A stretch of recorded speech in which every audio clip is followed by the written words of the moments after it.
and welcome to this episode of the Montpelier Happy Hour here on WVEW LP Brattleboro 107.7 FM, your community radio station. I am your host, Olga Peters, and for those who are new to the show, this is where Representative Emily Kornheiser and I talk about how things in Montpelier shake out for Windham County. And lately, we have been talking a lot about COVID-19. And today, we will be talking about COVID-19 and housing with, I'm very excited, Maura Collins from the Vermont Housing Finance Agency, which you will also hear it called the VHFA. And Maura has been on the show before to talk about housing, but now we're kind of in a whole new world, but not. So welcome, Emily, and welcome, Maura. So glad you are both here today. Thank you so much for having me back. And just a quick disclaimer to everyone. We have two that we have to say. One is that the opinions on the show are ours and not the radio station's. And the second one is, it is now summer. All of a sudden, it is summer. And my window is open, my fans are on. Maura has lost power, so she's on her back deck. Who knows what we're going to hear today. So you have been warned. I want to start, Emily and Maura, with just some information from a housing needs assessment study that came out from, and the VHFA was one of the partners on this study. Looking at housing in Vermont. And this report, I don't think got a lot of traction, Maura, unfortunately, because it came out in February of 2020. And we know what happened right after that. But I wanted to refer to that report because it talks about the needs we had in Vermont for housing before COVID. And some of the findings I found interesting in this study was that before 2010, the number of homes in Vermont were increasing, basically. And now there's been a stagnation in recent years, and looking forward to 2025, there's been this stagnation in the housing market as far as new homes. Is that correct, Maura? Yes, it is. We talked a little about this last time I was on your show, and we're seeing this across the state, and it's hitting southern Vermont especially hard, where, yes, we used to produce a lot more housing than we do now, and that drying up of creating new units has a lot of reasons. It's more expensive to build now. There's more that we require of what we build now. Energy efficiency, for instance, community connections.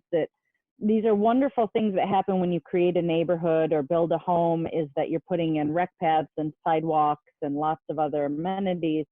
It does also add to the cost of housing. And so we're seeing as that burden shifts from municipalities providing those services to home builders providing those services, the cost goes onto the price of homes, and we're seeing those costs of housing go up and the construction go down, which is really putting a cramp on our already tight housing markets where there's low vacancies already.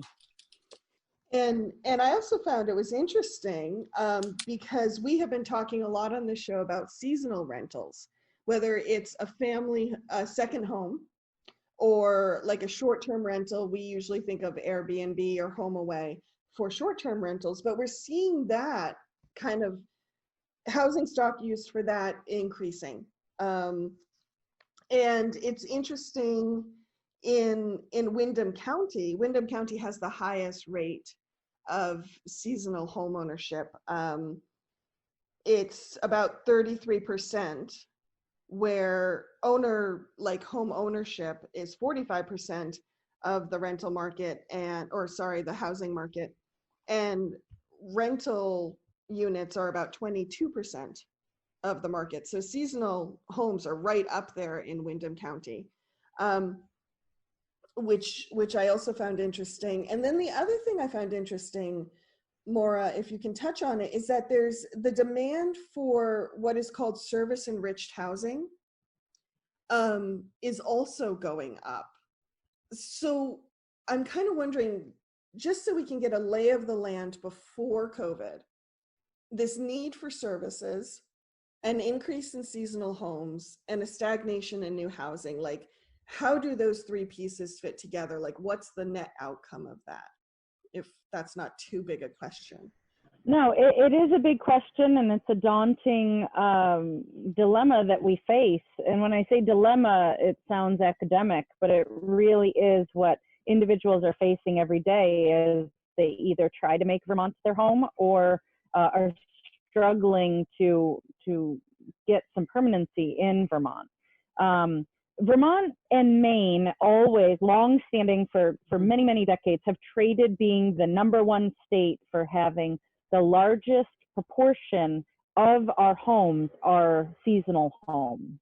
And so I think right now we're second behind Maine, and by the 2020 census, maybe we'll be back to #1. But Southern Vermont is where we really see a high preponderance of vacation homes. They very much, there's not a lot in Chittenden County, but Southern Vermont is really attracting a lot of those Boston, New York, folks who want to, New Jersey, come up and have this be their weekend getaway. So we can immediately start to draw strong connections about what does that mean now in light of COVID. So we already had a lot of people calling Vermont as their second home. And we saw news articles this week from both VPR and Vermont Digger around how Southern Vermont especially is having people not be able to travel to Vermont to see homes that they want to purchase, but buying them sight unseen for their asking price, sometimes cash offers.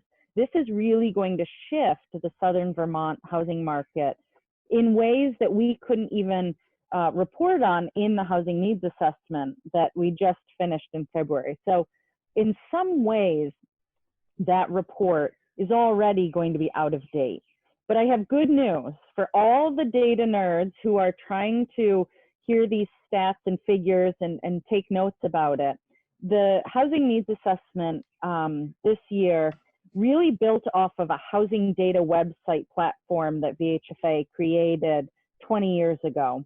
And all the data on the needs assessment is available at the town level for all communities across Vermont, where you can look at how many seasonal homes are in my town, how many short-term rentals are in my town, which we just launched yesterday, that data piece.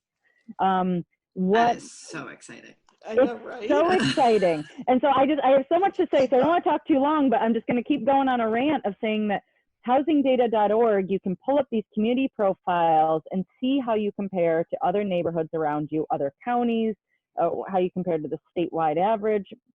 And it really starts to show the unique housing pressures in each part of the state. And so, yes, Southern Vermont especially, Windham County has so many seasonal homes. That's a long-standing reality. And so what I think a lot of us in housing are thinking about now is, how does that long-standing reality of having all these seasonal homes going to be impacted by COVID? Will those people who called Vermont their second home flip-flop that and now have Vermont be their primary residence if they have access to broadband and they can work from safe, bucolic Vermont, where there's very low incidence of COVID, and then have maybe their city place be their weekend place that they go to eat out and do their recreating there. And that's something that we've talked about before on the show, in that sort of Vermont has built, it's been 100 years of Vermont being sort of the apocalypse home for people. Through various, iterations, through the Vietnam War, through the Great Depression, whatever it is, of people who have, some connection to Vermont, perhaps because of a family vacation home, when they realize that, what they're facing in city life, whether that is sort of, the middle class grind or a pandemic or a war or whatever it is, they come here hoping for something better. And so we've especially built up Windham County based on those cultural floods of people. And so when people in Vermont, or even people outside of Vermont, say, oh, Vermont's so like Brattleboro and Windham County are so like cute and crafty and there's so much art and all of that stuff, a lot of that is because we've been, flooded over and over and over again by people building second homes and putting their money and their cultural energy into that. And so I don't want us to think of this as a new phenomenon. What I'm worried about is that we were already at a tipping point economically around it. And the class divide that happens because of that is enormous. And one of the ways we've been able to justify, in some ways, sort of like selling our cultural capital as a tourism home, a second home, is that folks with second homes pay much higher taxes than folks, with homesteads. And so when that flips, that also won't be true. There is something about that. One of the themes, people keep asking me what's happening with housing in relation to COVID and what's going to happen with the crystal ball. And I just keep wanting to say to everyone, all the issues and the problems and the opportunities and capital that we have pre-COVID are still here and still at play. So we had food insecurity, we now still have food insecurity, and it's worse. We had a housing crunch, we still have a housing crunch, and it's going to get worse. We have limited access to broadband. That is only going to get worse as people need and see what a lifeline and utility that is. And so it's not like the world has changed for us, it's that everything has just been exacerbated. And so I think in addition to the cracks being widened, which is sort of the phrase we've been using over and over again here, we've also have a lot more people with eyes on it, right? We see a lot more people talking about food insecurity because they actually see the lines, right, in people lining up to get the National Guard meals. Or we know that everyone was housed in at least Windham County for perhaps the first time in Vermont history. And so, or we hear, about the second home floods or whatever it is, but we have so many more people aware. We have so many more legislators doing constituent service around people who are really struggling financially. And so we have this tremendous opportunity to really be mindful about how we're going to take those lessons of the cracks and sort of step into the future. And I want to add to that, as we're talking about like the statistics of Windham County, who owns a home, who rents, who has a seasonal home. I also want to bring that concept of balance.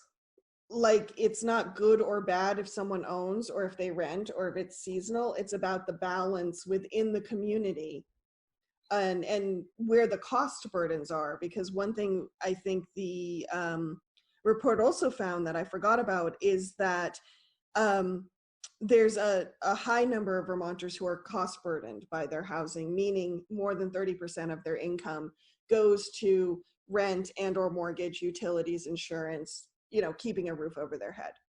And so I think what we're seeing too with COVID and these widening cracks is we were already playing kind of Jenga or don't tip the waiter.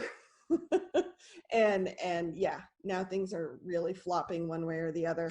And I like what you said, Emily, about more eyes on it. I wonder if both of you could talk about the fact that at least in Windham County, we did have everybody housed who have been chronically homeless or had very insecure housing. I know a number on May 22nd, a number of housing service organizations reached out to the legislature and said, hey, this is an amazing opportunity. Let's make sure it stays forever and becomes the new normal. Can either of you talk to that? And are there things moving through the legislature right now or efforts to try to keep those who have been housed, keep them housed? That was not very gracious. I can speak from the maybe advocate's point of view as a houser, and then maybe Representative Kornheiser can speak to more, what it's like from the legislature and what you all are weighing. Windham County is not alone. It was wonderful that it happened there. It's wonderful that it happened statewide. We ended homelessness in Vermont. And that's still true today. For another couple days, we can rest easy knowing that all Vermonters are housed in safe housing, meaning that the congregate-based shelters, the system that we typically rely on, which could mean in a city or more of our bigger communities, could mean 20, 30 people in bunk beds in one congregate room, or staying in a shelter. Exactly. That was clearly, the state acted decisively and quickly and did the right thing in making sure that that did not continue, and moved folks into state-funded hotels and motels. And that saved lives.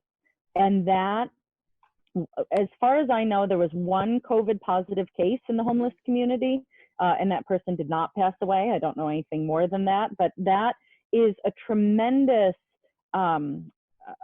outcome, because in other states, we are seeing rampant COVID cases that just goes through shelters the way we fear it will go through nursing homes and other congregate settings. And so that was, again, decisive, quick action on the state's part, and the Agency of Human Services deserves a lot of credit at what they did in unprecedented times.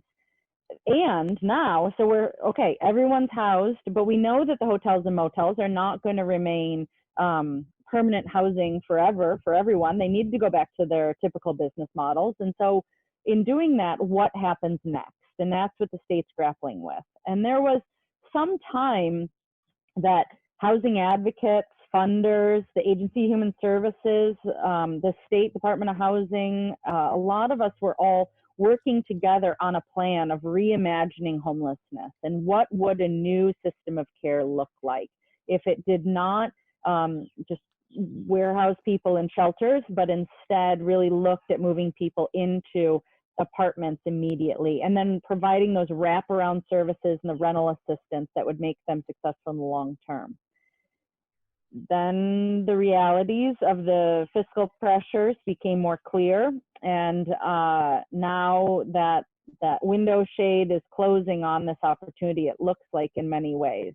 And so one of the bright lights and the opportunities was the idea of using this Coronavirus Relief Fund, which I always call CRF for Coronavirus Relief Fund, this $1.25 billion from the feds that came out of the CARES Act, that was just manna from heaven of money for states to be able to respond to their COVID needs. Incredibly restricted manna from heaven, and yes. That's exactly it. And then, when we, $1.25 billion made our eyes sparkle. And then when you read the small print and found out that the money all had to be spent by December 30th, we realized that in communities where there's adequate housing and there's just some rental assistance needed, then there's some real opportunities to house people. But this rental assistance is going to be needed after December 30th. Some of these social services to support people will be needed after December 30th. And there's communities like in Brattleboro where there's not enough housing units, and building a whole bunch of homes, physically, the structures, by December 30th is going to be tough, especially when a construction industry has been shut down and is now just slowly waking up. And so I don't want to end, before I pass it off to Emily, I don't want to end on a sour note, though, because there are opportunities. There is this network of mostly nonprofit affordable housing providers who stand ready and willing to meet the needs of folks. And we've identified between 200 and 300 units, apartments across the state that we could access well before December 30th. And move some of these folks who are homeless into these apartments and provide them with that rental assistance and services. And so we're looking right now at just what can we do in the next 6 months, but then we also need to have that longer vision and game plan for what will we be doing in 2021, because these folks who are in hotels now and will slowly be moving back to shelters and other settings are going to still need housing even after the CRF money may expire. Mm-hmm. So there are some proposals on the table around ways to sort of increase the housing stock. And those proposals, the proposals that came out of the governor's administration, put a real emphasis on both housing rehab and rent subsidies.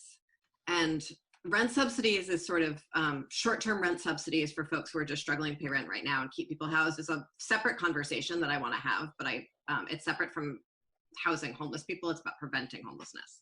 And so the rehab, which was a proposal before COVID hit, and it's just sort of been repackaged for COVID times, is really helpful in some areas. It's really helpful in the Rutland area. It's really helpful in the Bennington area.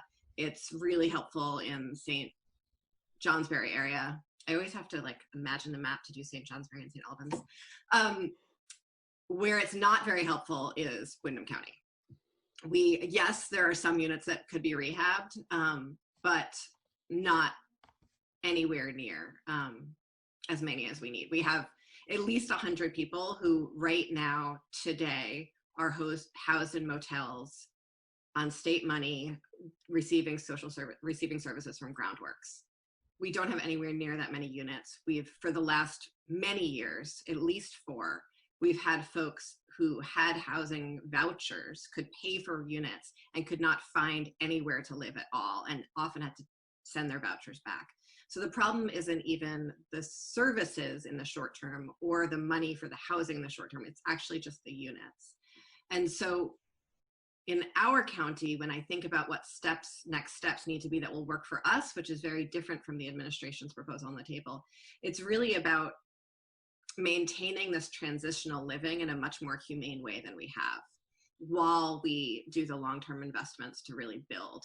And so that's looking at what one of the proposals on the table from the housing advocates, not from the administration, is to send this money to communities so that they can adapt it to their particular needs. And in our community, that would really look like buying a motel, which is would be a way to have a huge outlay of money, meaning that we could spend the money before December 31st, which is how soon we have to spend the money. We could keep people with beds and doors and privacy so that they would have addresses and could, live their lives and get jobs and, take care of themselves and their families, and which is just incredibly hard to do when you don't know where you're sleeping every night and you have to pack up all your stuff. And, I'm not going to get too deep into the incredible stress and hopelessness of not having somewhere to sleep.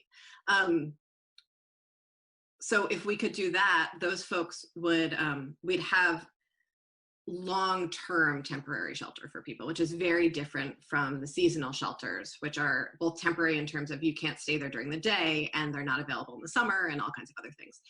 And then those folks would still be eligible for the longer-term housing vouchers, because if we house them right now in a permanent location, they're not eligible for the federal housing vouchers, which we actually have more of than we're using right now. Mm-hmm. And so if we could we could buy those motels with the money, find the state money to provide the wraparound services in the long term, which is less than providing the housing in the long term, it's just the services, then we could really start turning the curve. We would have sort of a second level response while we work on, say, the endless challenge of bonding, so that VHFA could really help us, with the funding to build permanent long-term housing, expand our housing stock, so that maybe our rental market could get a little less completely overwrought with what it is now. It's too tight for people to even be let in the door of looking at places right now. And so that's my hope in a combination from the proposals, because what we're seeing on the table is this one size fits all. And Windham County, especially Brattleboro and Chittenden, are in very, very similar challenges with their housing stock. But Chittenden actually has like some private investment that's interested, has much more robust ability to raise funds and services. It's a different dynamic and has a lot more, representation in the legislature. Whereas outside of sort of in rural Vermont, which is what we still are here in Brattleboro, we're the only area that has that sort of tightness in our housing market, from what I understand. Other places need the rehab. We just need new stock. And part of that is because a lot of our existing housing stock is sitting vacant. One other proposal that keeps on floating around, and I know I've been talking for a while here, which is fascinating and I don't think a long-term solution, but I want to name it, is some folks have been saying, well, we have all these vacant Airbnbs. Maybe all of the homeless folks can move into the vacant Airbnbs. But if the folks who ran the Airbnbs wanted homeless folks to be living in their Airbnbs, they would have done that 5 years ago. They wouldn't have become Airbnb units. They would have become rental units. Like there's an essential, almost like aesthetic decision there that has already been made and is not going to change. And that is what it is. But I don't think it's a useful road to walk down for solving this problem. And that's one of the findings that we highlight in the housing needs assessment. To go back to Olga, where we started the conversation, we have a whole chapter on talking about the housing stock in Vermont. And there's a section on short-term rentals because this is an emerging trend in our marketplace over the last several years. And that on average, when you look at what rental prices are in Vermont, and you look at what we know people can get for a nightly rate with a short-term rental, it only takes 5 nights of a short-term rental being occupied to make more than you would as a rental unit month long. And with being a permanent rental apartment, you have landlord-tenant laws, you have, a lot of extra work that goes into that, and risk and obligation, and now maybe you need to evict someone, and there's a lot of risk and cost to that isn't in place when you just have the risk of, oh, someone may, lightly trash my place one night, but how much can they do in one night as opposed to how much can happen in a month or a year. And so that economics comes into that decision as well. Mm-hmm. Thank you, Maura. Thank you, Emily. If you're just joining us, this is the Montpelier Happy Hour here on WVEW 107.7, your Brattleboro community radio station. We need to go to break to hear from some of our underwriters, but we shall be back in a moment. So stay tuned and see you on the, not the flip side, but I guess after the break. There we go. Welcome back to the Montpelier Happy Hour here on WVEW LP 107.7 FM, Brattleboro, your local community radio station. As always, the opinions expressed on this show are the opinions of the host and the guests and the regular contributor, and not the radio station.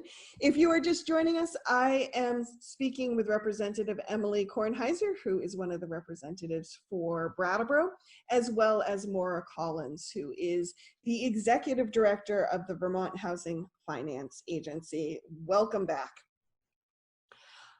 So one of the things that I'm feeling very excited about in our conversation right now around housing and homelessness is that while COVID has made things harder in many ways around housing, and we're going to talk about some of the issues that created in a moment here, the other thing I'm finding exciting is that we as a state have proved to ourselves that we can solve some of these big problems.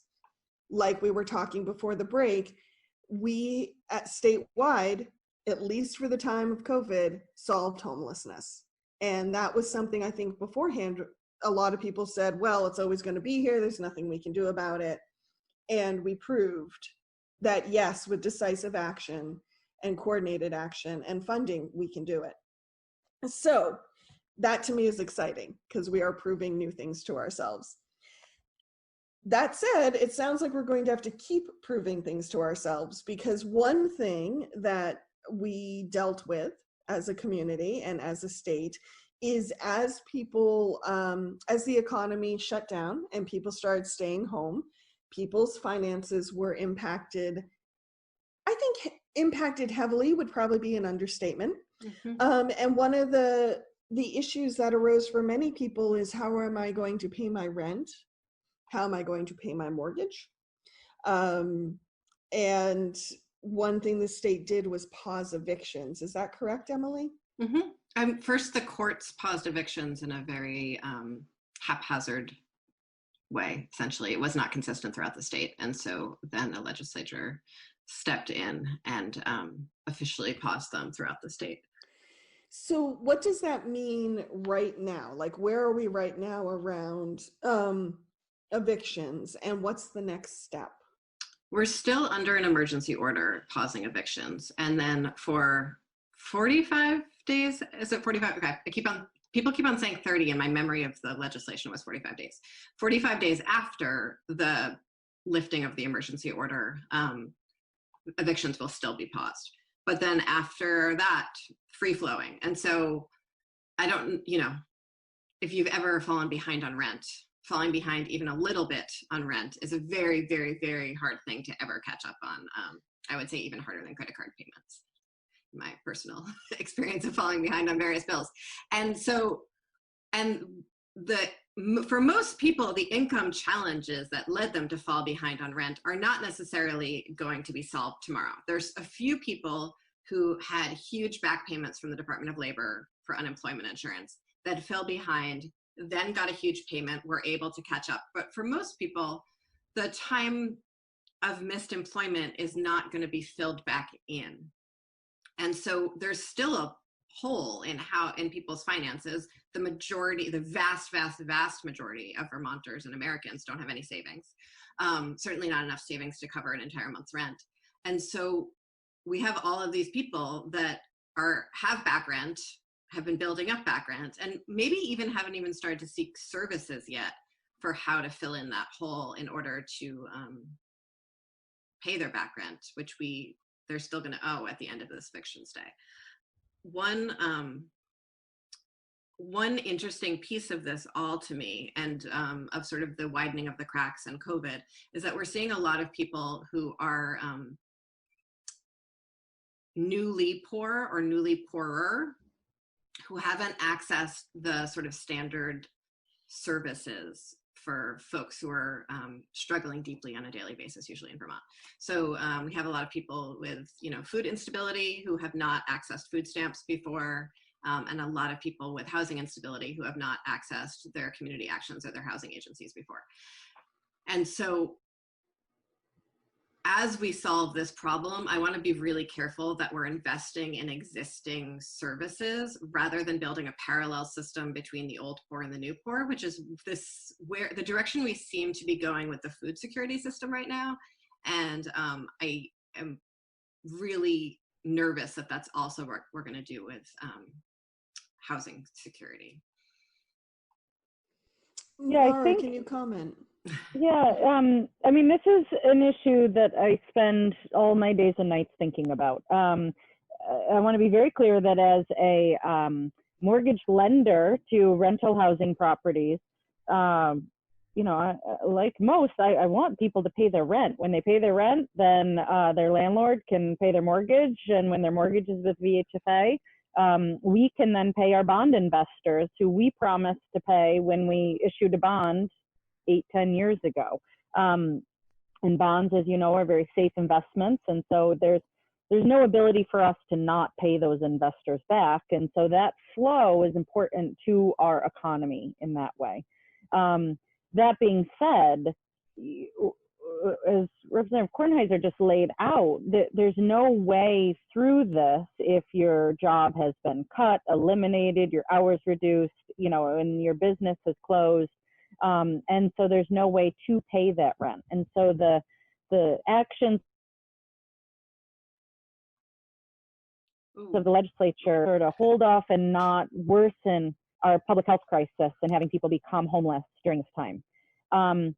So I will say that the affordable housing community has been happily surprised that rent collections have not been as bad as we thought. In March, we were thinking the sky was going to absolutely fall April 1st, and it didn't. And then we started scratching down deeper, and it made sense, because in affordable housing, you have people with rental subsidies like Section 8. You have people living on fixed incomes. You have a lot of elders. Elders' incomes didn't always change because they were already living on a fixed income like Social Security or pensions that didn't change with their employment status. And the third category is you have a lot of essential workers. Exactly. Right? You have a lot of people providing home health care, you have a lot of people working at groceries. And so absolutely. Yeah. Yeah, and so those folks, as we know, are the backbone upon which our economy rests. And so we had a lot of people who may be getting overtime hours, because they were working on the front lines in that way, custodians, cleaning and things like that. So in some ways, the affordable housing folks, again, it's not great. I don't want to add, it's rent collections are down, the receivables are way down, and it is a problem, but it's not as bad as we anticipated.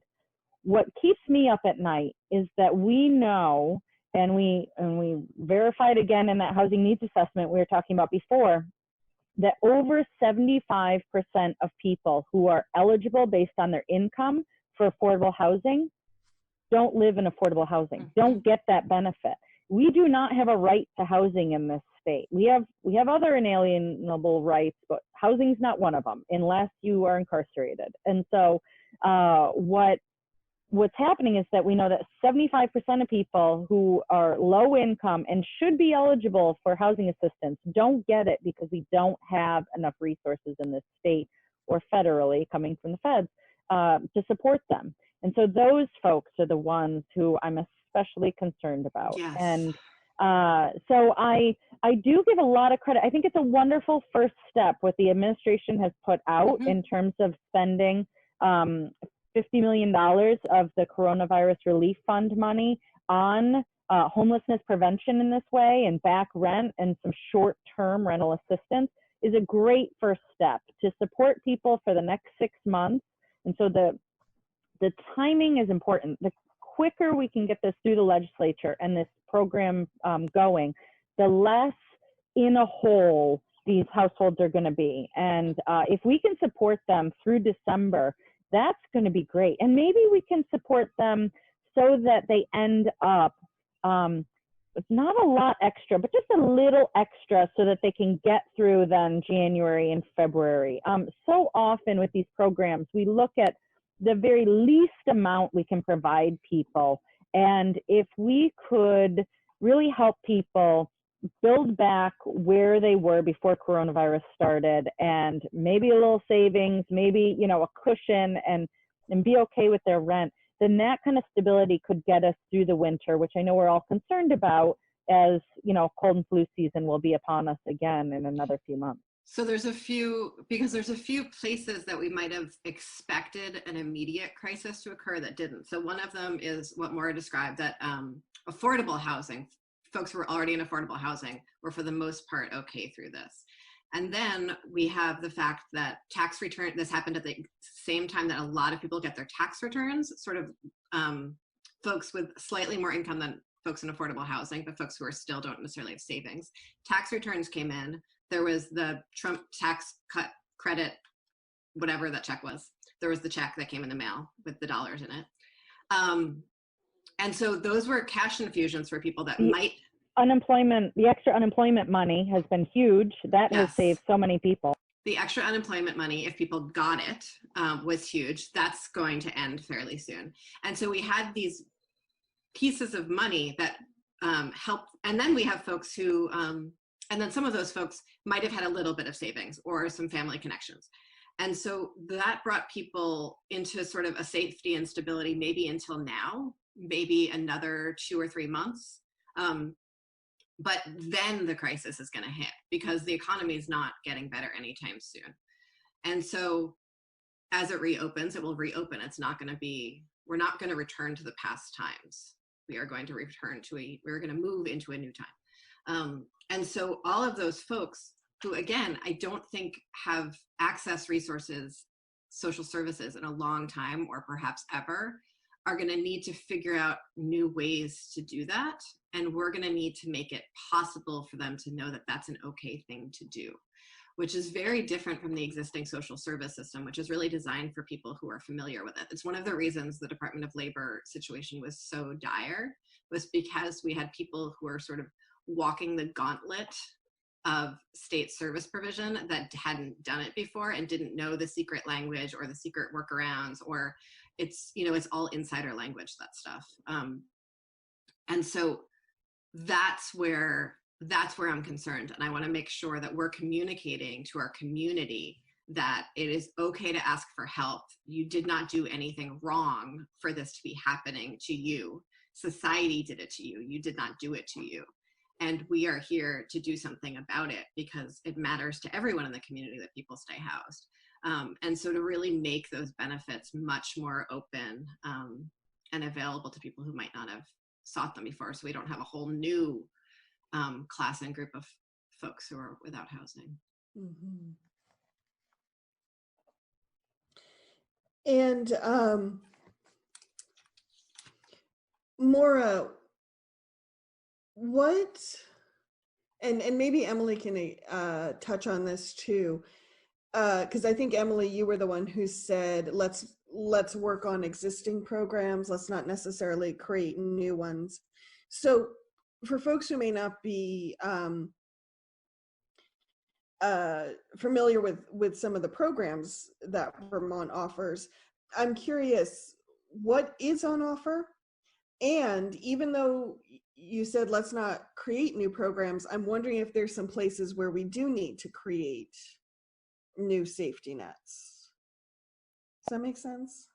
Yeah, there is, and we was just saying, a complicated world of housing programs that a handful of people understand and the rest of folks, struggle to understand. And we don't make this easy as housers. We have too many acronyms, too many eligibility guidelines. For instance, I don't talk about income in terms of dollars per hour that someone may earn or even your annual salary. I always talk about it as what percentage of the area's median income do you earn? And if you can tell me that, then I can tell you what program you qualify for. We'll talk about a metric that no one in the world understands and knows. So we have not made this easy for folks. And then you have things like benefit cliffs. You have things that come into play when someone makes just a little more income that all of a sudden may make them ineligible. And so some of the programs that have been working really well and that we'd like to really double down on at a time like this, because they're known systems, are to rely on the network of affordable housing providers who operate across the state in different regions. In the Brattleboro area, we think of the Wyndham-Windsor Housing Trust. We also think of the Brattleboro Housing Authority. There's the Springfield Housing Authority and the State Housing Authority. They are these organizations that are dedicated to serving the housing needs of lower income folks in the community. And they can do that in a lot of different ways. Sometimes it's just that rental assistance that someone needs, that Section 8 voucher, and there has been federal money to bolster that program, which is great, and so much more is needed. There's also, as we talked about before, the need to access the units, to actually find the apartments and the homes. And that can be what is the hardest nut to crack in the Brattleboro area. And then we've talked about the availability of services that some households may need. Some folks who are homeless, they're homeless for an economic reason that may be short-term and with a bit of back rent, like we talked about with the administration's proposal, that could get them back on their feet and in a good place and stable, because it was the economic crisis of COVID that caused their homelessness. And as the economy hopefully rebounds, although I think we're being very naive about what that looks like right now, that they may be okay. A lot of the programs that really need bolstering and support are the existing programs that braid together those three legs of the stool that are necessary, of the actual supply of housing, the subsidy to make it affordable, and the services to really support the households if they need it. Thank you, Maura. Do you want to add anything, Emily? Yeah, one of the interesting things about the way Vermont does business is that so much of sort of public services are provisioned privately through nonprofits. And we've talked about this a lot here on the Happy Hour. And often those services are sort of given to a specific class of organizations in each county. Sometimes they're called designated, in the mental health world, it's called a designated agency. With early childhood, it's parent-child centers. But the actual nonprofit that does that work is a different nonprofit in each county with its own board, its own functioning, and its own skill set. And so the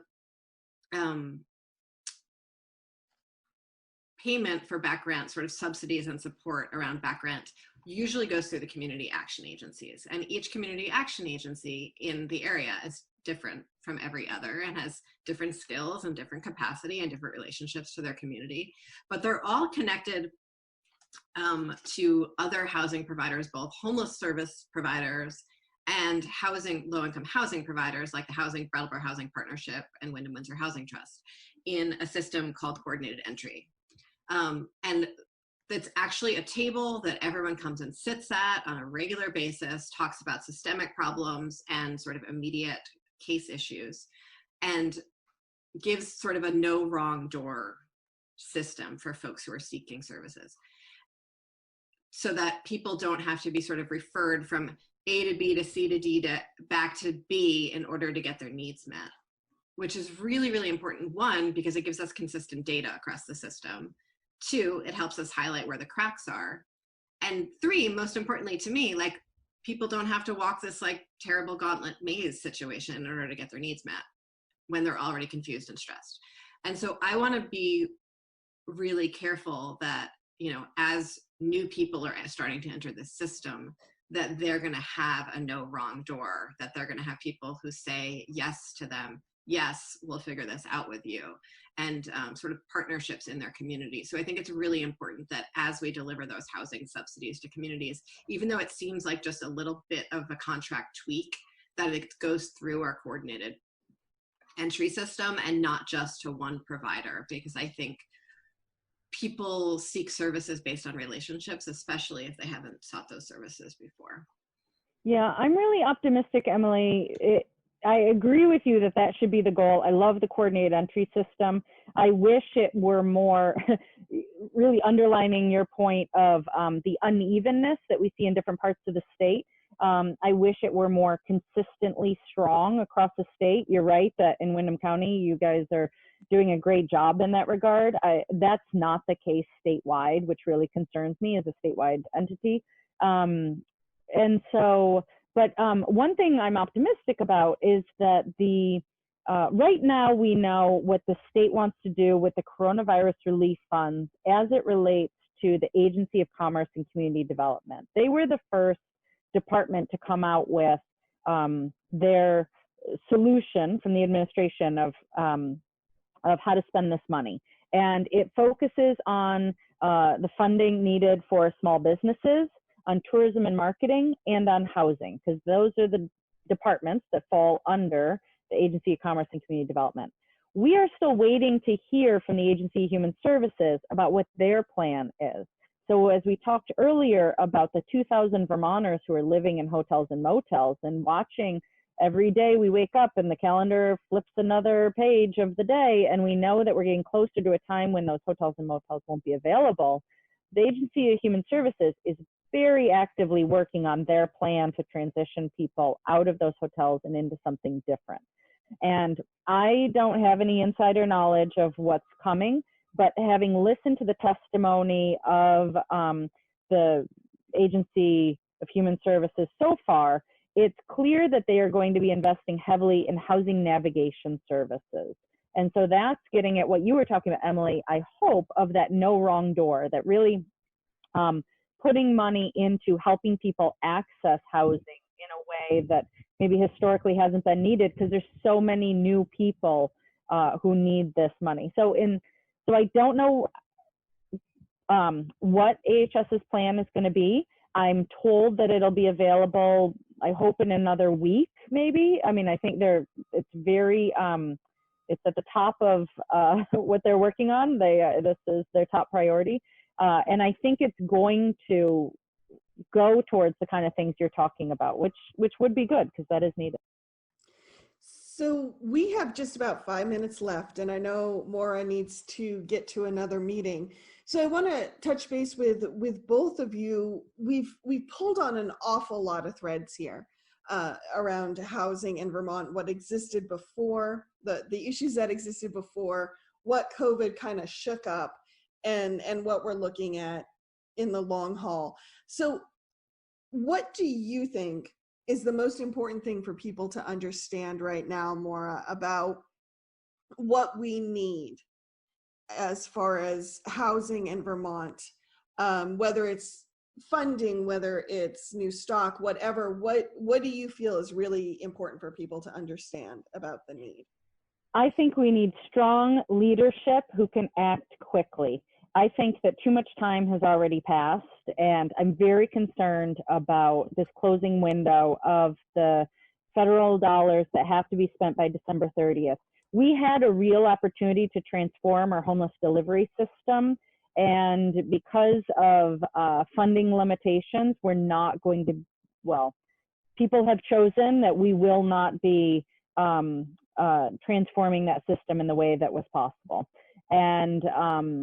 And so what we do need is for strong leaders to act quickly to start moving us towards something then. If we can't close all our homeless shelters and give everyone an apartment the way they deserve, then we at least need to have a clear, decisive plan of what we're going to do for these 2,000 Vermonters who are in hotels only for another couple weeks. And there are, as we spoke to before, several proposals out there, strong ones with broad-based support by all the nonprofit regional housing providers, the public housing authorities, the shelter and community action agencies. They've all signed on to these letters supporting this kind of movement to give us an answer of what we can be doing, because we are all ready to activate. We are standing at the starting blocks of a race, you know, with our butts in the air, just ready for that gun to go off. And we have been training for this our whole lives. Like, we are ready. We have resources to deploy, partnerships, collaborations, the kind of wonderful work that's been happening in Brattleboro between the Groundworks Collaborative and Wyndham Windsor Housing Trust and the police department and the municipal leaders and all this. I mean, we are poised for action. We just need someone to tell us that it's time to go. And so with that sort of signal, I feel like we can unleash wonderful things to help a lot of our vulnerable Vermonters. But without that, we're all just sitting there with our butts in the air, getting tired. Thank you, Maura. How about you, Emily? What do you think is really key for people to take away from this conversation? I don't think I could say it any better than Maura just did. We need to make decisions, and we need to make those decisions based on what we are seeing in front of us to be the stark reality of our lives in Vermont. And we have solvable problems that we could just say, yes, we're going to solve them tomorrow and move forward. It's very rarely this clear in politics. And today it is, and yet we're still seeing some debilitating indecision in a lot of places of power, and we need to move forward and say that we believe in Vermonters and we believe in our capacity to solve our problems here, and we have the resources to do it for the first time. Well, thank you. On that note, I want to thank Emily, of course, for being the regular contributor and being here every week for the highlight of the happy week. Hour. Yes. And Maura Collins from the Vermont Housing Finance Agency. Thank you so much for being on the show and sticking with it even when you've lost power and your neighbor is mowing their lawn next door and all your allergies are working overtime because of the flying grass, I guess is a way to put it. I want to thank you for joining us today. Thank you, Maura. Thank you so much. The Montpelier Happy Hour will be back next week on WVEW LP Brattleboro 107.7 FM at 2 p.m. on Friday. You can also find us on the Vermontitude SoundCloud page and the Vermontitude Facebook page. Emily, quickly just remind people where your open meetings are, your office hours, and how to reach you. Every Saturday morning at 9 a.m., I am hosting an open Zoom coffee hour session with the two other reps from Brattleboro, Tristan Tolino and Molly Burke. Folks can find contact information for that on my Facebook page under Emily Kornheiser, or on Front Porch Forum, or various other places it's floating around. Or get in touch with me at ekornheiser.org or ekornheiser@ledge.state.vt.us. You can also find me on Twitter or Instagram. And Maura, just quickly remind us where people can find the new housing data. Yeah, it's a great resource. So it's a website through the Vermont Housing Finance Agency, but the web address for the housing needs assessment and all that great housing data is at housingdata.org. So you can find information, like I said, for every village, every town, county, and statewide. And there's hundreds of data visualizations, which is what nerds call charts, that give you all sorts of housing market information and information about the population and their housing needs. It is. I have long thought that it is the best data site in the state for any information. So I really encourage folks to go check it out. It is easy to access, fun. I know that you're about to relaunch it, but yeah, no, we relaunched it. We also just added a page that may be of interest to people called Pandemic Economic Indicators. And we have a whole series of these charts that look and are measuring our unemployment rate, but also looking at the labor participation in the most at-risk industries, for instance, tourism and hospitality, and other ones I'm blanking on, that will be disproportionately impacted by when our economy closes and opens, either what just happened or if it happens again. So there's a series, it looks at the cost burden of households. So we pulled together all those pandemic related indicators onto one page so that people can track that. And as of yesterday, we just launched the data about short-term rentals, where you can see how many short-term rentals are in each community, and find trends over time about what's been happening going back to, I think it's 2014. Thank you. Wow. So even if you're not a nerd or a geek, you will find this information fascinating. And I'm so excited about all the data we're collecting during COVID, because I think it's going to give us answers to problems that perhaps we've been struggling with. Thank you for joining us this week, and we at the Happy Hour will see you next week. Have a great weekend, everybody.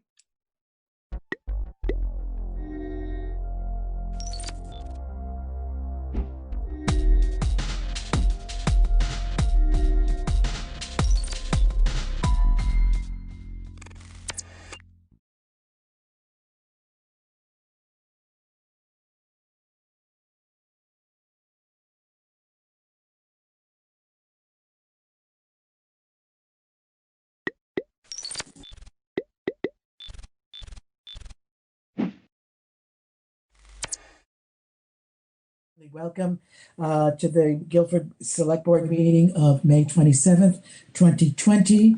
As chair of the Guilford Select Board, I find that due to the state of emergency declared by Governor Scott as a result of COVID-19 pandemic, and pursuant to Addendum 6 to Executive Order 01-20 and Act 92, this public body is authorized to meet electronically. In accordance with Act 92, there is no physical location to observe and listen contemporaneously to this meeting. However, in accordance with the temporary amendments to the open meeting law, I confirm that we are A, providing public access to the meeting by telephone and video, with additional access offered through telephone and video. We are using, and this platform is called meet.google for this remote meeting.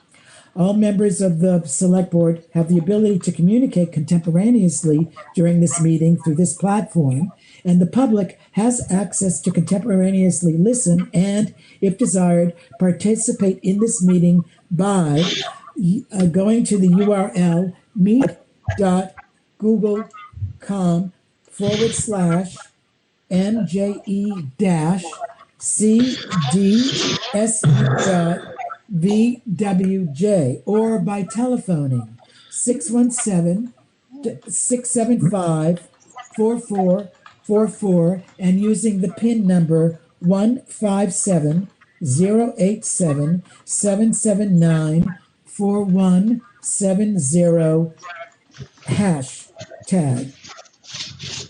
B, providing public notice of instructions for accessing the meeting. Can you, someone put on mute because we're getting a lot of feedback. That's great. Providing public notice of instructions for accessing the meeting. We previously gave notice to the public of the necessary information for accessing this meeting, including how to access the meeting using meet.google.com/NJE-CDSU-VWJ or telephoning 617-675-4444 using the PIN number 157-087-779-4170 C, providing a mechanism for the public to alert the public body during the meeting if there are problems with access. If anybody has a problem, please telephone 802-254-4117. And D, continuing the meeting if necessary. In the event the public is unable to access this meeting, it will be continued to a time and place certain. Please note that all votes taken during this meeting that are not unanimous will be done by roll call vote in accordance with the law. So let's get our meeting started. Nice to see you all, Select Board, and I'd like to recognize the public, of course, and the rules of procedure are available if you wish, and those rules govern how the public and the Select Board interact with each other in regard to asking questions and answering questions. I would ask, are there any additions to our agenda this evening? Okay. Are there changes to the agenda order? Not for me. Okay. I do understand, though, that we wanted to remove an item from the agenda. Is that possible, Peter? Yes, it is. If you do it during the changes to the agenda order section, you are more than welcome to remove. Well, I understand that Veranda did not meet, and so we want to strike that mutual aid report meeting from the agenda. Okay. Very good. I would ask for the I'm sure that you've all read the minutes of the previous meeting, and I would ask, is there a motion to accept those minutes? I so move. Do I have a second? I'll second. Thank you, Rusty. Is there any discussion of those minutes? Then I shall take the roll call in regard to approving them. Veranda? Aye. Zahn? Aye. Rusty? Aye. Michael? Aye. Thank you very much. The minutes are approved. And now we're going on to new business. Joining Deerfield Valley CUD, the CUD. I put this in your hands, Zahn, and as I hope you've all read the proposal that Zahn is going to speak to. Yes, thank you, Richard. So Michael and I have been talking, and there is a proposal in your packet. I don't know, did everybody see it? Yes, I did. Okay. So I can talk it through, but I don't know that it's necessary. The real point is that I think when we agreed as a select board a while back before the town meeting that we would kind of move along at the behest or in accordance with Wyndham Regional Commission. I see I wrote Wyndham Regional Council. That's wrong, but Wyndham Regional Commission. That made sense at the time, but a lot has changed since then, and it seems like now we would be able to get the kind of leadership and the kind of active engagement that I think we really want by joining the CUD now and being able to be part of the process as this thing is being investigated and built, rather than being a later player when it's handed to us to look at. So I think that if everyone agrees, the motion's there on the piece of paper. I don't know, Richard, if we can just move to get a second and then start if there are questions or anything. I think that you should read the motion out loud. Oh, okay. Let me, where did it go? Well, here it is. The motion is, on behalf of the town of Guilford, the Guilford Select Board approves joining the Deerfield Valley Communications Union District. Okay, do I have a second? I'll second.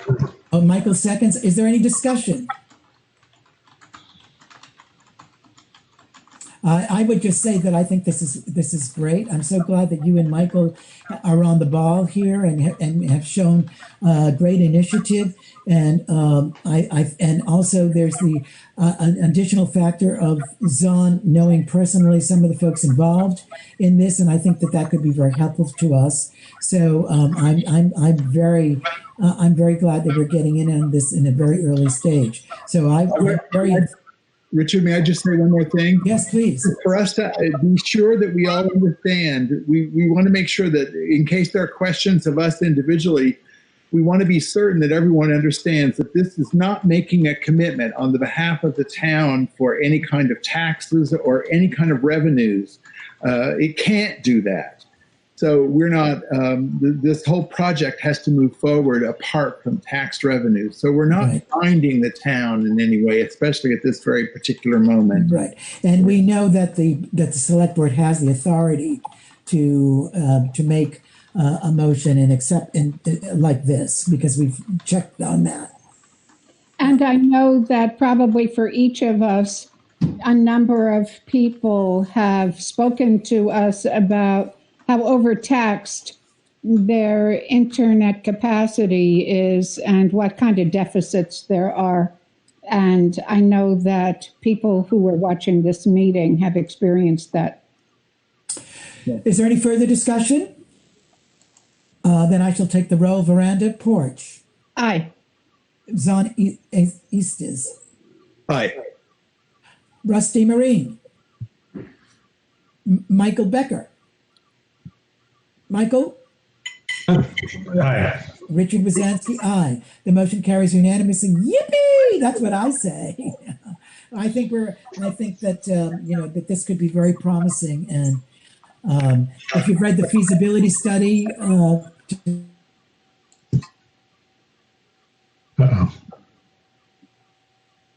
South, but open here. Thank you very much. The next item on the agenda is to select a representative to the CUD and an alternative. Does someone want to make a motion to select a representative?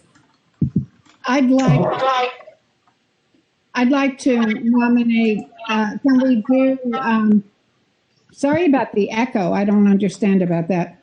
Can we nominate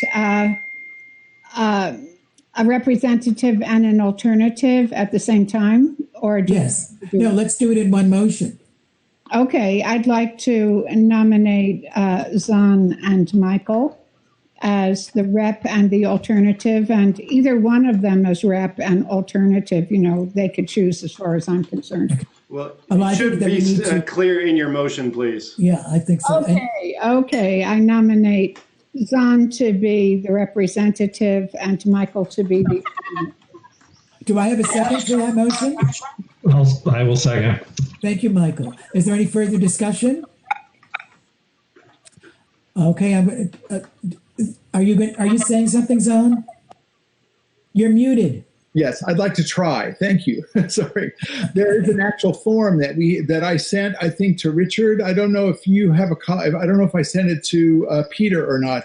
We have to actually complete this form once we get this done. That just can be forwarded then to the CUD. I'll let them know that we have to have evidence from our minutes and then this other document that will place our representative and alternative so they have information. And then we're essentially in, as far as I understand. If you send that to me, I'll take care of that, Zahn. Okay. So, I'm sorry, what? You don't have the document? I'm sorry, I did not receive it. Okay, I'm not even sure if I sent it to you. Okay. Okay. I'll send it along. Thank you. So the paperwork will be completed, and we voted, and that motion has carried unanimously. No, oh, we didn't vote yet? You did not vote yet. Oh, sorry, thank you. Veranda Porch. On the motion for the representative and alternative, what say you? You're muted.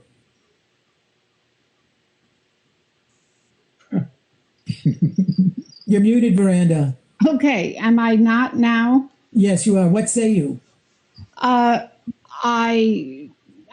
all you need to say. Aye. Thank you. Zahn. Aye. Rusty. Aye. Michael. Aye. Richard. Aye. So the motion is carried unanimous. Congratulations to our select board. I think that we've really done something super here. Thank you very much. Okay, on to the next item on our agenda is the grand list extension. Peter, do you want to speak to that, please? Yes, I would be happy to. So I shared a document with all the select board members prior to the meeting. Lisa received a letter from the director of the Property Valuation and Review Division within the Department of Taxes, informing us that the state has offered an extension on the submission of the grand list to all towns across the state. There is really nothing for us to do. We already have this extension. It's just that the select board needs to have a motion acknowledging that we have received this extension, and then have the select board chair sign this document that I shared with you. And what's the date? What's the date? We need to return this to them on or before the 24th of June. And when is the extension till then? The extension, good question, Richard. So the extension is until the 15th of September. There's two different there's two different deadlines. One is the 15th of August and the second is the 15th of September. Lisa did inform me that it is her goal and intention to have the grand list submitted to the state by the original deadline, which is the end of June. But she basically wants the select board to approve this just in case there are any unique circumstances that arise due to COVID-19. Okay, so do we put in the motion August 15th or September 15th?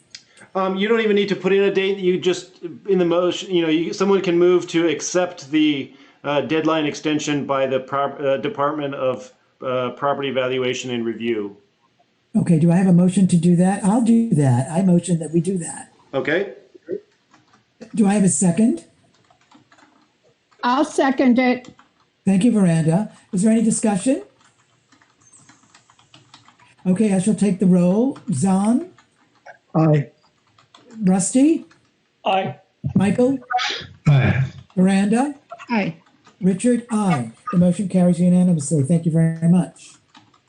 On old business, oh yes, this is old business, the dog issues. Not the ordinance, but the dog issues. Peter and I had a conversation earlier this afternoon, or later this afternoon, and I asked Peter just to see if he could clarify for me and us where we are with the various complaints that we've had about dogs. I know that one of them is the letter that Miranda and Michael and Peter worked on, and we want to get that out to our correspondent, to that complainer, right? Yep. So I did look through the previous information, and the short version is more or less everything has been followed up. The one outstanding thing was to send this letter to the dog owner from Lee Road from the incident involving the dog bite several weeks back. And then, as Richard and I discussed this afternoon, we were going to follow up with the one of the complainants from that situation with whom we've had previous conversation, just to let that individual know that a letter has been sent to the dog owner, and that the select board has followed up with the limited action that can be taken at this time. Mm-hmm. But we do express a warning in that letter. That is correct. So this is a letter that Veranda and I drafted, and then several of you gave additional input on. And it was my understanding, since various people had given input, just that we wanted general approval from the select board to send this to the dog owner. And does anybody disapprove of that letter? No. No. Okay. I'm really glad that you restored the paragraph about settling it amicably. because I think it's really important for everybody, the complainers and the dog owner, to try to be neighborly if they can. Yep. So I think that's a palliative in that letter. I guess it sounds like this conversation that been on the Lee Road incident, which I realize is the oldest and most serious one, but we've had other complaints. And is there any action needed on those other complaints? The other complaints were situations, as I shared at the last select board meeting, the other complaints were not actually events that occurred.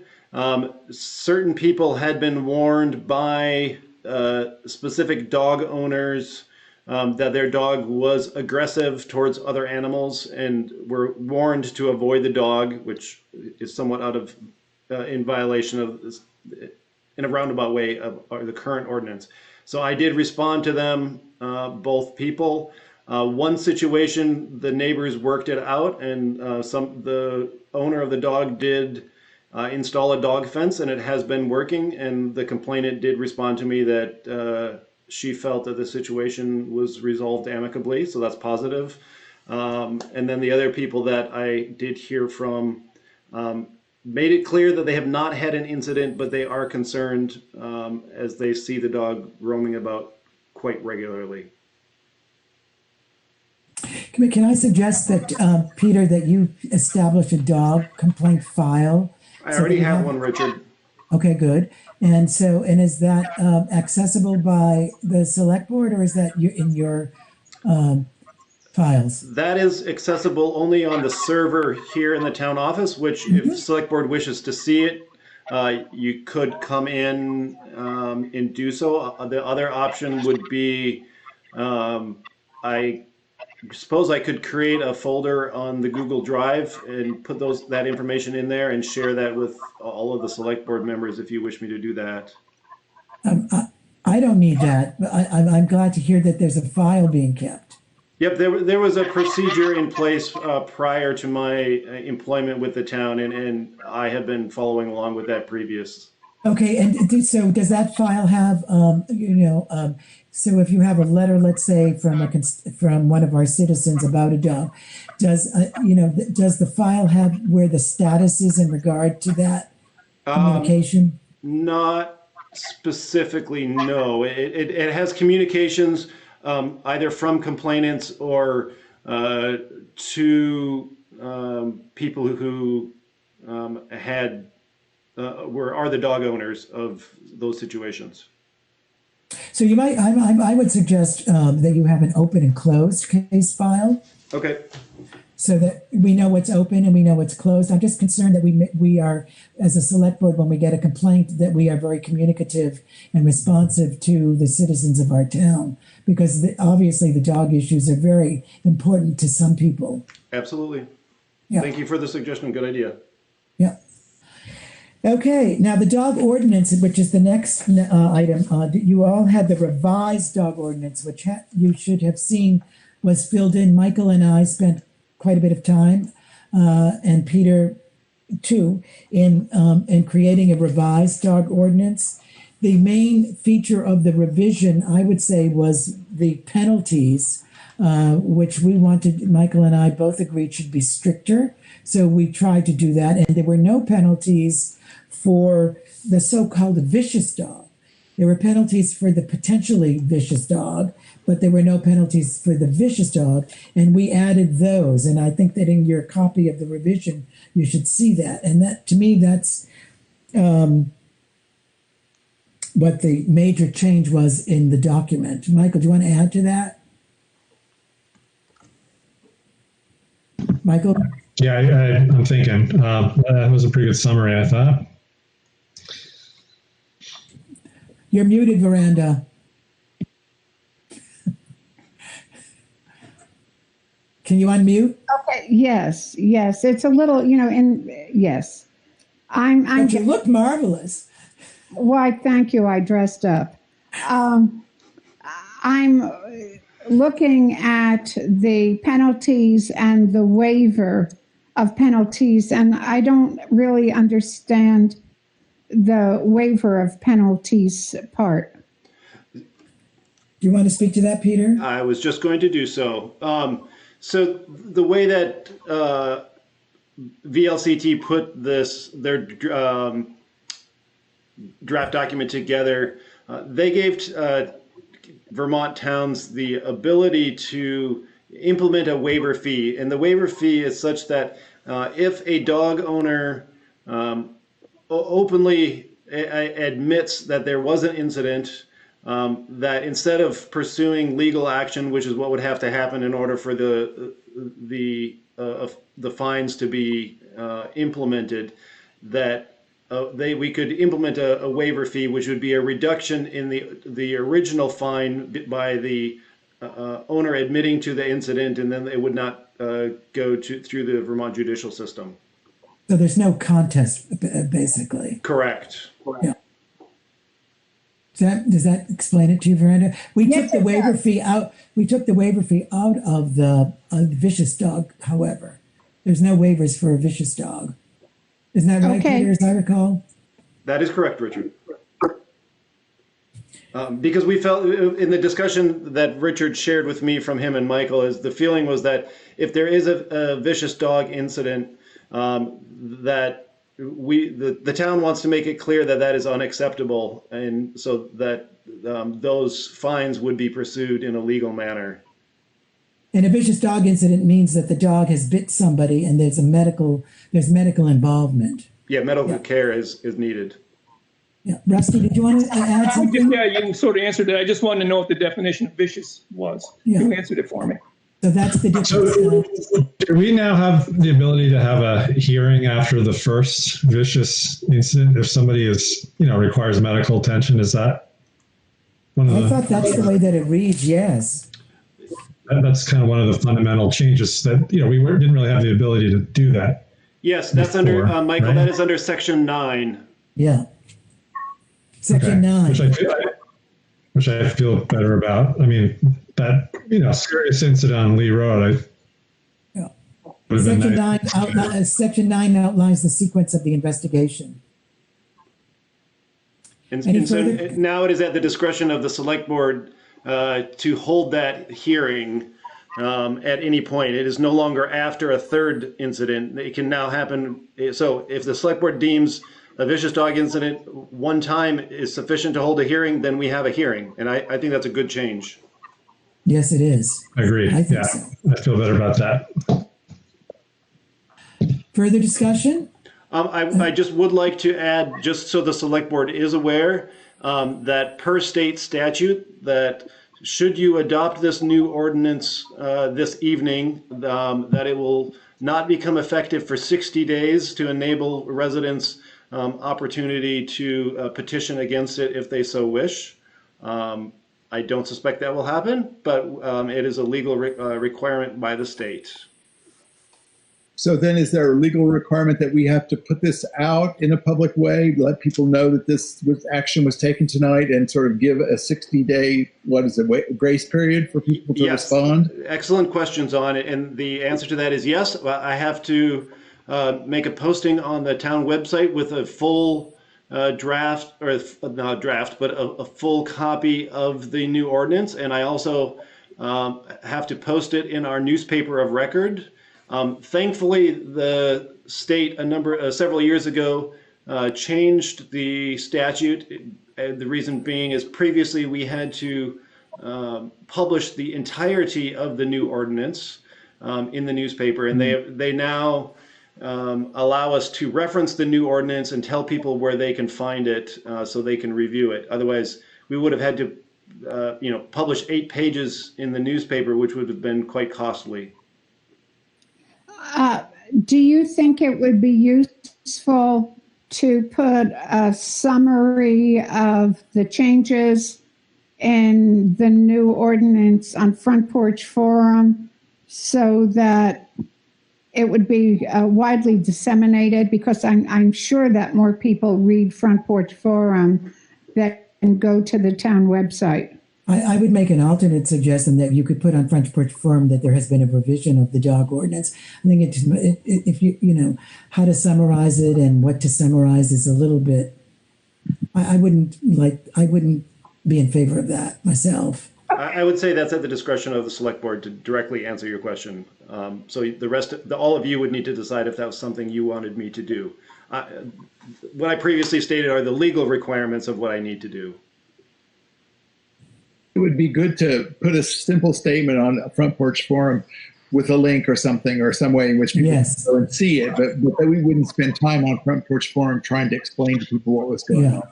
That's what I was getting at. And also importantly, wherever it is on the, it appears on our website, it needs to have contact information for select board members or you, Peter, so that people with questions can have ready access to.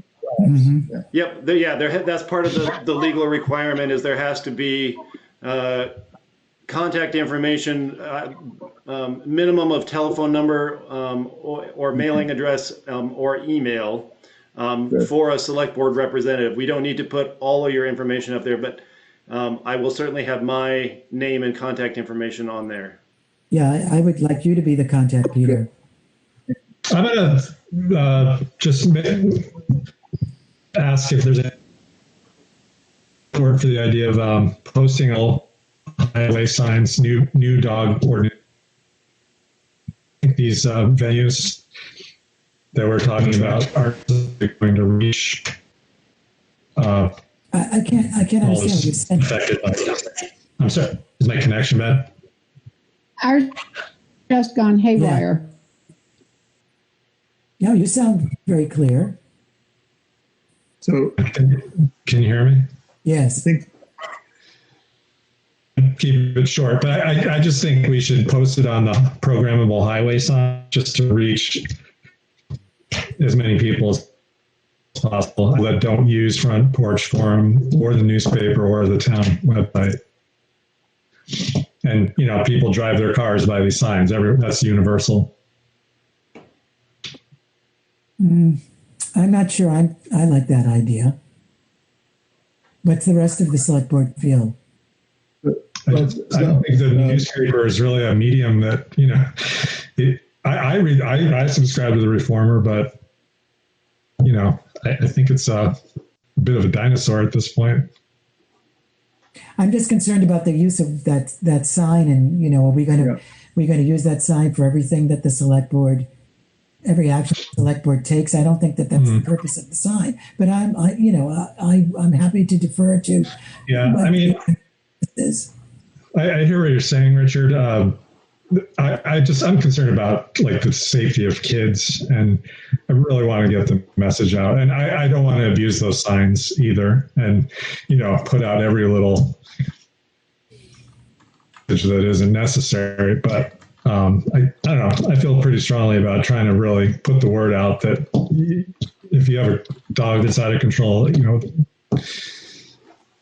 want to do whatever we can. Well, let me take a consensus. I say no to that. And what do others say?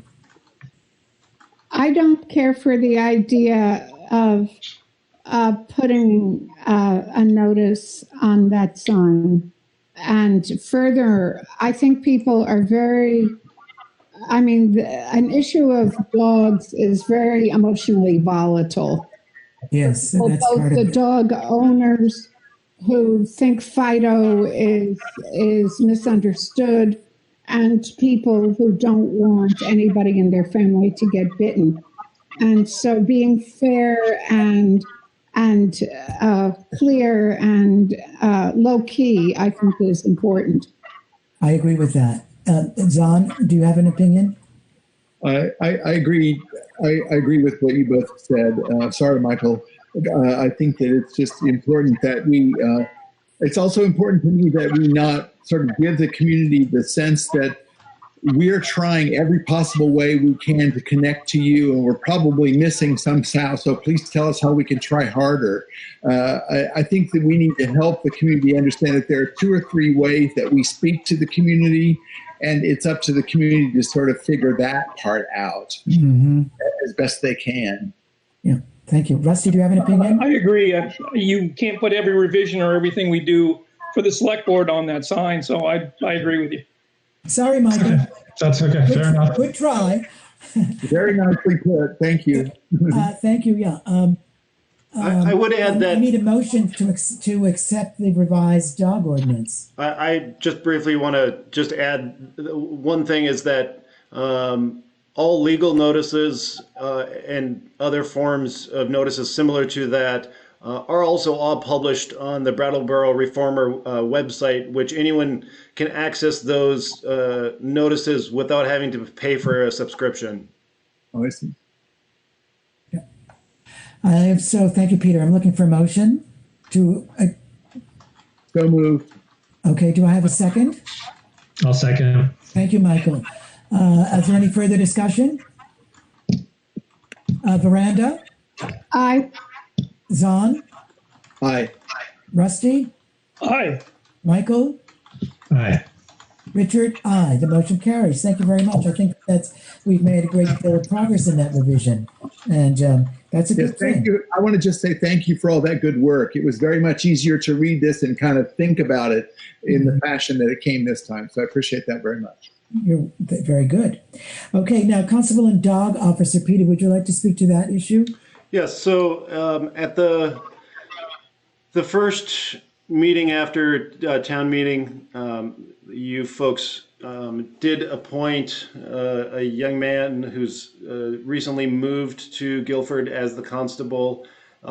There was some discussion with him about him taking the role of dog officer at that same time.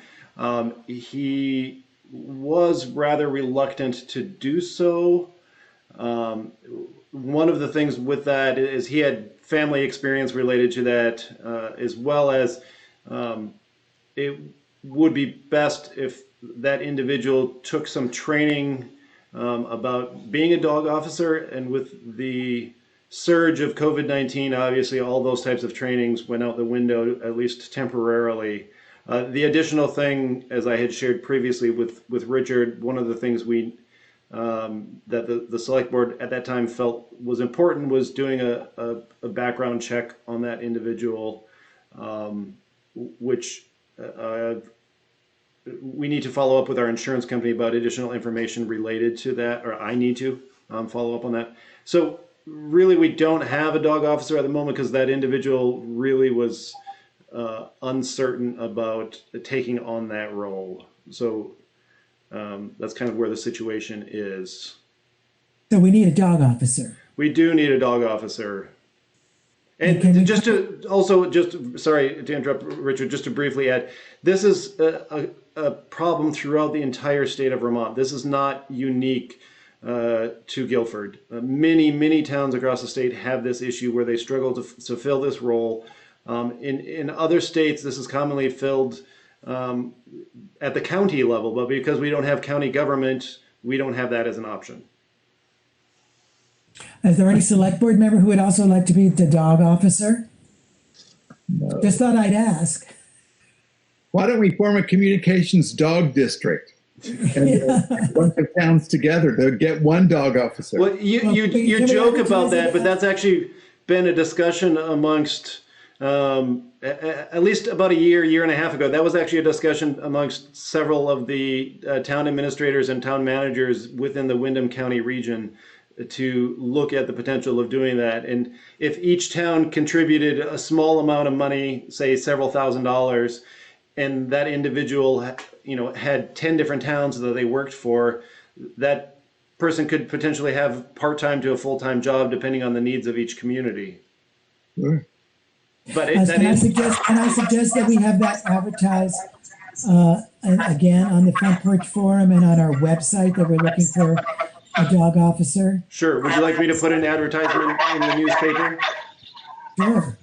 Okay, I will do so.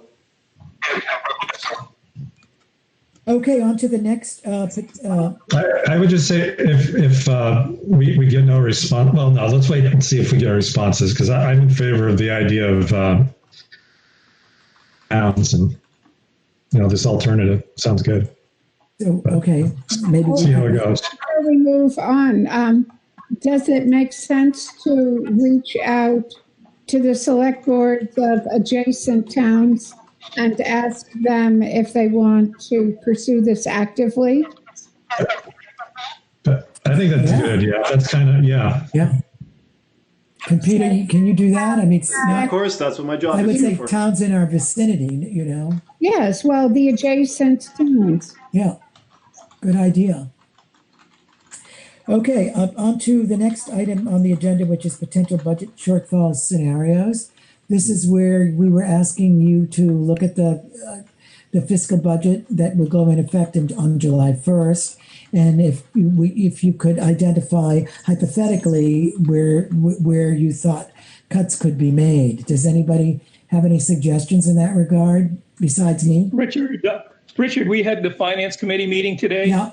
They came up with some ideas, some recommendations. They wanted to know if the select board would report out measures that have been enacted or have been contemplated to reduce the budget for this year. They recommended that we look over the overtime policy and how we do overtime. And they wanted to know what we're doing about, are you and going to be doing about the highway staffing levels and like part-time versus full-time work, analysis of aberrations, if any, between terms of personnel policy and employee practices that have financial applications. Mm-hmm. Interesting. I don't know if we can solve any of that ourselves tonight, but the Finance Advisory Committee is going to look into those items. They would like to know what we're doing about that. They want us to tell them so they can work on it themselves. Uh-huh. Rusty, could you please say what the second thing on your list was? There's overtime and the overtime policy. Is that the one you were talking about? No, the next one. Okay, the highway staffing.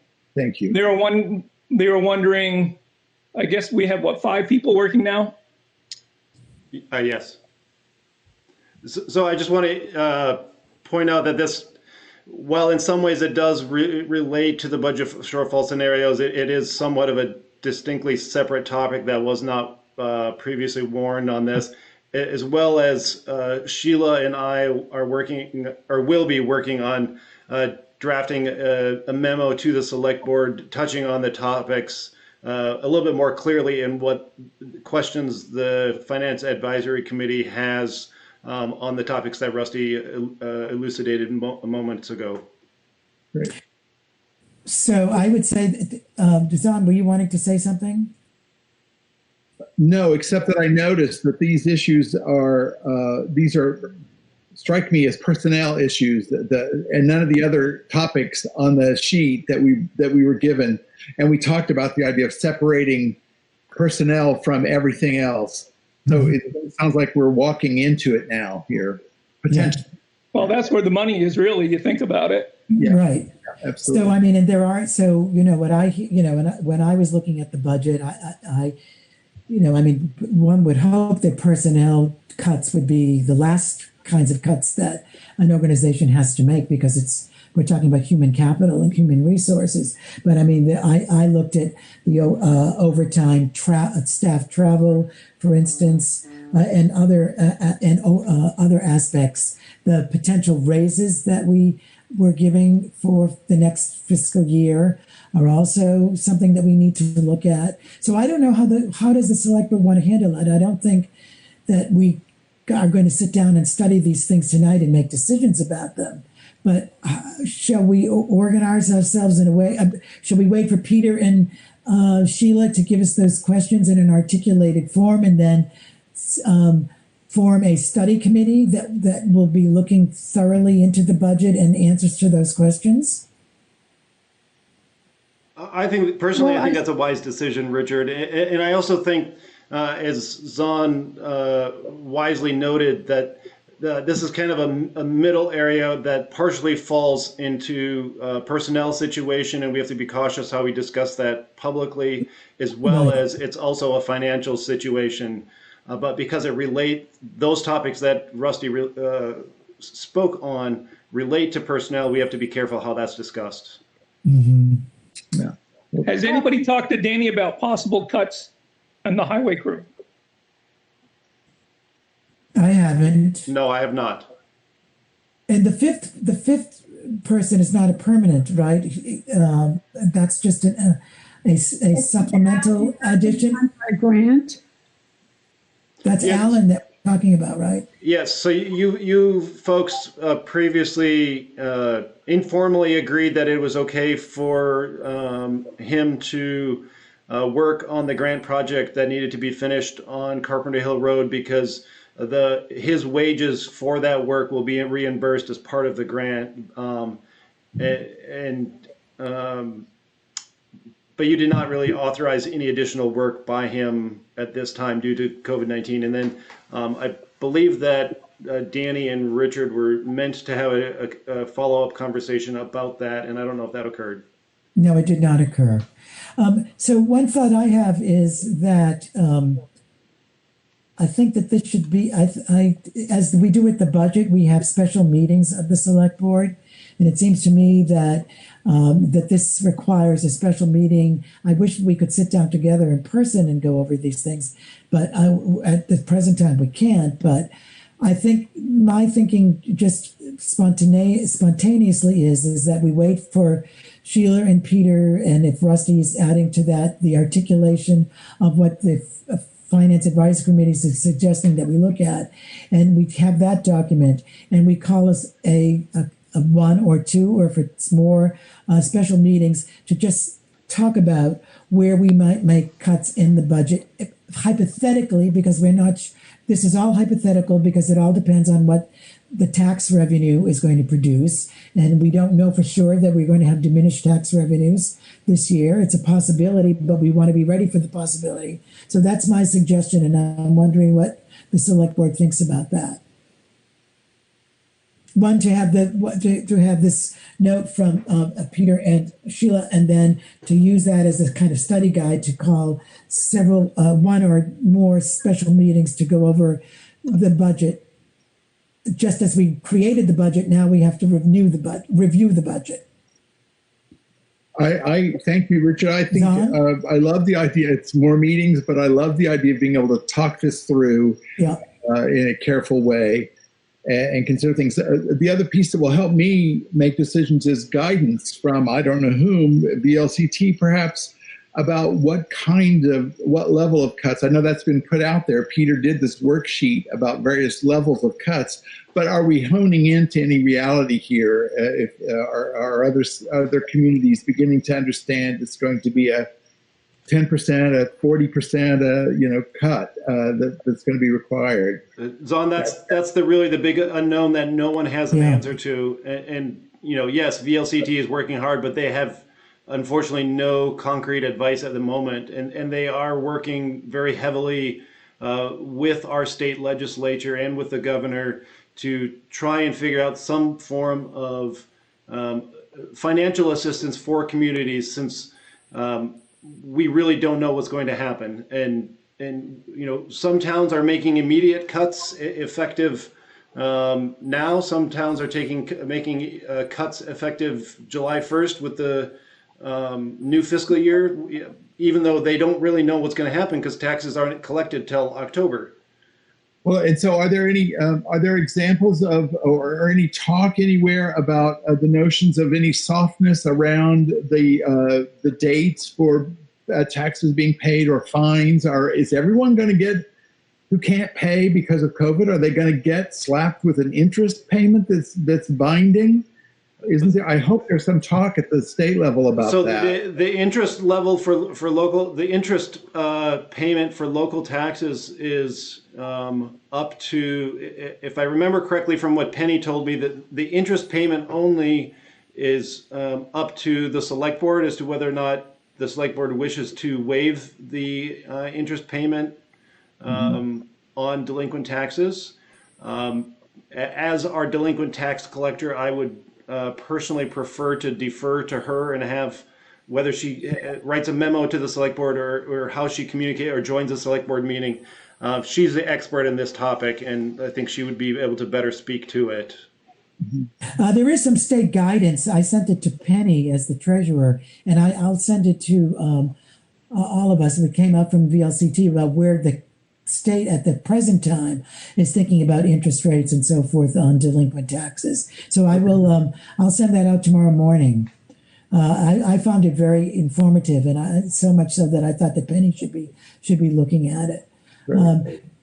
One thing that we could do is, I think maybe that could guide us, is that Peter did do that. What was it? 4 percentages. Yeah. Yep.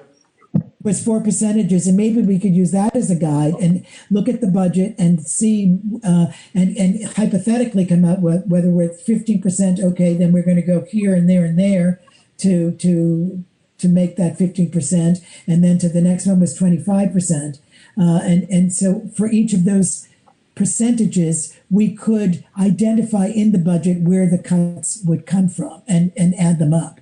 I think that might be a very practicable way of moving.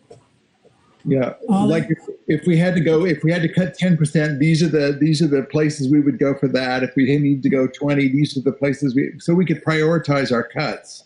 Right. Is that what you're saying? Something like that? Well, we won't know the cuts until October, correct? Right, but we would be doing this. We lost. Yeah, that's correct. But we could know that we could start making decisions about where we're going to turn first when we have to make those cuts. Yeah. Yeah. And something that's very interesting is the unknown of how people are going to be moving to work. You know, I'm thinking about the highway budget and wear and tear on our roads and the need to get out to a job, school, or other forms of work first thing in the morning. And I wonder whether there's going to be a difference in the way that our constituents, our people, are going to be living, which might affect highway use, road. Yeah.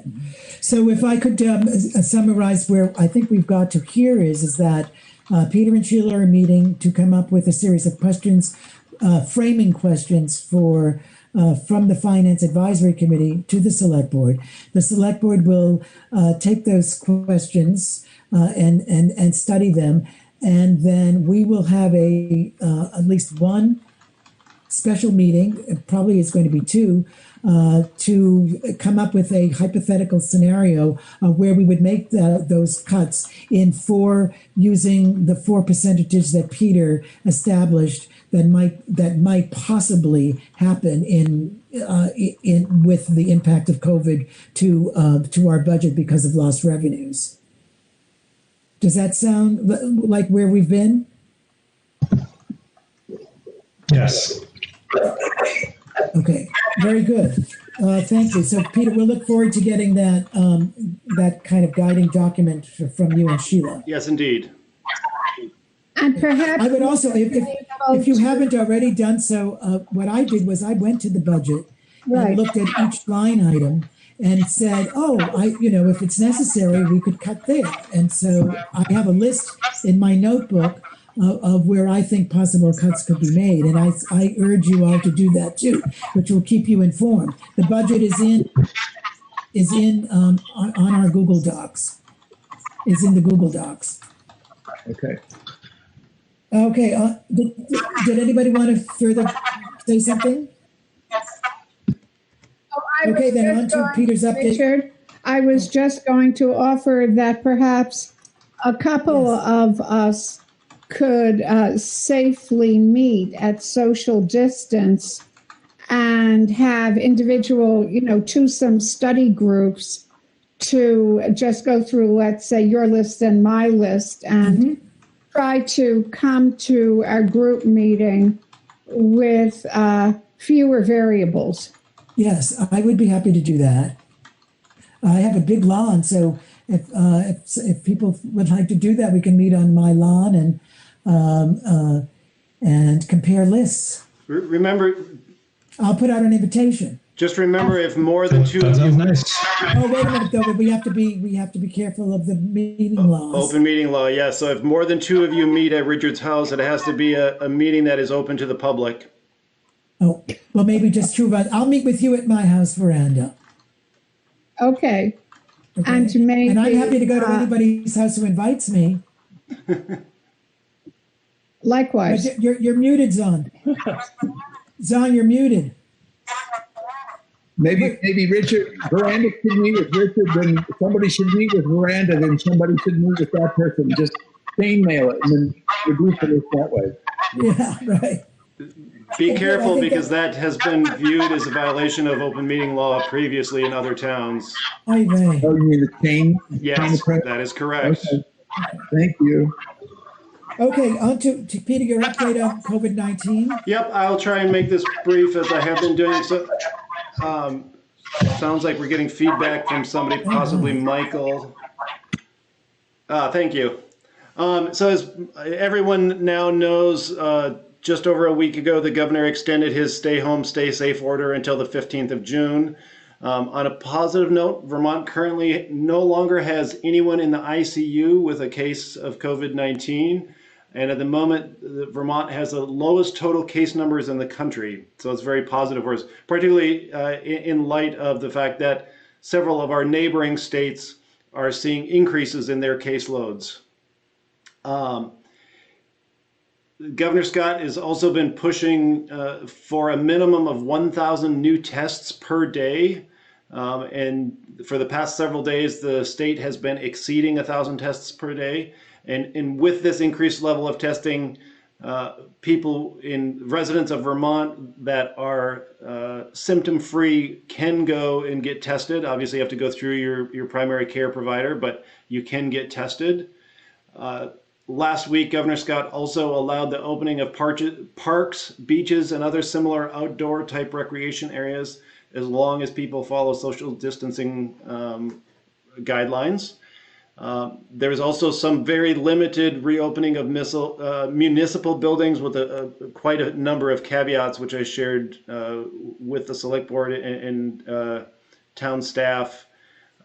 Towns are also permitted to pass emergency measures which require the use of face masks in all buildings and businesses in town. Burlington and Brattleboro have already passed such emergency measures. And many other towns are in the process of passing similar regulations. And last but not least, on one of my EMD calls, conference calls last week, Senator Leahy joined us, and he spoke briefly about work that he has been doing in the Senate to craft a financial care package, as he worded it, to assist municipalities and counties across the United States. And so it has passed one of the houses in the legislature and is currently before the Senate, in which there are some heated discussions happening. But he's very proud of the work that's been done on that, and as he noted, it's been across the aisle, and he's hoping that there are enough people that can support it to help municipalities across the country work through this pandemic at a financial level. Thank you, Peter. Are there any comments or questions for Peter? It was a good summary. Okay, on to the warrants. Okay, so I move that we pay the following warrants. Payroll week 5/17/20 for $6,647.63. Payroll week 5/24/20 for $6,131.42. Expense warrant 2022 for the sum of $19,790.77, and expense warrant FW22 for the sum of $131.50, for a total of $32,701 The greatest expenses being once again gravel and insurance. Do I have a second? Zahn seconds that. Is there any discussion? I'll take the roll then. Veranda? Aye. Aye. Zahn? Rusty? Aye. Aye. Michael? Richard? Aye.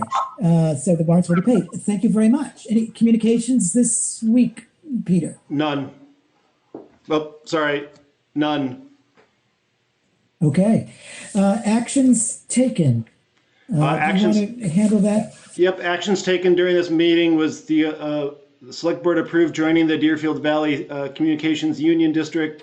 The Select Board appointed Zahn as the CUD representative and Michael as the alternative. The Select Board approved the deadline extension on the grand list.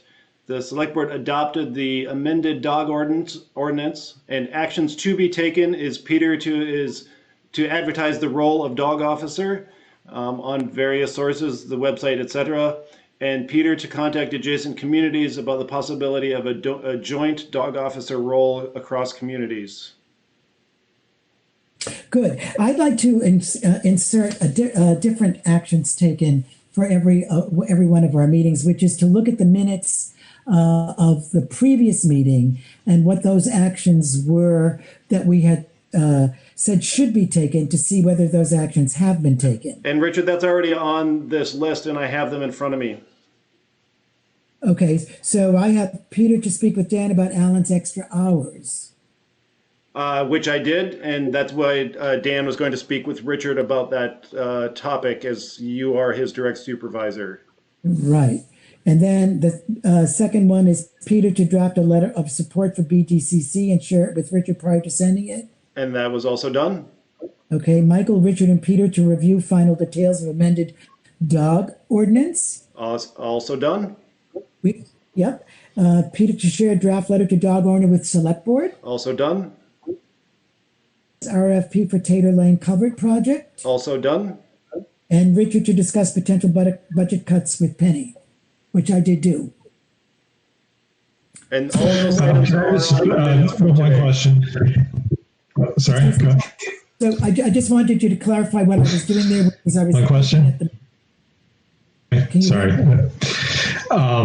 The joining the CUD form for that. Can you hear me? Yes, I can hear you. Form we need to process through, I think, and submit. Yeah. Oh, sure. Thank you, Michael. Can we add that as an action item? Oh, yes, I'm doing so. Yes. So, Peter, we need to forward a copy of our minutes. Yes. To the CUD and fill out this other form. Yep. Those two things. Okay, well, I just wanted to go back where I was at when I was giving that list. Those were the actions that we wanted to be taken in our previous meeting, and I'm just wanting to go over those at every meeting so that we know that, so we can check them off. Which we have been doing, Richard. I've been reading those out at the end of each meeting. Okay, good, excellent. So now I think our next is, if I'm not mistaken, is there a motion to adjourn?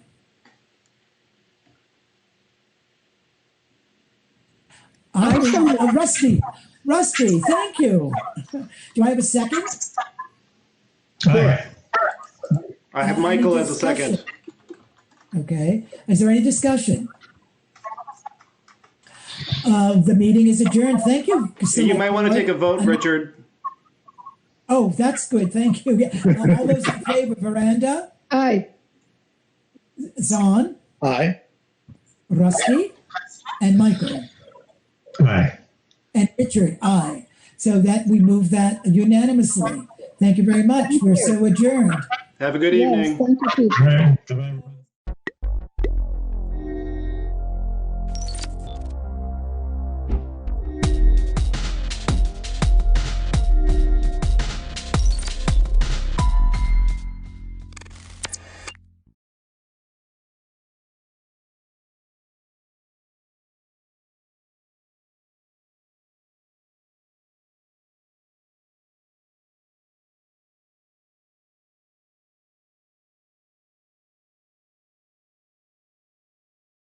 I think we are going to be joined by Aaron Segrist shortly from the Vermont Retail and Grocers to give us some preliminary thoughts on 346 and what the retail and grocers, what she's heard back from.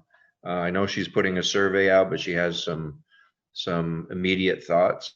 And I think it's more of, you know, how much of an issue was the frontline workers, the difficulties that businesses had of keeping those frontline workers on, if any. Some, you know, we've heard anecdotal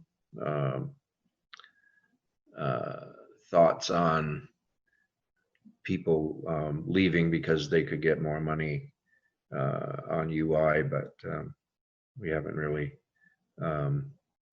we haven't seen any evidence of that yet. So as soon as Aaron gets here, I think we can talk more about that. But Jean? I just a quick question, if we have some time, and it's aimed primarily at Lynn. Is when you got that letter from DOL with all of the people who are now claiming on your, you know, who are claiming UI. My understanding was this is not supposed to affect your experience rating. Was that? And I got a client called me. They got a letter like that, and they're supposed to be emailing it to me, so I haven't seen it.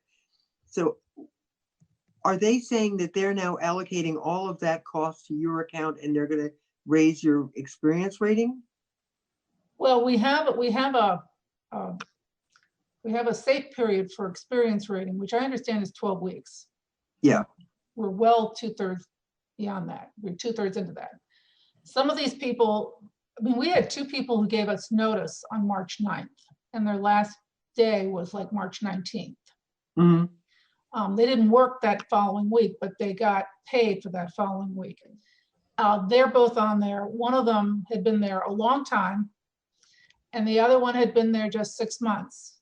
And the way they do it with UI is they go back like 4 or 5 quarters, and they pick up anybody who's been there as an employer. So we were the primary employer for one of them. She started work, I think, on March 23rd or something in another office. The other one was supposed to go back to her previous employer, but they subsequently got laid off. Then we had another young lady who notified us April 30th that she was leaving. She had been working part-time for someone else, and I assume she reported all that. You know, who knows? Mm-hmm. But she started work full-time the week after, and you know, the beginning of May. Then we had someone who worked for us only for about 2 or 3 months, and she left in December of 2018, and we pulled her in.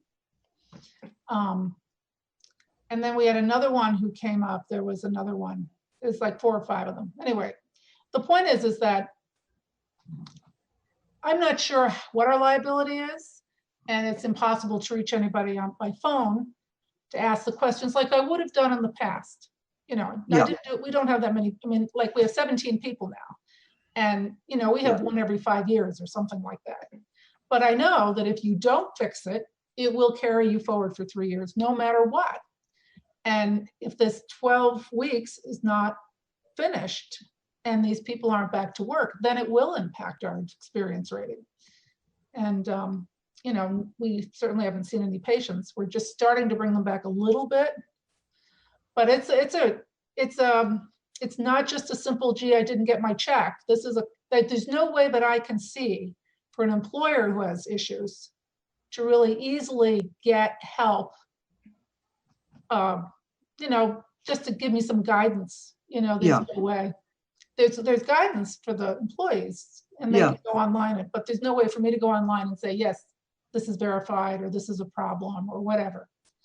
And I mean, early on, I did contact Jessica, who directed me to Dirk way back when in March. But I'm not really comfortable just calling them up or writing them because they got other problems. Like I said, I might try Jim's guy. But somebody, there's got to be, I'm not the only one who's having these kinds of problems. I'm sure other employers. Yeah, that's what I'm hearing. And when I got the call this morning, I was so glad we were going to talk, because I wanted to talk to you about it. And maybe this is something we should become more familiar with in the committee. We're going to be looking at trying to bring people back. That may become yet another barrier to getting back into business. Well, restaurants are going to have the same problem. I don't know. Exactly. Kristen can talk about this. He probably has employees or people that he knows. But employers like restaurants or hairdressers, or of course, usually they're independent contractors, but other people who have employees who they can't go back to work, and people are maybe job shifting now. And where does an employer, it could be anybody, where do you go to get that help? It's a complicated issue, and it's there may be no way you can get out of it. But if somebody's a voluntary quit, I've been assured that we're not responsible for that. But I'm not sure how that works with all this stuff going on. Neither do I. Thanks. Okay, Aaron is in the waiting room.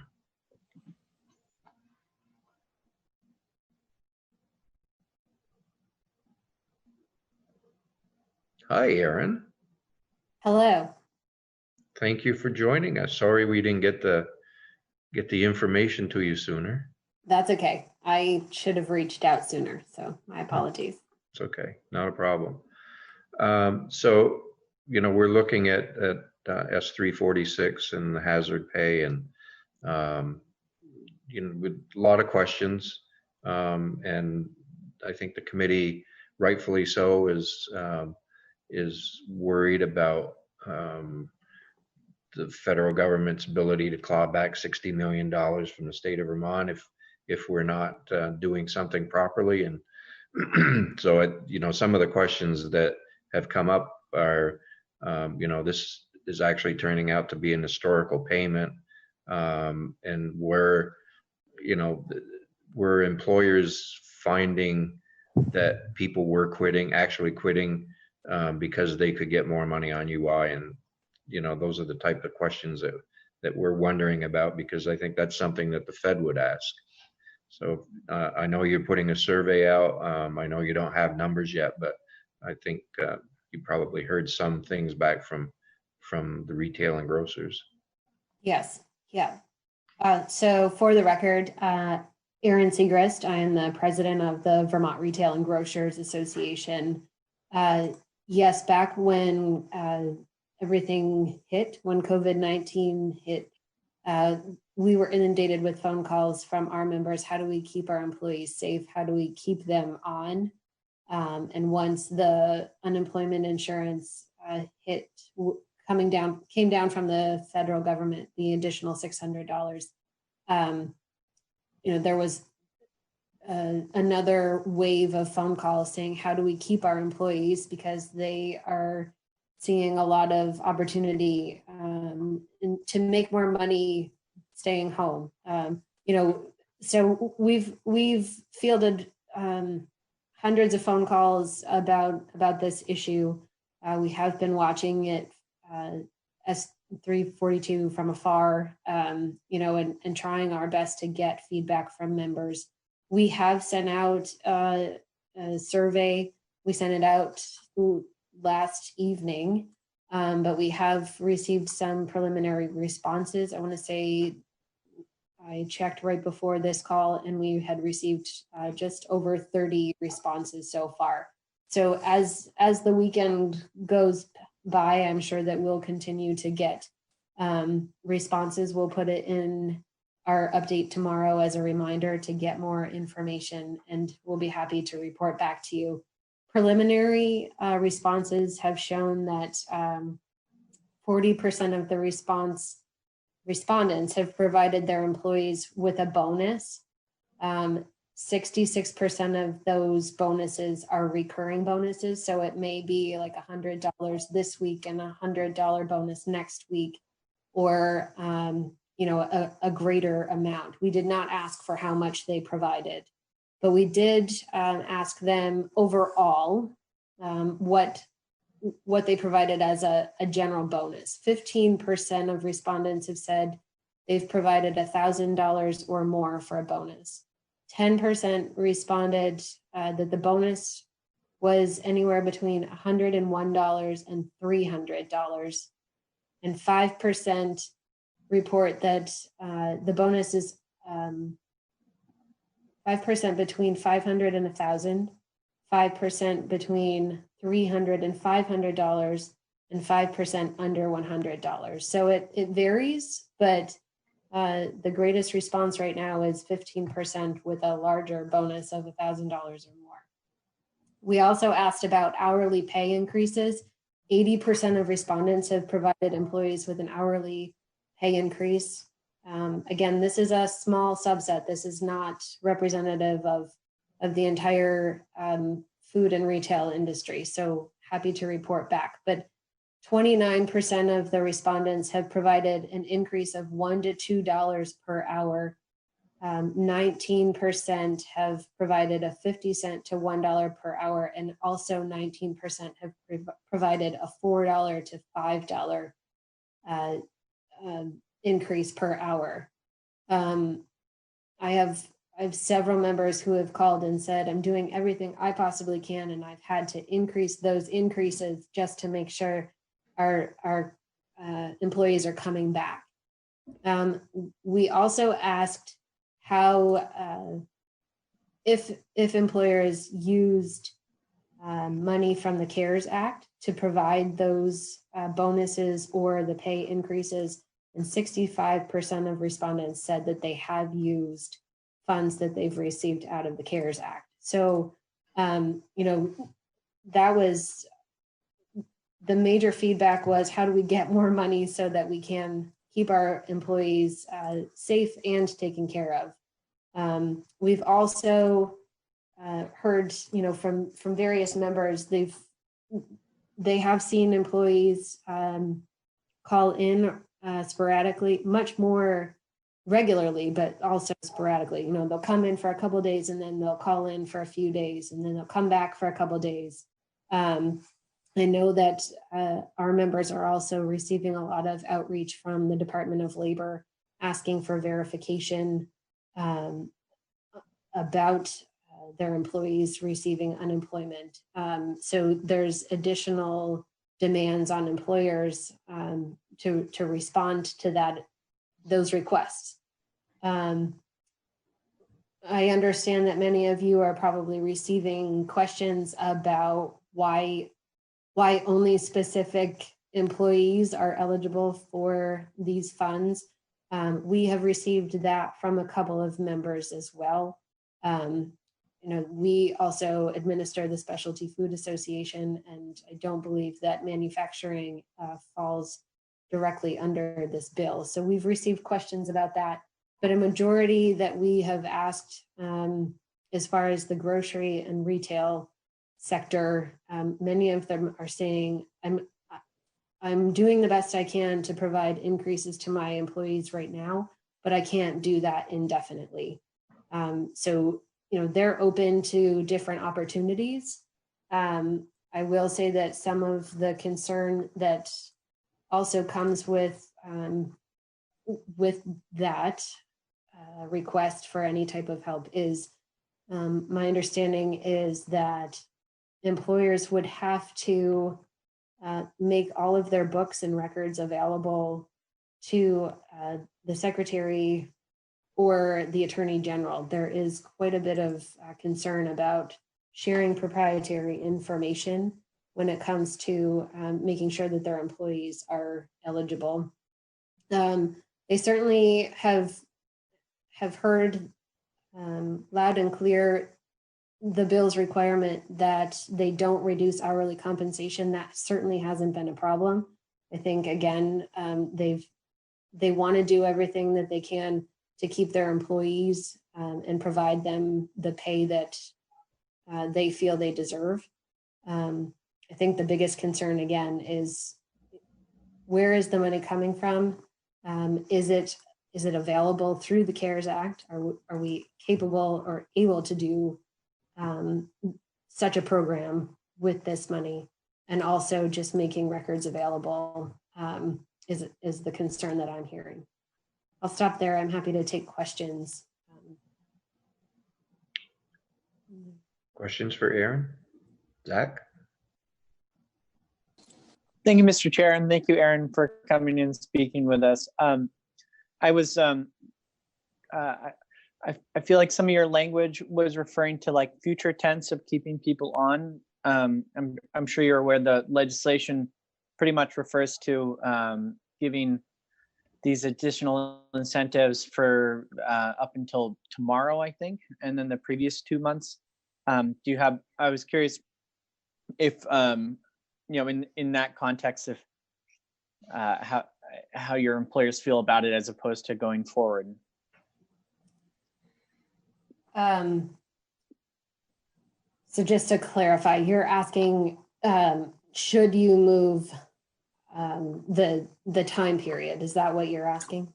Well, I was just confused by I wasn't sure if you were aware that this bill basically is retroactive. It's not really an incentive to keep people on because it's already right. It's applying to things that already passed. And the other question that I had for you, so did the employers that you spoke with that had an issue with opening their books to the administration, to the Secretary of Administration, do they have any other suggestions of how they would like to verify, or how they would let these, how they would let us audit to make sure that the information that they're receiving is accurate? Because that's why we want to have information to that, access to that information. Was there other suggestions of how we could do that?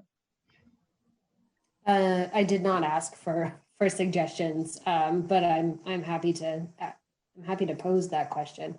I will share with you that our members, I should have started off with a majority of these members that have responded are very small stores. These are country stores. We had one small grocery store, but a majority, let's see, 2 food producers, and the rest of them were very small, independently owned businesses. These are not large grocery stores that responded. And I'll share with you that just like every one of us, our members are working overtime and around the clock trying to provide as much safety and support to their employees and the customers that they still have. I don't think that they've taken much time to make suggestions on how to verify,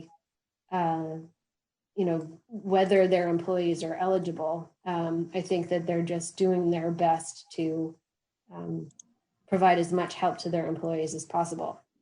I can ask that question for sure. As far as Representative Ralph's first question about the time frame, that is a good question. I think that businesses have already stepped up and figured out how to provide increases. But if that increase is going to support their employees in the long run, then I don't think that should be the reason to not consider this bill. Again, I think the 2 main reasons that we would ask you to strongly consider is this money eligible through the CARES Act to be used for this type of a program? We're facing, as you all know, we're facing an unprecedented year next year as we try to figure out how to fill a gigantic hole in the budget. So we want to make sure that we're not saddling taxpayers or Vermonters with additional funds when we weren't anticipating that.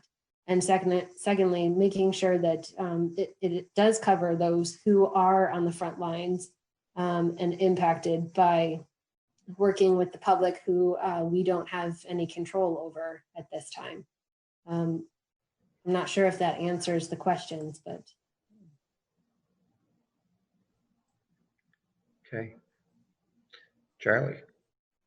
Thank you, Mr. Chair. Yeah, and thank you, Aaron. I was curious if you had any, well, you wouldn't have empirical evidence yet, but anecdotal evidence of some of your members just being forced to close because they couldn't keep the staff on if they wanted to leave and earn more money from unemployment. I'm just trying to think of how are they did increase their pay in order to keep them. So did any of the members of your associations, did they experience shortages in their staff so they had to close operations? I've not heard of a business having to close completely because of staff. They have certainly reduced hours because of staff, but also I think that is a result of just the sheer decrease in people coming in as well. Many of these stores that have responded have shut their doors in the sense that no one is allowed in the store, but employees have become personal shoppers. And so it's all curbside service. And that has reduced the number of employees that may be necessary as well. So there's a decrease in customers shopping at your store, but there's also the decrease in need for employees because they're personal shopping. So reduced hours, yes. I have not heard of very many, maybe one or two businesses throughout this 8-week period have shared that they have needed to shut down because of lack of employees. Okay, and just the other question, you're talking about protecting employees, and we've had a discussion earlier today about the shortage of personal protective equipment for various industries. Just wondering if you and if the association is able to use your collective resources to find that stuff for your members, or how are you directing them? Good question. We have not created a collective buying group per se, but we have fielded as many sources as possible from national counterparts, from regional counterparts, from just membership in general to find PPE and reallocate those options to other members. So, our distributor members may have access to hand sanitizer. And so we would take that information and share it with our retailers. If, I had the 3 large grocery stores coming to me saying, help us find face masks. And so, there was one full day where I was on the phone just calling suppliers of face masks and seeing if there's any availability. So it really wasn't a collective purchasing group. It was more just doing the research and digging ourselves. Okay, thank you. I will share with you though, we did make several requests to the administration, through Agency of Commerce and Community Development. We did ask, or at least raise the flag saying we need help, and I made it very clear, I should say, that we never wanted it taken away from the healthcare workers, but we did need help. Our grocery stores were left out on a limb. We were getting phone calls and emails saying, this grocery store on this street doesn't have cleaning solution at their front door, tell them, and they simply didn't have it. And there wasn't really any, I think we were all inundated, the association, but also the agency and the state as well. But there wasn't much in the term of support from the state level in providing access to that PPE. Yeah, you might, if people are looking for some ideas on how they can, what they could use to screen their registers and things, I found that see-through shower curtains really work well. Oh, yes. Yeah. And they cut well too. And the duct tape sticks to them and it works really good. It's cheaper than plexiglass, yes. You better believe it. So like a $5 solution. It worked great. It works great for me. Bob? Aaron, I want to make sure I understand your support for this bill. I want to make sure you understand that as it's currently written, it would provide, it won't reimburse employers that have given, raised their rates and given bonuses.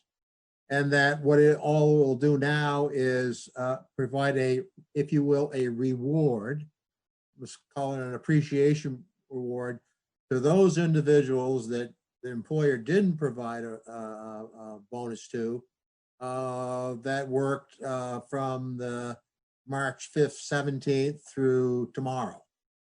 And it doesn't provide anything going forward. Right. So I guess I assumed that the dates may be pushed back, but if that's not the case, I would ask that you consider them to be pushed back. You know, if this bill is to move forward, I would ask that you consider pushing the dates, say to May 15th to July 15th. I'm not sure if that's something you're considering, but as I said earlier, employers have done everything they can within the confines of their business between March and May, and I understand the Senate's want to support and the reason they created this bill. I think that, you know, we appreciate their thoughts and their willingness, but businesses have stepped up in order to provide as much support to those employees faced with these difficult situations already. So if we're going to continue to ask these businesses to provide this type of support, we would ask that, you know, if you are going to pass this bill, you would consider pushing those dates back. Thank you, Aaron. I think that's important to understand that issue. That it as it's written right now, it's a historical program, and that will not help employers who graciously have stepped up and provided bonuses. I wanted to make sure you understood that. Thank you. Yes. Yeah.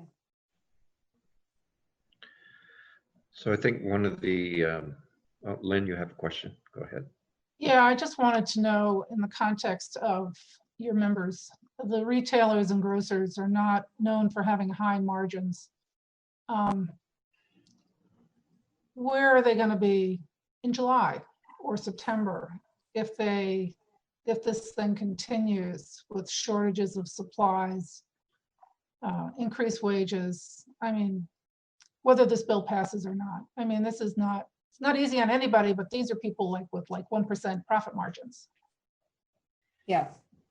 Yes. Those are the $1 million questions right now. We have several retailers that have had to shut down, who are contemplating whether they are going to make it back. We've heard from several retailers that they will not be opening on Monday, even though the governor has said that, you know, you can start your phase in. We have rural members who called us the day after the state of emergency was announced and said, I don't know if I'm going to make it until June. There are a lot of, there's a lot of uncertainty still. I think that, you know, those that have been able to secure CARES Act funding, you know, they've been provided a short lifeline, but I think that we will see a significant change in the landscape between now and probably this time next year. it's going to be a long road for every single one of the retailers in this state.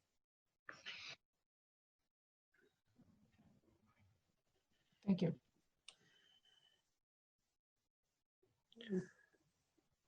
Any more questions for Aaron? Okay. My internet connection's unstable right now. Kind of fits me.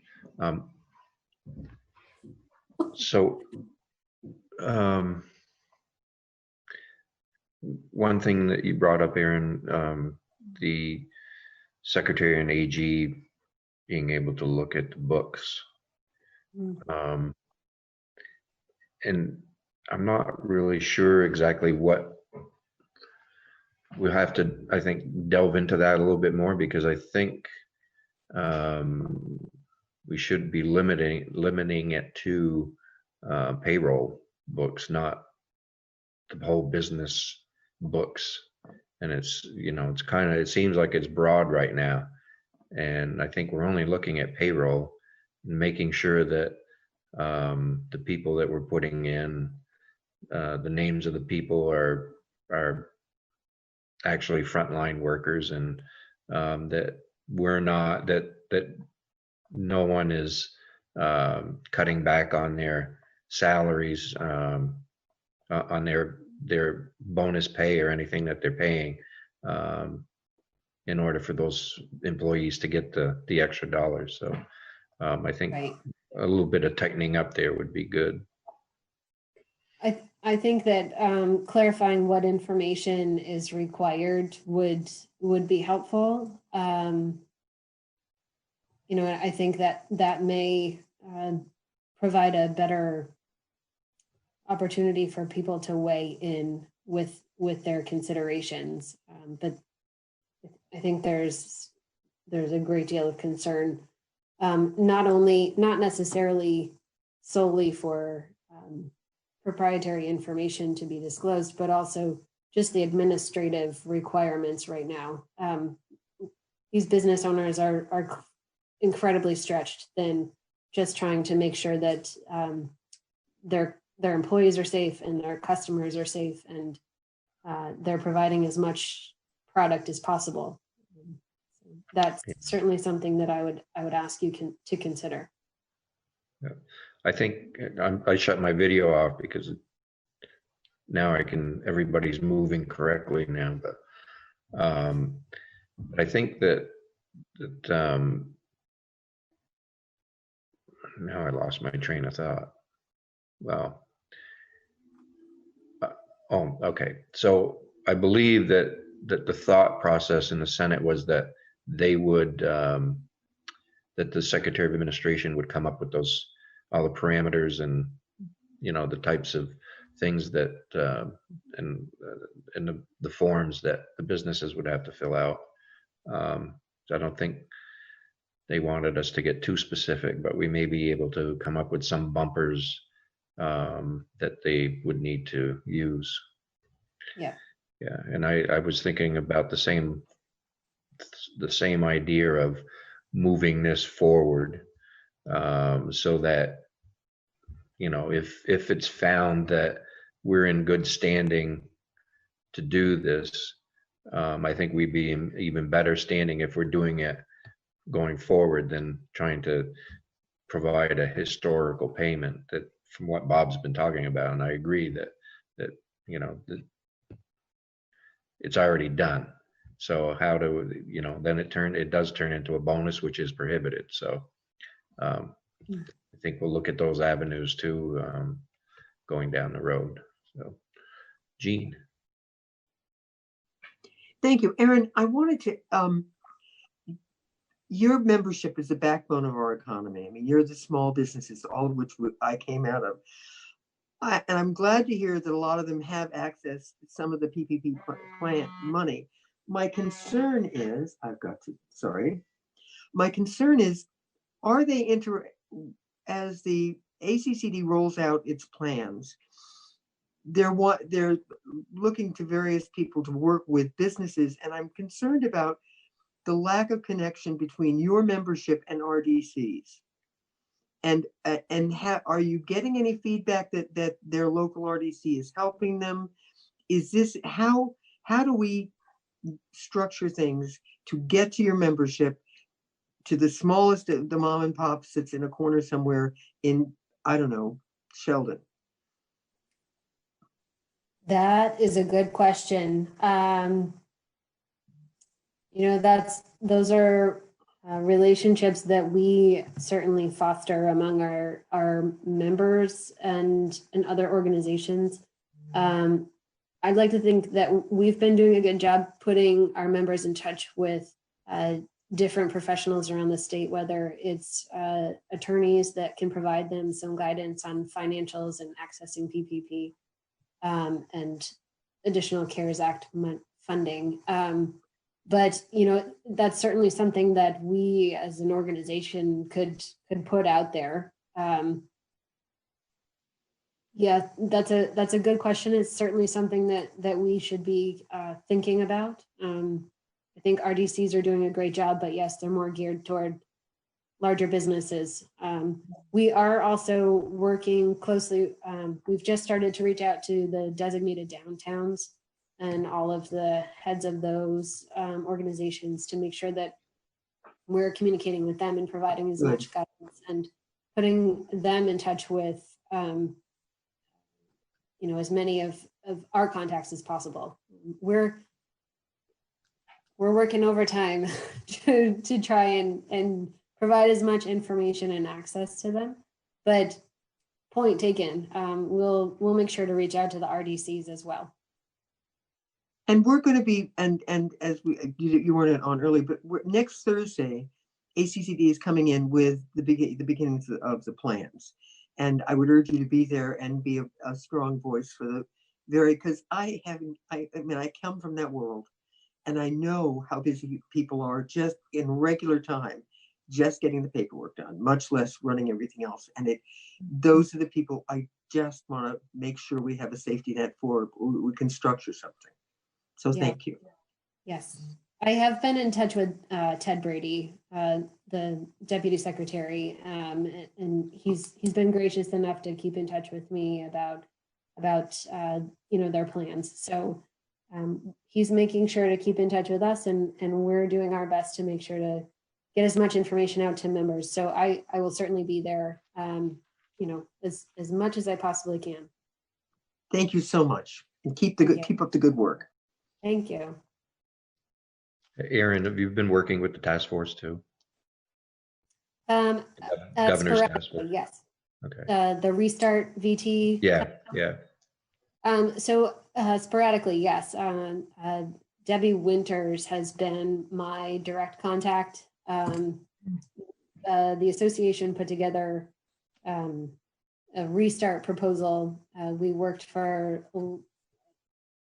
a couple weeks with different types of businesses and different size businesses to put together a comprehensive request to reopen retail. I'm happy to share that with the committee if you would like.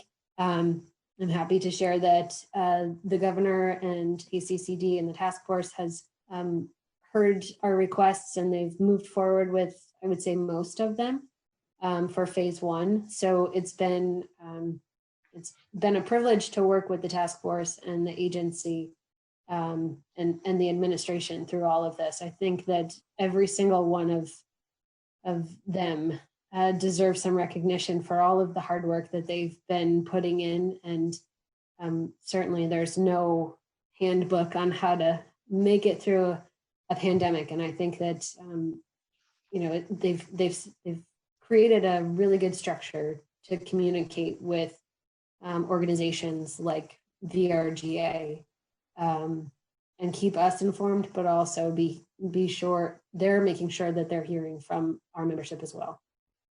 Good.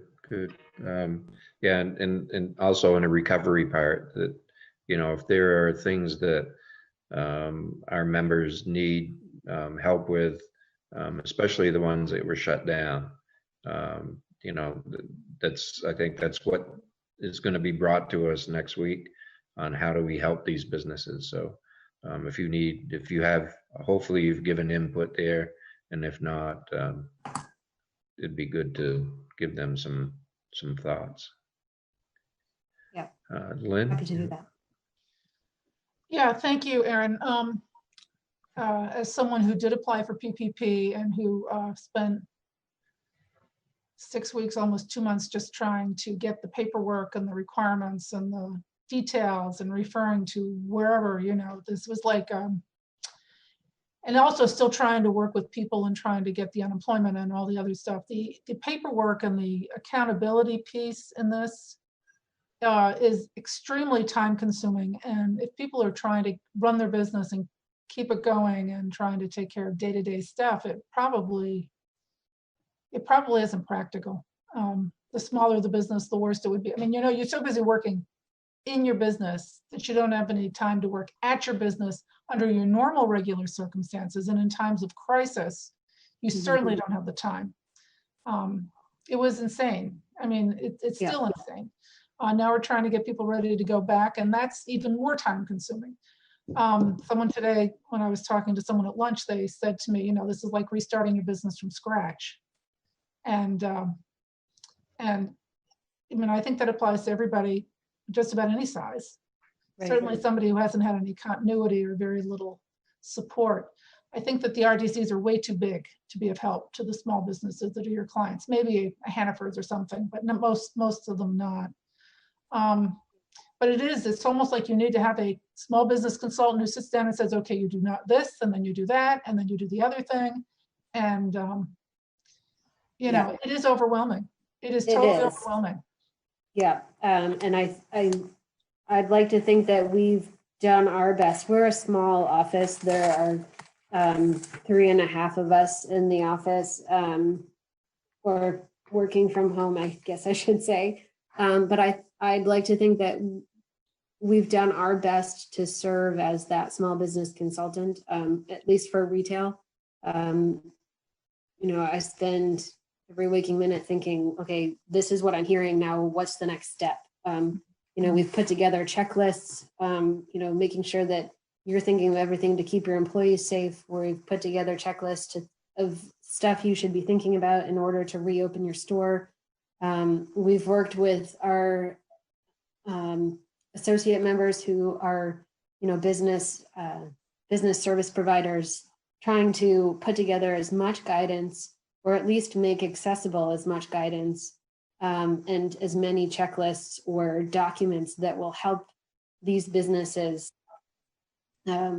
continue to run somewhat normally while having to address, another day's work on top of it. It's small business consultants would be in high demand if people had money, for sure. And so I'm hopeful that we've provided some ability to reduce someone's concerns a little bit, but yeah, we need more. We need more of that. Thank you. Any other questions for Aaron? I'm also happy to either come back and report or share additional responses on the essential employee grant. Hopefully we'll get additional responses tomorrow and over the weekend. Happy to share. Yeah, that'd be great if you can share that. That'd be wonderful. And send me. I didn't get the survey, so if you could send it to me, that'd be great. Oh, I think it was we sent an update yesterday. It's in the update, but I'll forward it to you. Okay, thanks. Appreciate it. I think we're in a good place to finish up. But I appreciate your time, Aaron, and it's. I think it's good that we're able to hear from our retailers and grocers as we look at this. And I think we need, we're in a position where we have to look at everything very carefully, and it's not, we're not diminishing the fact that we have a lot of employees and businesses that are front facing the public right now, that stayed in their jobs and are providing a valuable service to all Vermonters to make sure that essential products are people can still get them, because without our employees, we're closed, and that means Vermonters can't get what they need. And we're also happy that the Vermonters that were not able to continue working were able to have enough money to pay their bills, meet everything, feed their families, and stay safe, and only coming out when they needed the essential of life. So we appreciate everything that everybody's doing. So I want to make sure that everybody out in the YouTube viewers that are out there know that we appreciate everyone and what they're doing. So thank you very much. So with that, committee, I think we're done for today. Appreciate that, all your work today. So tomorrow we're on the floor at 10, and Zach, you're all set. You have the bill all set, turned in, so we'll deal with that next week. We'll hear more on what ACCD is going to bring us next Thursday. I think Wednesday we'll use our time to have a discussion with Steve Monahan, talk a little bit about worker comp and COVID, and where they are and how things are going with that. And so,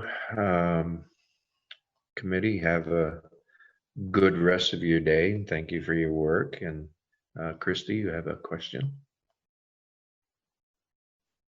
Just a quick one, Mr. Chairman. When the senator presented this bill to our committee, and I'm responding to the suggestion that Aaron had about sending or extending the date out to July.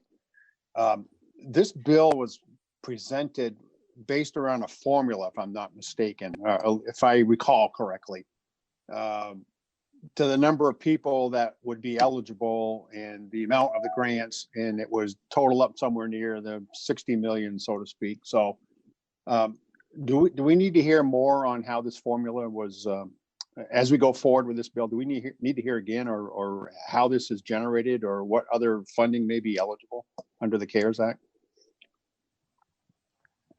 What other funding? If there's other funding available, in other words, well, I think that, the U.S. House is looking at another package that would include some type of hazard pay that we're talking about now.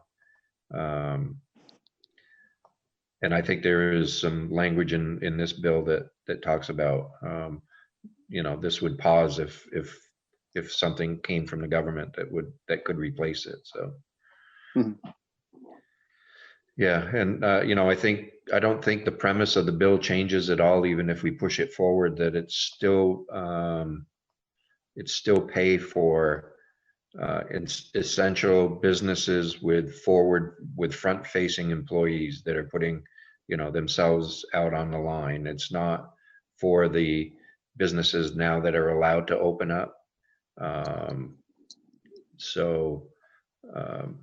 don't think that changes, because if we start adding more, the price tag goes up, and then I don't know that we're on solid footing with the Treasury Department either. So we're still waiting to hear back from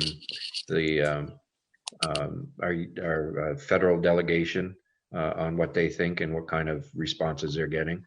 So as soon as we get that, then we can probably move forward more. Yeah, that was my concern, Mr. Chairman, was just the grand scope of the pot of money that we have, and considering the number of employees that would be eligible. And we certainly don't want to create a bill that would bankrupt the U.S. government, and certainly the state of Vermont. So, well, we'll let the U.S. government decide on how they want to bankrupt us, and but we're certainly not interested in bankrupting the state. That's for sure. Mike, are we Bob? going to hear from the second? Oh, sorry. Bob, go ahead, and then Zach. I think the U.S. government's already bankrupt. Do you think it's would be wise to get back in touch with the congressional delegation, and now that we're thinking about making this a more forward-looking issue as opposed to historical? Well, I think I'd be interested to actually just get back their comments, and that might be one of the suggestions that, because we not only did we ask for take a look at this, but I think, you know, asking for suggestions, should we make some changes or not to make it so that it becomes something that's on solid ground. So as soon as we get that back, it'll be good. Zach? I meant to do. There we go. I'm wondering if we're going to hear from the Secretary of Administration about this bill. I'm really concerned that we don't have the capacity to administer something like this. Yep. I don't want to have another, you know. We So do you think we'll hear from them at some point? I think, yeah, if we're able to continue on with the bill, certainly want their input, and to see if maybe we need some more bumpers around what we're expecting them to put out for advice to businesses too. Okay, anything else from anyone before we hit the road? Stephanie? I just want to say I've been getting just a really wide range of comments from constituents on this one, and from people who, like nurses, who feel like it's just, you know, their job to do this. To Yeah. you know, I think we've all been receiving them. The grocery worker's mom who feels like her son needs to, you know, get some reward. Yeah. So I'm in a dilemma about it. And then, you know, I was at a large chain grocery store the other day, and I overheard the workers talking about their COVID-19 pay. So it'd be interesting to see like how much, you know, these other large chains are paying, you know, are already paying their employees.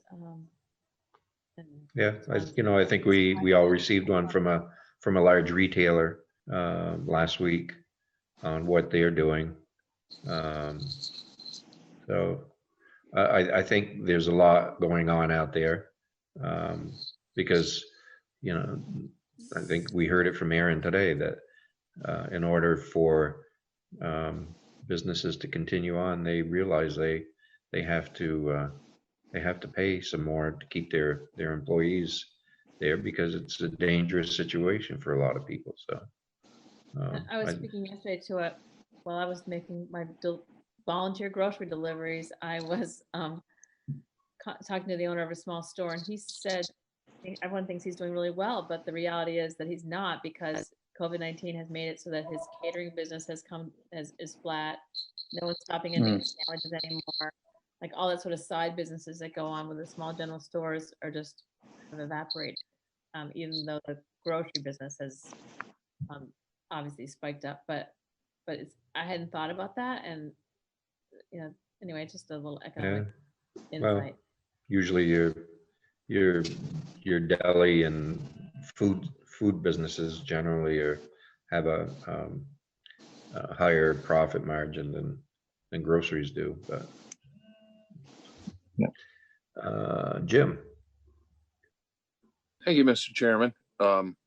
Along the lines of what Stephanie had to say, I'm hearing a lot of resentment about any assistance that would be offered to larger retailers. But be that as it may, I was just thinking outside the box for a minute. And what would the likelihood it be of us getting the governor to come and speak with us? And really just cut to the chase.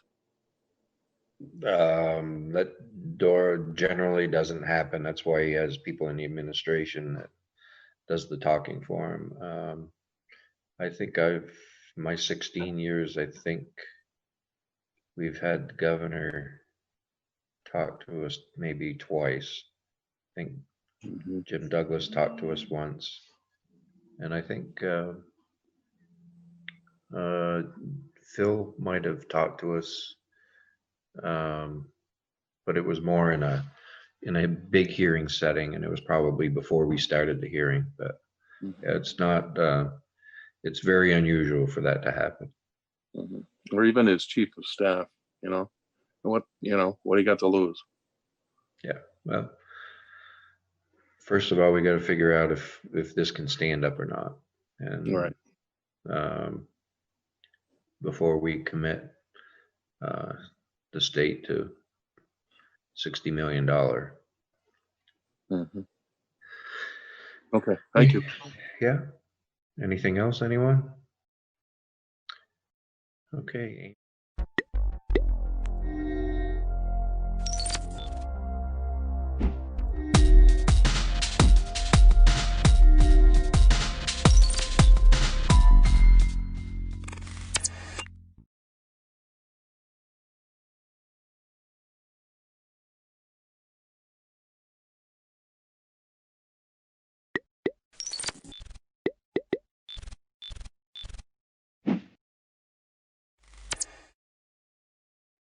Okay, so I'm going to call the meeting to order. Peter, you're all set. Good. Thumbs up. How come my camera's not working? I don't know. So the first item of business is additions or deletions to the agenda. So I'm going to ask that we move up the superintendent report to also discuss the financials before right after correspondence. Does anybody have a problem with that? I do not. I was also wondering if we could go into executive session before Bill has to leave.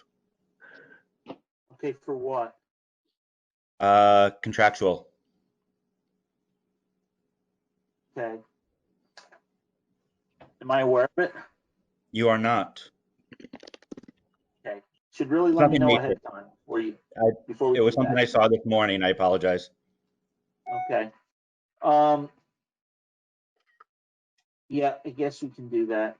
That's going to be a problem with the meeting. Also, I'd like to add for the principals, and I think we're going to have Tammy's going to be late, but I'd like to just see if we have what's going to happen with the any kind of end of year celebration or end of year graduation. Unfortunately, Sue Newman decided to retire in a very bad year because we're not going to celebrate her that well. Is there any other additions or deletions to the agenda? Where's my calendar? Oh, there it goes. Okay. Public, Tracy. I see in public. Oh, hi, Tammy. Tracy, a Sherman. I think that's it. Do you guys have anything for public?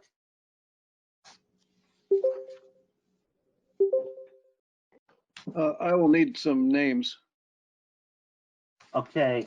See, well, we'll make up a list. Mark, why don't you make a list of names and you can email it? Do you mind? Yep. I can read them off the screen for the most part. There's just two I can't, there's Clover 1, Sherman, Class K, and Organizer. Peter, I'll send you. I'm organizer also. I'll send you a complete list after the meeting. Thank you. Hello, everybody. Anita Raphael phoning in since I can't get it to work on my internet, so I'm here as well. Okay, so Anita Raphael's caller 1. How about caller 2? That might be me, Rich. It is. Okay, so Rick is caller 2. Mr. Chair? Yeah, I will. Excuse me. Richard? Yeah. May I ask Mark a question? Sure. Mark, can you name the callers in, please? Are you doing that? I'm in the process of doing that right now. Amazing. Thank you. Okay. This is where it's not so easy. It's the groups get bigger. So anyways, Tracy, Lisa Andino, I see. Sherman, Anita, anything from you guys under members of the public?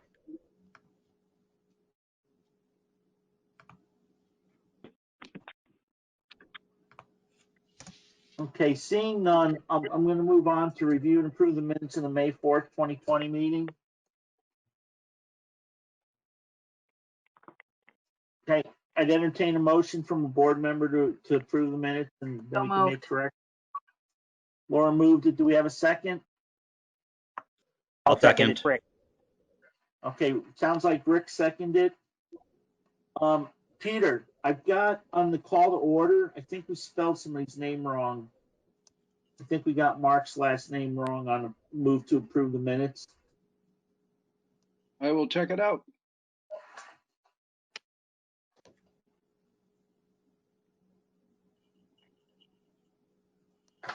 I think that was all I had. Did anybody else notice anything with the minutes? No. Okay, hearing none, all those in favor, please say aye. By roll call, Rick, Aye. Laura, Aye. Kate, Aye. Mark. Aye. I don't see Dwight yet, do I? No. Okay. So it's unanimous on the minutes. I have no correspondence. Bill, Matt, or Tammy, any correspondence you're aware of? No. Okay. We asked to move up the new business, the financials. So you should have gotten in your packets some financial information. First thing is, and I see Lori Garland, I don't think we get her picture, but I think she's there. Lori finally got together with the auditors from about Dover from like 2 years ago. And it appears as though, hi Lori, we may have been given some, we may have had some wrong numbers in our fund balance and our reserve fund. So Lori, you sent some documents out. Which one do you want us to look at to go over the fund balance first?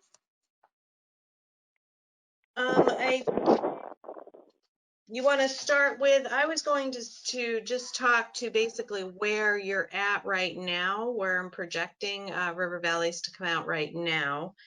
And then we can backtrack and talk about the fund balance issue. Does that sound okay? And it'll kind of tie in together.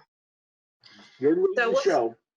Okay, so we'll start with the summary of projected general fund net position, which is the packet in your packet that you received.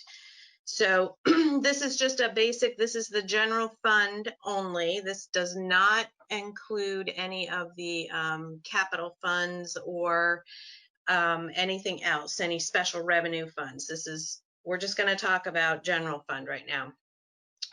Before we start with that, I did get a draft audit from Dover finally on May 6th, and there were some issues from the previous time that the auditor gave me information. But going forward now, the audit is going to be brought into, or I've sent the audit to the new auditors, RHR Smith, who will be doing River Valley's audit. And so they will be giving me the entries to put into River Valleys. And that piece hasn't happened either. So as I always do, I go into this telling you that until we have, documented numbers from both audits brought into River Valleys, they're subject to change. Our auditors might find something with Dover's audit. They already do Wardsboro's audit, so that shouldn't be an issue. So let's Lori, just real quick, Mark or Bill or Lori, is there any way so people who are on this call maybe didn't get the packet could see what you're talking about, the paper? Is there any way to put it up? I can share the screen. Also in the chat box is a link to all the documents. I will share the screen. Oh, thank you, Mark. Okay, Lori, go ahead. I'm sorry. I just wanted to make sure people, when you're talking about something, we could see it. Okay, so as Mark is getting it up on the screen, the overview is basically the revenues, the budget versus actual with the encumbrances or what is left to come in for revenue. Adjustments to revenue, that just means that there'll be, I'm anticipating more revenues. The revenues did fall short though. We are predicting a shortfall of revenue from a variety of different reasons, and we can talk about those, as we go through. There was some transportation revenue that probably was lower. Medicaid has taken a huge hit because of COVID. So we're able to bill on Medicaid, but not at the same level that we were before. So for example, if a student had a one-to-one, they would bill at a level 4. And because, obviously there is no one-to-ones at this point, they are billing at a level 1. And that could be a difference of, like probably about $6,000 a month of billing. So that has taken a huge hit. So revenues are coming in a little short, about 1% short. They're $55,000. Expenses. So expenses are actually in the black, which is great. And I'll talk a little bit more about that in a second. So that's your top number there that has the 113,914. And then I know that there's some adjustments to happen to revenues, and there will be some additional expenses between now and the end of the year. So I'm predicting those to be around 65,000. So of course, this is my best estimate at the time. So expenses are coming in ahead of budget by $103,000. So overall, surplus of 48,000. So let me just back up and talk about the expenses for a second. It's great that they're coming in ahead of budget, but there were some major expenses that were either not budgeted for, that we couldn't have planned for, or there were some overages. And those total about $142,000. So that actually speaks to how well the administrators and their staff did to managing this budget, because there were some maternity leaves, there was some negotiated HRA benefits that were not budgeted for because the master agreement was settled after the budget went through, some ELL expenses, some operational expenses, water issues, septic, generators, all went over budget. Some excess bus expenses, and some other items, smaller items that were also over budget. So all in all, well done, really, in the end, and we'll see where we come out. We may not spend that 65,000, so that would be, would add to the end number. So then the beginning reserve fund balance, that is a little different than what you had seen in the past, and we'll come back to that. You have committed 200,000, which is taken out of that number for fiscal year 20 to lower the tax rate. And then you add in the surplus of 48,000, so your projected end reserve fund balance is 257,000. Again, all subject to change, but 200 of that is committed for fiscal year 21. Okay, so be mindful of that. So that's basically talking through where things are now. And, I've also attached, you can scroll, Mark, if you want, the expenditure and revenue reports, and I'm happy to take questions now or, you know, at another time to talk about any items that you see. Some of the items that I put in the front copy, the summary, are because I know that they're going to be changing in here. So you might see something like if you go to transportation, you would see it's way over budget. Well, it's because I know that a transaction hasn't happened yet, so I accounted for that on my summary page. So some of it's just a timing issue.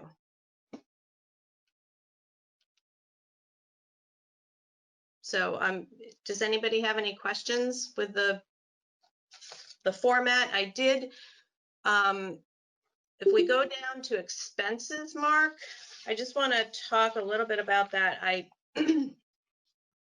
actually, I pulled this report a little different than I normally do, and I wanted to talk about that. I find that it's very helpful to look at a budget in several different ways. So typically when I show you, you know, year-to-date expenses, I usually do it by level, where you have your pre-K and then your elementary, secondary, and then your district-wide expenses.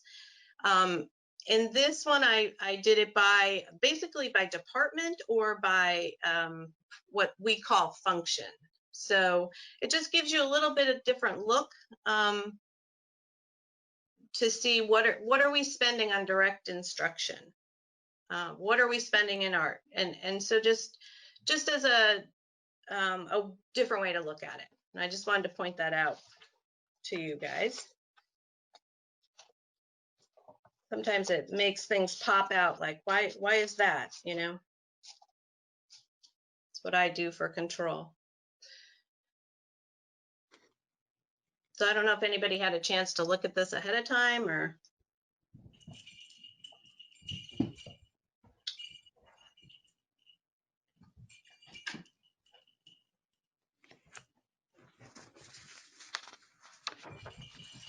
Lori, is there a specific section you want me to? No, I'm just, if there's questions, I'm happy to answer any questions right now, or I can move on and talk about, you know, the fund balance. I'm sorry, Rich, do you mind if I ask a question? No, go ahead. The additional expenses that you spoke about, the 142K, Right. are any of those attributable to COVID-19? No, none of them. Oh, great. Okay, thank you. Yeah. So I will, that's great. I'm glad you brought that up, Mark, because I will talk now about that. So what this picture doesn't show you is the food program. So the food program right now is running in a deficit situation. We moved, we thought it was going to, let me back up. Food programs typically always run in a deficit situation, and we move money from the general fund to make the food fund whole at the end of the year. I've done that transfer. We predicted that to be projected that to be $45,000. I expect that I might have to move some more money to make that fund whole, and that is due to COVID. So there's additional expenses, particularly in the supplies, you know, what they're packaging the food in, that type of thing. There's also been a little bit of a hit to revenues. You're obviously not having parents pay for food now, although the federal food reimbursement is supposed to be a little bit higher than you're getting before, but I'm not sure that it will offset the entire thing. So you can see on that last line there, the transfer to food service, 45,000, that's what I'm talking about. So we may have to transfer more money at the end of the year, but we're not quite through knowing exactly what the additional expenses are going to be or the reduction in revenue at this point. The state payments and the federal payments are lagging way behind. So I've only gotten through January right now. So it's a huge lag. Are we at any risk of a cash flow problem overall? So far, no, we don't have, no. Right now, we're okay with cash flow. Okay, thank you. Yes. I will possibly, as I do my analysis through the next month or so, I will look and see whether or not I feel we need to go out and get a tax anticipation note, which then, which just buys you time till the taxes come in. The towns do have to pay on time. They did not get a reprieve from that, so they still have to pay the school district on time. I think the taxpayers did get a bit of a reprieve as far as when they have to pay, but I'm not fully aware of those dates. So. Yeah, I think that depends on the town. Right. Mm-hmm.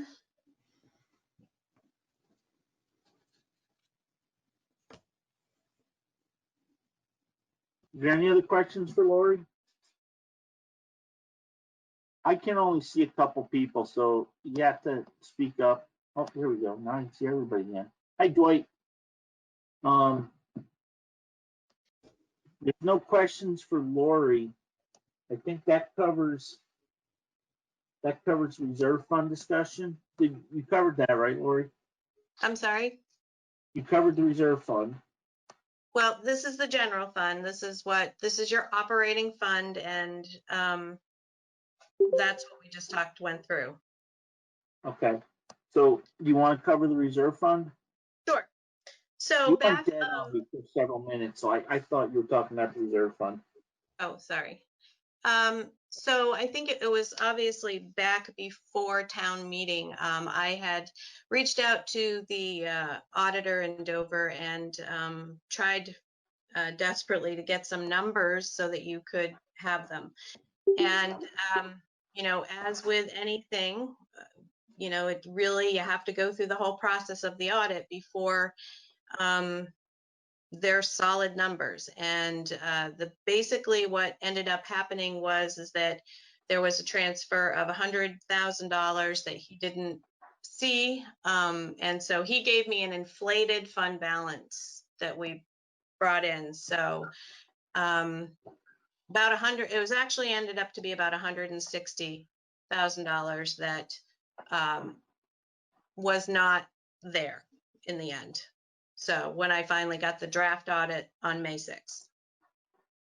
So unfortunately, that means, jump in, Bill, here, because you've been part of the conversation if you want, but that just means that, where the numbers that I gave you in the beginning are less. And so what that means is that you've committed $200,000 this year to purchase down the tax rate. That's all sealed, fine, done. 200 for next year, which I believe we'll be able to meet. And then after that, you really don't have any more in reserves, meaning the reserve that is from the general fund. So what I'm not talking about is the transportation fund and also the building fund. I'm not including those. However, I'm not also going to give you solid numbers on those until everything shakes out. Does that make sense to everybody? Yeah, Larry, I think you explained it well. I would just add that, we can only provide the numbers that are provided to us. So I think that over the conversation of the 18 months, we've been clear that these are the numbers that are provided, and we do our best to make it as transparent as possible to everybody. But you're going from one auditor to another one, and you're going from one system to another system. But I think the May 6th audit gives us the best clarity for what we currently have. And I agree that we cannot be confident in the reserve numbers until those are audited, and we can present them just like we do after the May 6th audit. I will just add, we are starting into our pre-audit, believe it or not. Last week and then next week, we We're meeting with the auditors for River Valley. So we're starting the audit now, basically. So we will have definitely numbers ahead of last year for sure. So does anybody have any questions for Lori on the reserve? Go ahead, Mark. So where does that leave the transportation? And I'm blanking on the other fund that we created at town meeting or at the school board meeting. Right. So they have, you know, we will create them and we'll move as much money in there as we possibly can. At this point, I can't say there's solidly 100,000 in one and 200 in the other, which I think is what you created. Okay. So I guess what I was trying to clarify was that the money is not yet in those funds. So what we're looking at here is the total reserve that we have. No, that's what I wanted to clarify at the beginning. This is only the general fund I'm speaking to here. There is another 300,000, potential 300,000 in those other two reserve funds. Everything's sitting in the general fund right now because I haven't moved the money because I need to finish out the year. Mark, we're just being super cautious after this revelation from the March 6th audit of not defining that, you know, there's 103,000 and there's 168,000 in the other. I've encouraged our team to make sure that we get those numbers solid before we commit that that is exactly what's in there. But Lori is correct. It's approximately $250,000 to 300,000 that's going to probably end up there.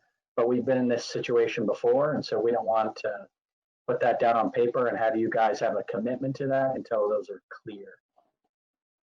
Okay, that clarifies it. Thank you.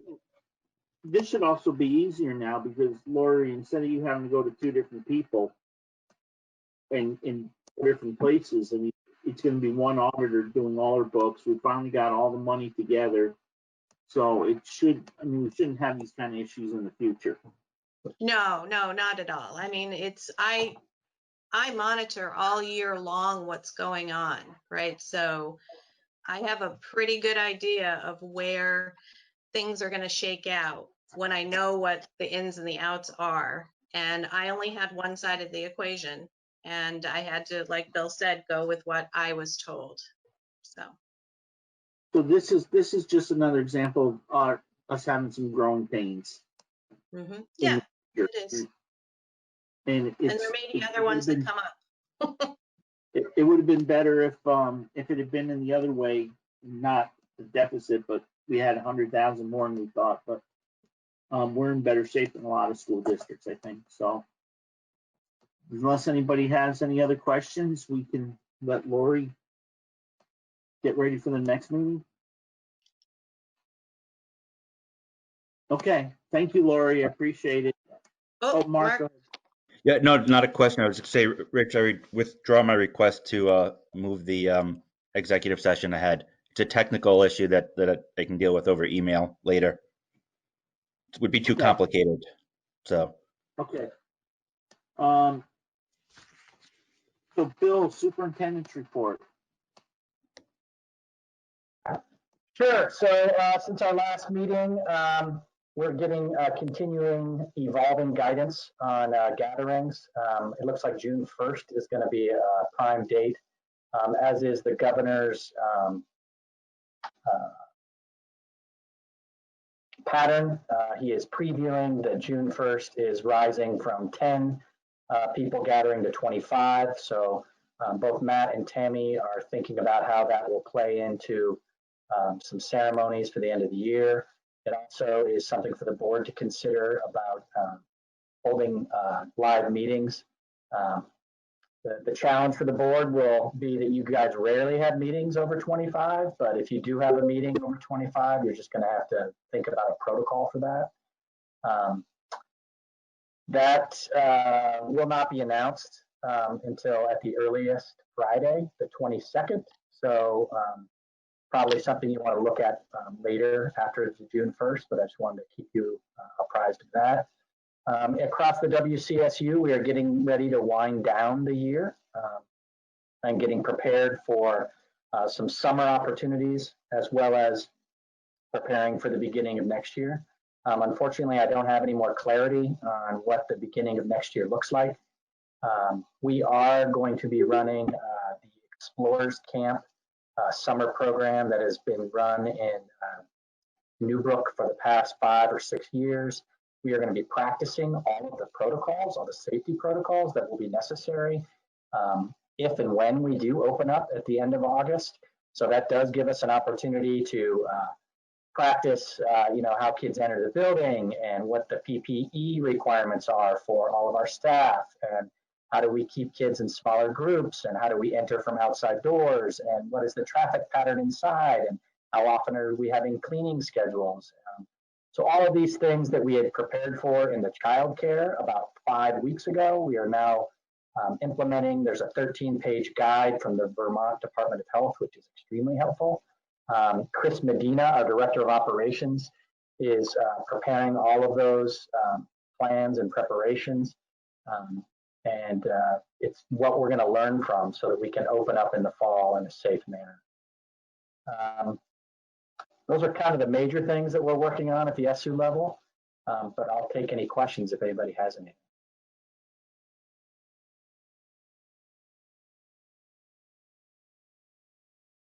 Anybody with any questions for Bill? Go ahead, Mark. I had been in touch with Chris in regards to the transportation RFP he was sending out, but I haven't heard from him. He had been talking about sending it out the end of May. Do you know if that's still on target? The RFP for specifics to River Valleys, or the global one for WCSU? This WCSU, of which we were hoping to get some input in before it went out. We have re-upped with West River Transportation for the West River District. So there won't be a global one, but there can be an add-on if there is some need that River Valleys has that would match that.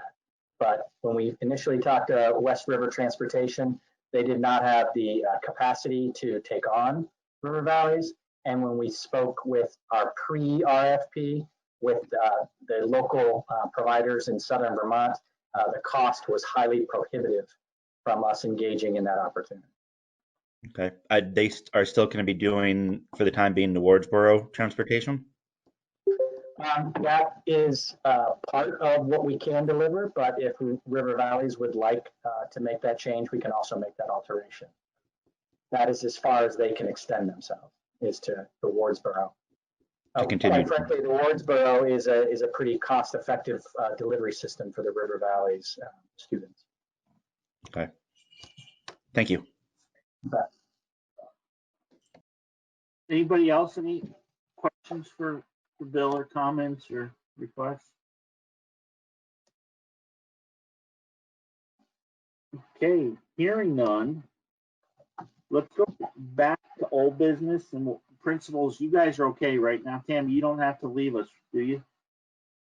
Okay, so why don't we go back to the website design before Bill takes off, because that'll be going to his office probably. So Mark, you I don't know if you want to put the RFP up so people can see it, and then maybe talk about it a little bit. Sure.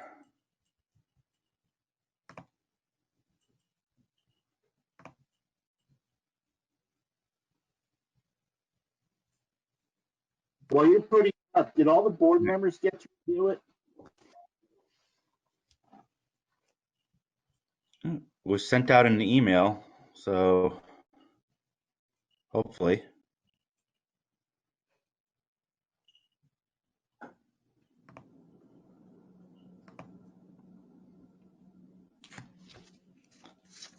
All right, so basically, didn't make too many changes from what we presented. Anita and I presented 6, 8, 12 months ago, kind of losing track of time.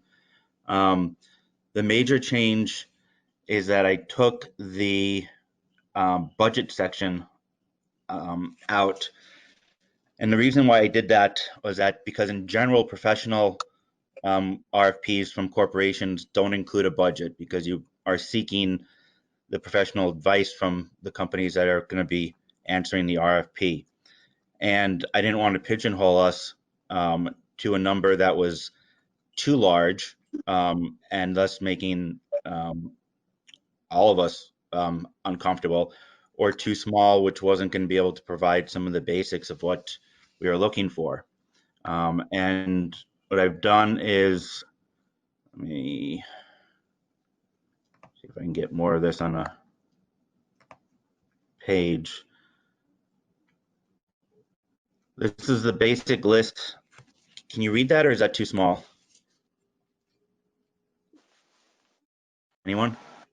I think it's a bit small for me, but I'm on a smaller. I've got it open on my iPad, so otherwise it would be too small. Yeah, you're getting better. Okay, that's good. There we go. Perfect. So this is the basic list of functionality that we are seeking. During the original process of creating this RFP, we were really looking at for a website which was probably going to be in the range of $10,000 to $15,000, which would include all of this and more. What I've done is by taking the money out, allowing whomever is going to answer this RFP to give us more detailed pricing, line item pricing, rather than a bulk pricing on an entire site. And we can come through and pick and choose some of the aspects of this that we want or don't want. We may not want as much integration with, let's say, the Matt, remind me what the name of that, Power School, which is actually in our wish list below. We may not want that integration. We may not want as much integration with the SU because that's going to be complicated. The reason why I originally have the WindhamCentralBoard.org in there is because they house all of our documents. So all of our board documents. So integrating that into a site would be nice, but it may be too costly at this point. So we're looking for a clean site, which is accessible and usable by students, the public, parents, and one of the main aspects of it is a PR marketing tool, so we can get the word out and sell the idea of IB and STEAM in our communities, and hopefully bring in more students and more families. Does anybody have any specific or any questions at all? Mark, Anita Raphael. Yeah, go ahead. Okay, my email to you last week when I had a chance to preview this was in one place, I forgot where it was, it says promote, but you didn't really specify promote to whom, and I had suggested maybe just adding a half a sentence that says to area students currently enrolled in other schools or out-of-state parents who may be shopping for towns in Vermont to move to, or I just thought a half a sentence to identify who your target audience was for outside the school community that we already have in terms of, as you mentioned a moment ago, a marketing message. And I didn't see that idea that it is also a marketing message stressed in any way. So something on the site that would, keep a non-school community person there who might be curious about the school to click here to see what's going on in third grade, or click here to see what's happening in IB at the library at Dover or something. So those kinds of little things. I always come at everything from the outside in, and you always come at it from the inside out. So we're kind of. Which is why I wanted you at this meeting. Well, thank you. So those were the only two things that I thought of, and if that's part of the goal of having these two distinct curriculums, and then put that somewhere in the list with a little half sentence as to what you mean. Otherwise, I think could get overlooked.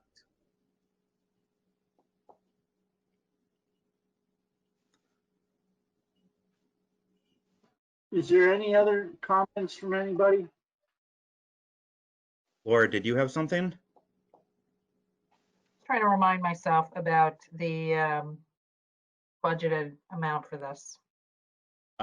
We had it was originally 5 to 15,000 was the range that was in the first RFP, which really was too large a range to begin with.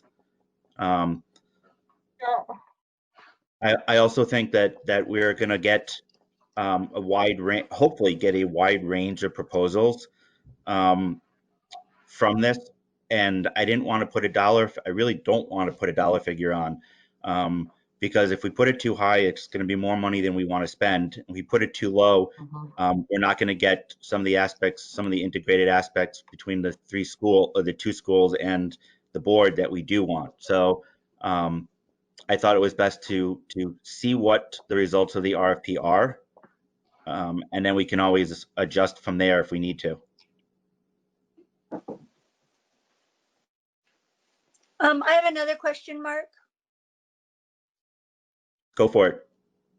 In the past, when we were back just starting out as a committee for consolidation, we sort of skirted this conversation of social media.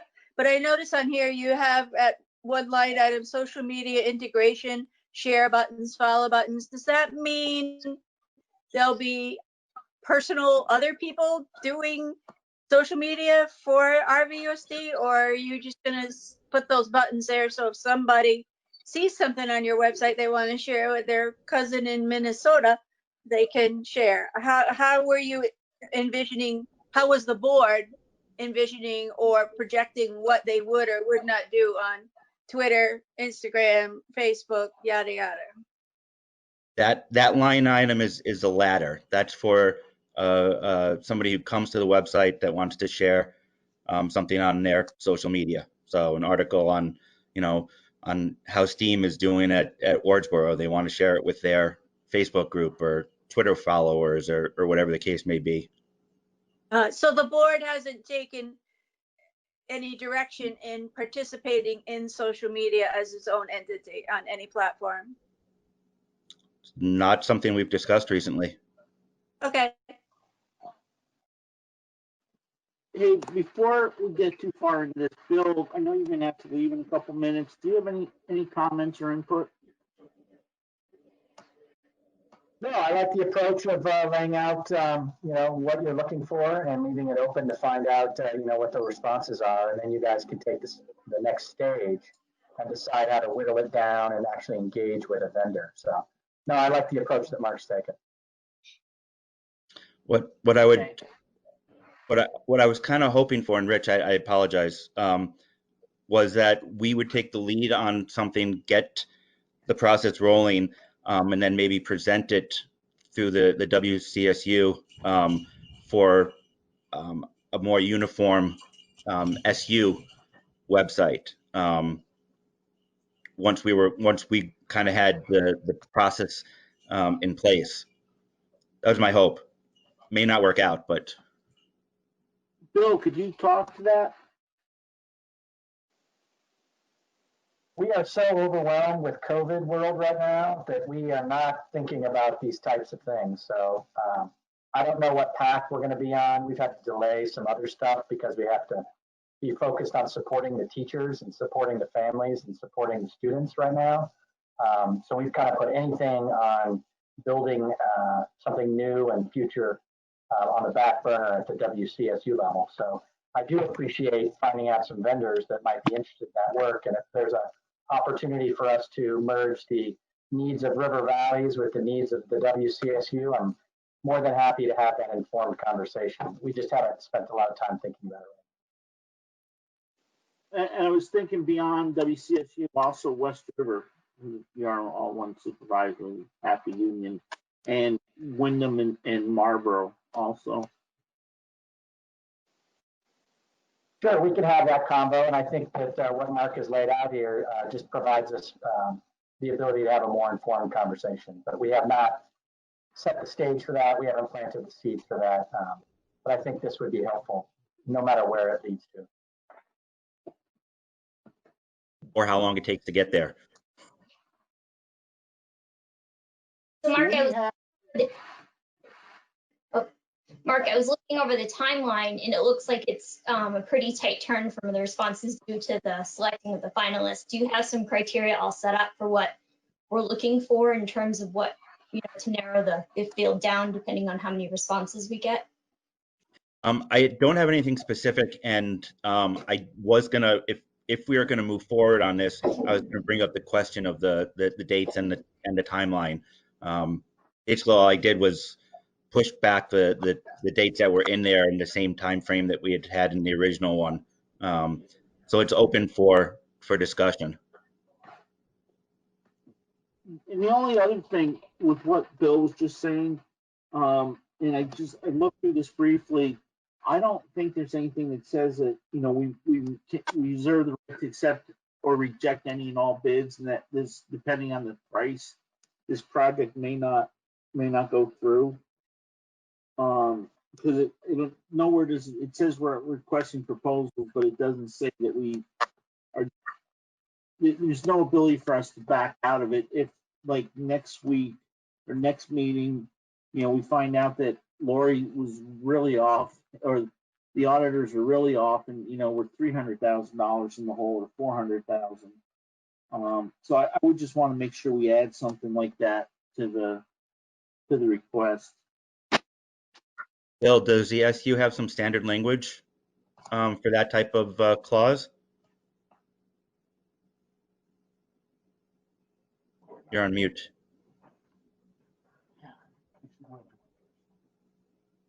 He's not sleeping over. No. I don't have it at my fingertips, but I mean, if that's an augmentation that we needed to get, we could get that for you tomorrow, no problem. Okay. Yeah, no, Rich, I think that makes a lot of sense. Is there anybody at all, board member, and I can only see a couple people because of the document up there. If anybody, does anybody have any questions or comments or thoughts? Go ahead, Dwight. Oh, okay. I wasn't sure if you guys could see me. I'm having technical difficulties here. Mark, this looks great. It's really excellent. I'm wondering, with the new world we're having here, everything's digital. Is there any way that the website can enhance kind of the online learning that's going on now with COVID, or is that somehow, it's going to be related, or there be some, ways that will help in that way? It as part of the specs, actually from the original specs that we had laid out, it will needs to integrate with Google Classroom. So in that sense, it will have direct ties to the online learning. Thank you. That's a really interesting point, Dwight. Because I know that some groups are using Google Classroom, but I think they're using some other online resources as well. So just even having a place for that to land would be great. But we don't have to hash that out tonight. Yeah, we can get the details. If Matt and Tammy can give me kind of an overview. I thought everyone was using Google Classroom, so if not, I just need a general idea and I can add the information to the RFP.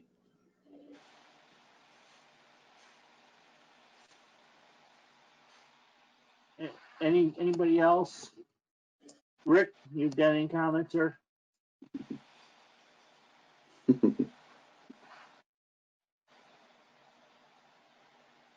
No. Cool. Sue, anything? You're smiling. No? Okay. Would somebody like to make a motion?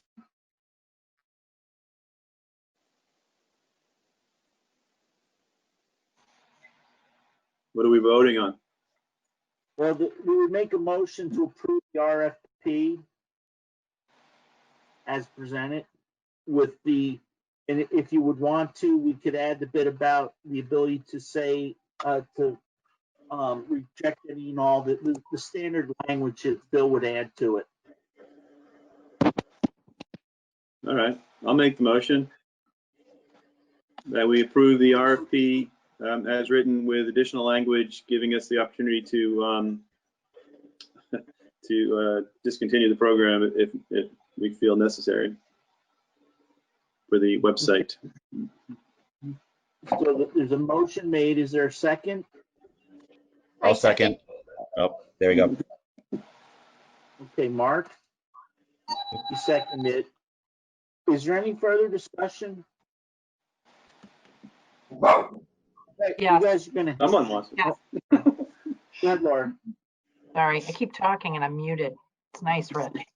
Yeah, Mark muted you. yeah. I figured it was you. Not on purpose. Dwight's comment about pulling it if we kind of change our mind. We're asking for proposals. We're not committing to build. So I think we're okay. Correct? Does anybody have a different understanding of what we're doing here? That's how I understand an RFP as well, Laura, that we're not committing to it. We're just requesting information or requesting proposals. We're not signing anything at this point in the game. Right. I think Rich's concern is that often when you send out an RFP, you're expected to award it, and we want to be able to not award it if we choose not to. Yeah, and I think that's a good thing to have in there because it'll maybe help people sharpen their pencil a little bit, knowing that we have the ability to pull out of it. We do have the ability to pull out of it. I'm in favor of putting something in there to adjust expectations. That's what I just want to make sure that we're all. Yeah. And there's standard language that the superintendent's office will make sure that's in there. I just wanted to make sure that was going to be in there. So, and I think, Bill, you've been shaking your head, so you're okay with it, right? Mm-hmm. Okay.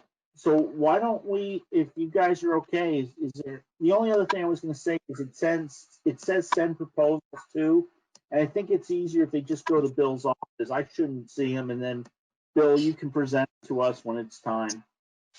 Is everybody okay with that too? Works for me. And Katie, in regards to the dates, those do the dates that are in there do work. There will be plenty of companies that, if they choose to send a proposal, can do it in that time frame. As far as having specific standards, I think that's something that I think, Laura, at one point you suggested having a committee. I don't know if we need a committee, but if myself, Anita, and maybe one other board member can get together and put together a list of standards and specifics that we want to get out of it, I think that would be helpful. When you did this the last time, how many proposals did you guys get in? Is it a big number? Is it a number? We didn't send it out. It was just something I presented to the board, but at the time it was cost prohibitive. Sticker shock. Mr. Chair, may I? Yes, Laura.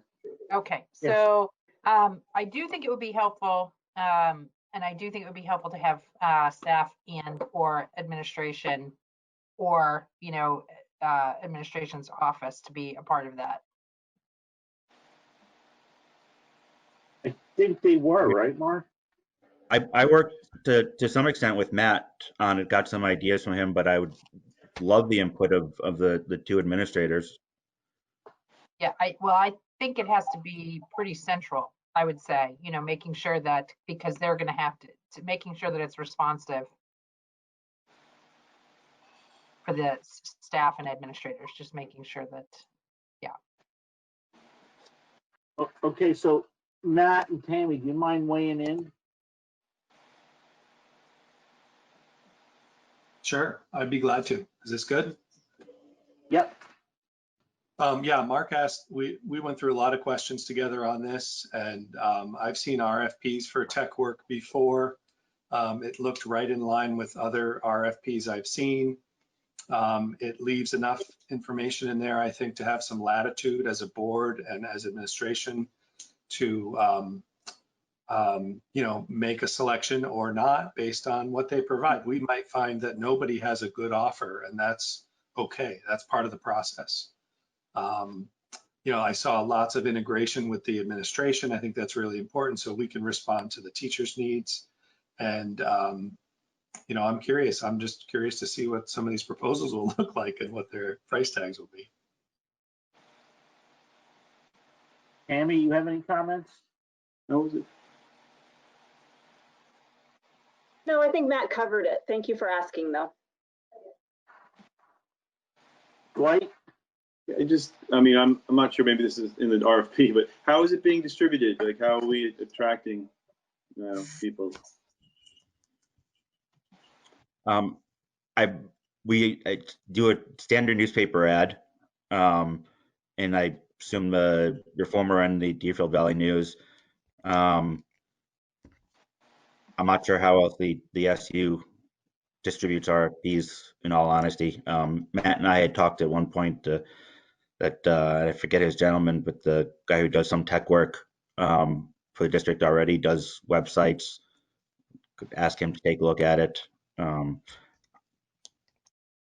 There's some really good websites out there for attracting, you know, potential candidates. So I'm not sure if you want to look into any of those. Indeed, I think, is one of them. One of those types. I think that's a recruiting site, if I remember correctly. That's true. So, but let's do this. We come up with the RFP and then we assign our administrator to get it out there to as many people as he can, to get it widespread. So I think we'll trust Matt and Tammy and Bill to do that. So we just need to approve this RFP, and they've had a chance to look at it. They have no other comments on it. They didn't say it was bad, or they didn't ask us to add anything. Mark consulted beforehand, so we can send it out and see if it's back. I bless you, Sue. And if it's an issue, then, you know, we can pull it again and we can rewrite it and resend it out.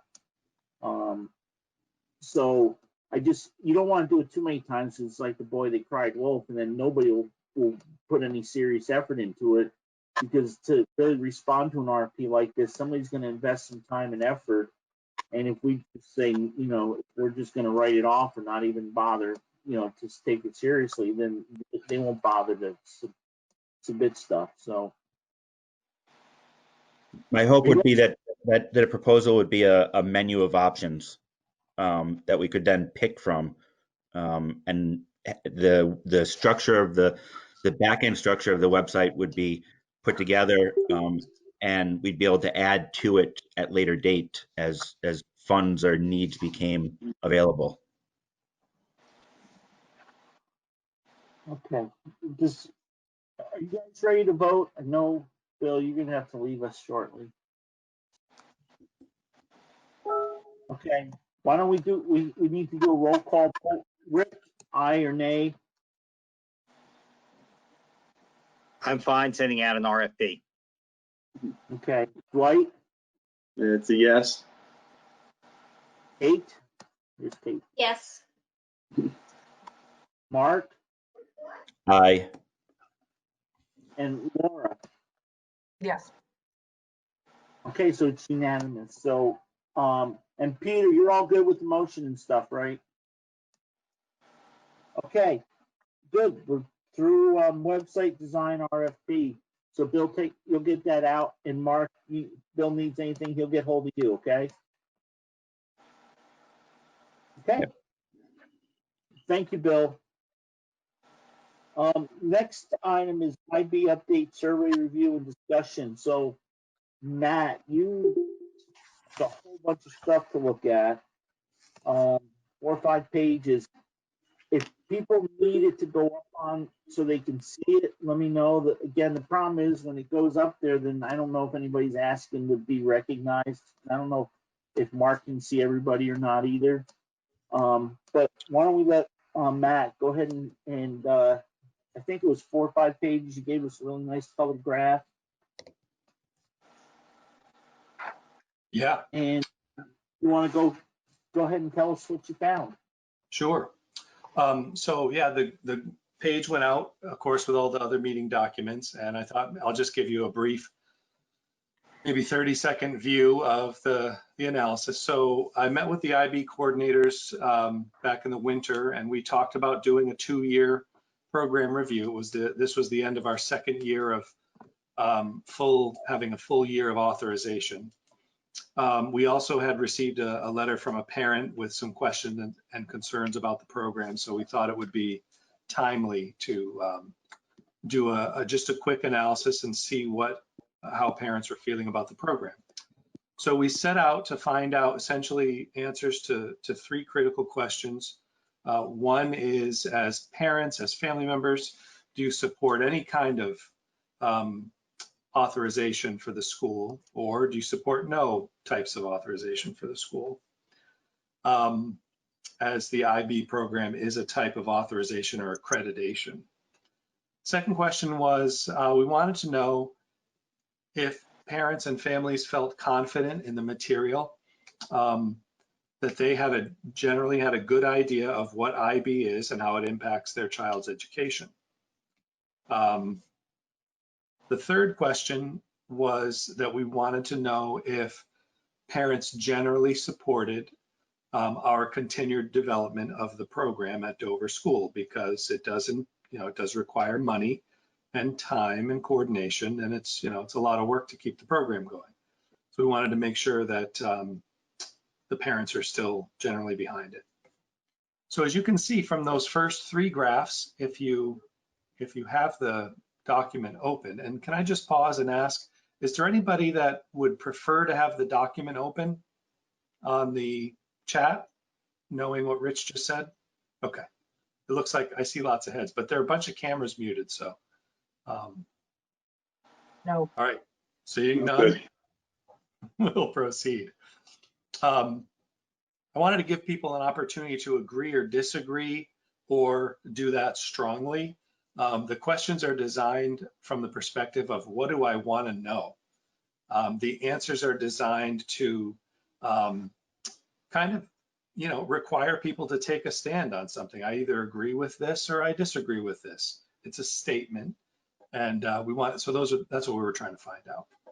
So as you can see from the first question, which was really a statement that people were asked to agree or disagree with, I feel it is important our school is accredited by a globally recognized organization such as IB.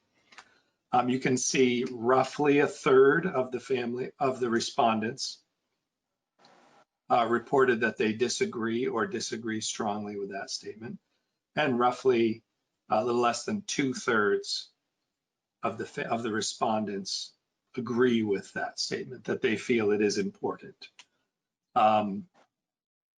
Looks like, keep in mind too, we had 42 responses to that question. Matt? Yes. Can you just I noticed you have 42 responses. I don't know if there was a question like, so is this household? Is this parents? Is this one per child? How were the responses? Who responded? Good question. So we deliberately didn't track specific people for fear of people feeling like they were being tracked by their constituency. So what we expect in that case is the respondents will be parents or guardians. It's most likely that there are, if there are 2 parents in the household, we expect 2 responses. We expect a response from both parents. That's not always the case. And in some cases we don't get that. And honestly, we don't really know because we didn't specifically request that information. So this could be 21 families. This could be 21 families, yeah, with 2 per family. And how many families do we have in the elementary school? Well, when we do family-only mailings or family-only send home, we send about 68 items home on those days. So you got about 1/3. Yeah, we figure we got about 1/3 of the possible parents and guardians to respond to this survey. Does that help kind of figure out? Yeah. Yeah, thank you. I thought that was important. If it was like 42 families, then you know, it was like 2/3, that's a bigger number than if it was 2 or if people responding per child. So I think that's good to know. And that's a pretty good response rate, I believe. It's right? not bad. It's not bad. Yeah, it's not our best, but it definitely is not bad. I always like to see a lot, but yeah, not bad. Okay, and then the second question was really for the coordinators and I to know if, you know, what kind of job are we doing with promoting what the program is and how it impacts the children's education. So this was actually, we were quite pleased with this result because, you know, it's a very high percentage of families that have a good idea or report that they have a good idea of the program and how it impacts their child's education. Again, high percentage of the respondents. The next question talks about whether or not they generally support the continued development. So the statement is, I generally support continued development of IB program. And this fell similarly in line with the first question about whether they support any kind of accreditation or authorization. So not surprising, but a slightly different little bit of information to get at. So we see roughly 2/3 of the parents who responded saying that they generally support continued development of the program. So moving down, we had some slightly different types of questions or statements rather. This was really so we could pick up information about how we can improve the program. We thought we'd be able to improve on communication. We thought we'd be able to improve on the website, and the numbers were, again, a little surprising. Seeing that communication pie chart being so heavily in favor of people feeling good about it. And then really only seeing 5 people saying the website was needing to be improved, which I would have thought there would have been a lot more after, you know, a couple of meetings when we've had people talking about that and what we've heard. So again, it is hard to tell. It's only the respondents who respond to the survey, and it's only the ones who chose to check off that box. So, you know, we take it as we can. We also offered the opportunity on that question for people to create their own answer, and I'm not going to go through all of those, but you can read those. Some good, useful suggestions there, and then some things that, you know, we won't be able to use. And then the last piece was a little open-ended. And of course, questions like this are a little scary when you put this on a survey because, you know, you're really putting your program out there for people to throw darts at you.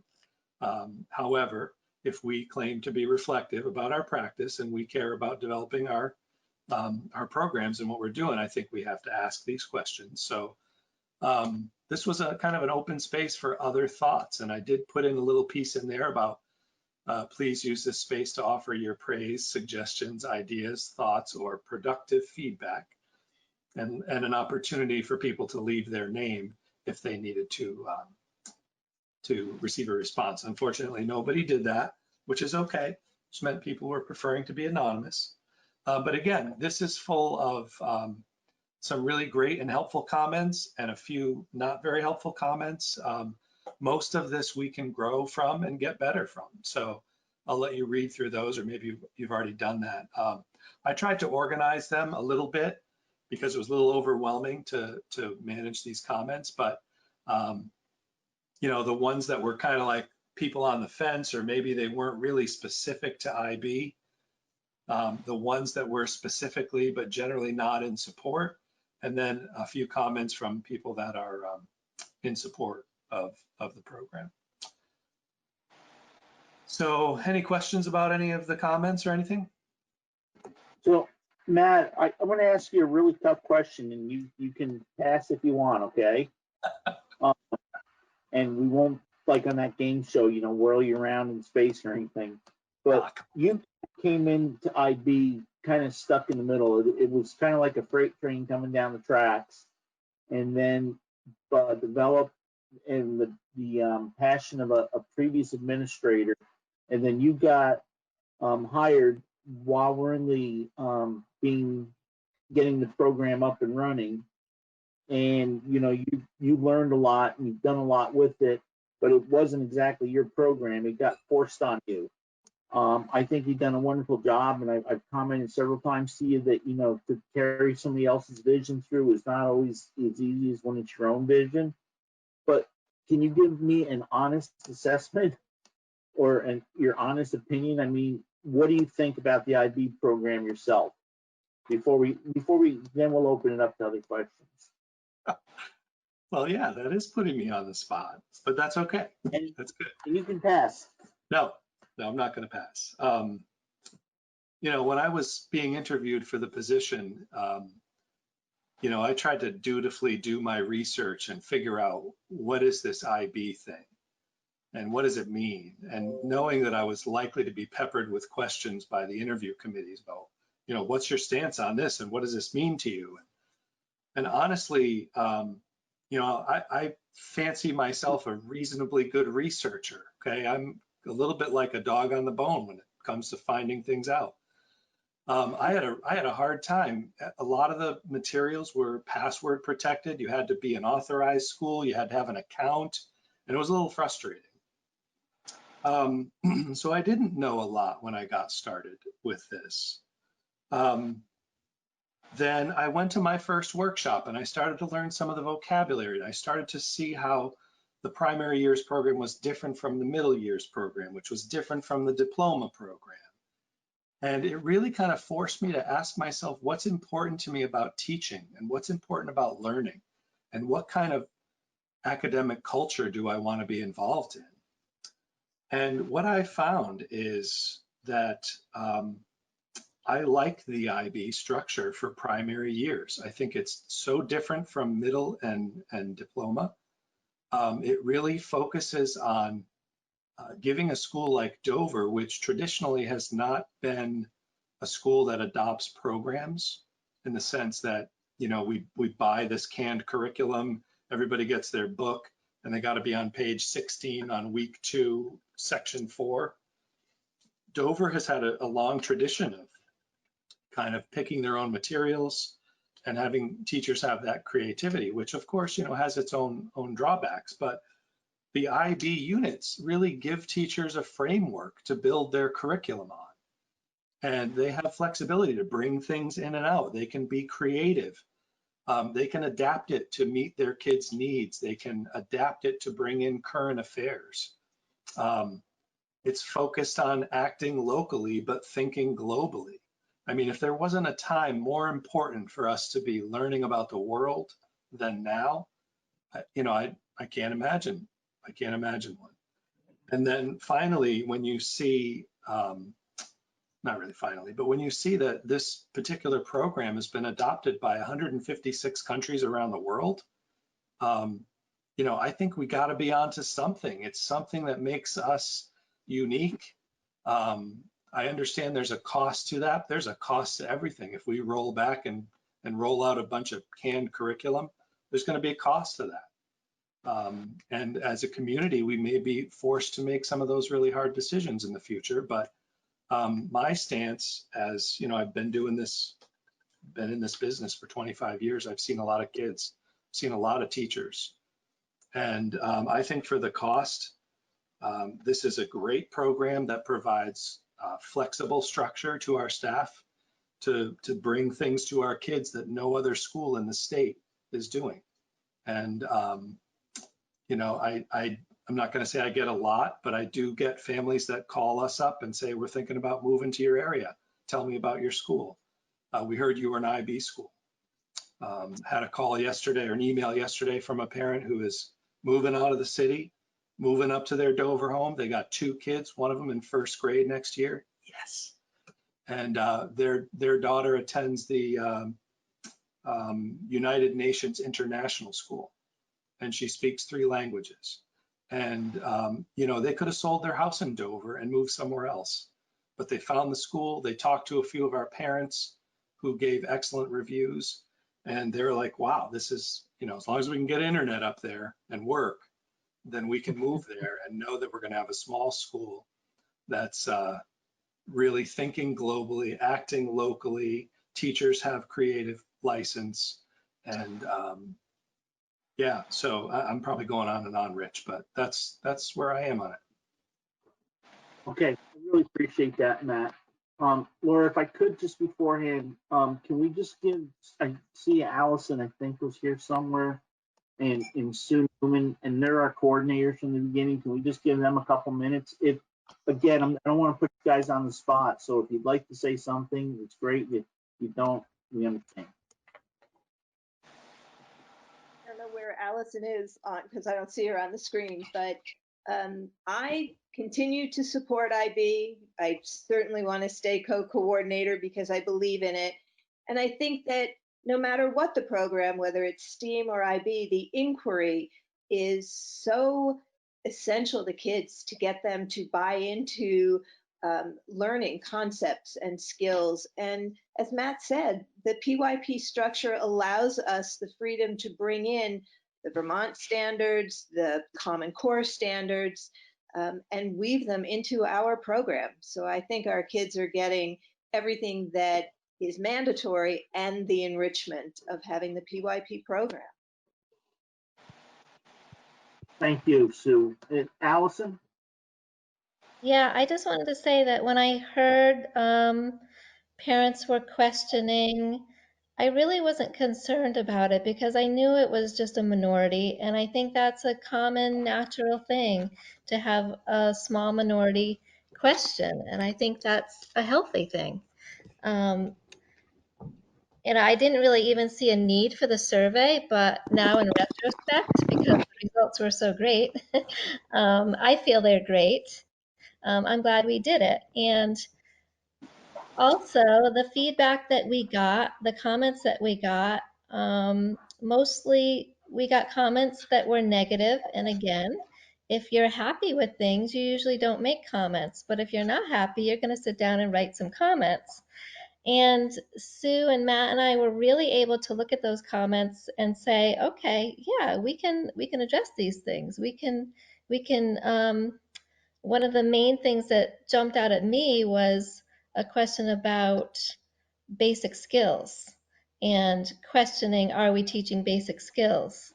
Now, I just have to laugh at that because it's probably 80%, if not higher, of what I teach is basic skills. I wish that I had a little more time to teach other things, but that might just be a matter of communication. So we communicate very well now what we do with IB, and I always hesitate to say with IB because all of our teaching and learning should all be integrated.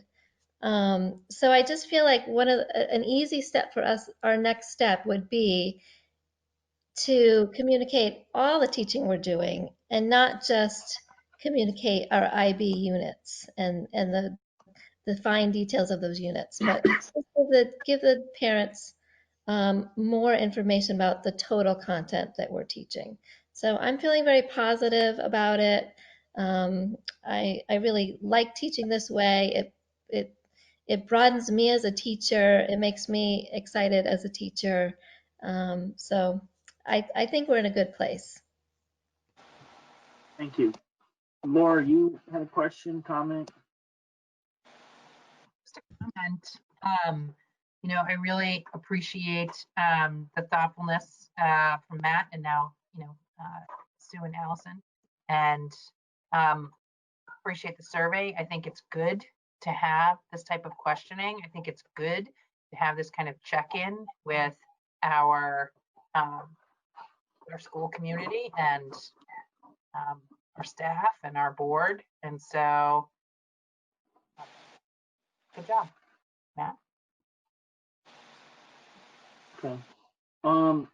Any other thoughts? I know we've got a couple more teachers, Nancy and Samantha. And Tammy, I don't know if you want to comment.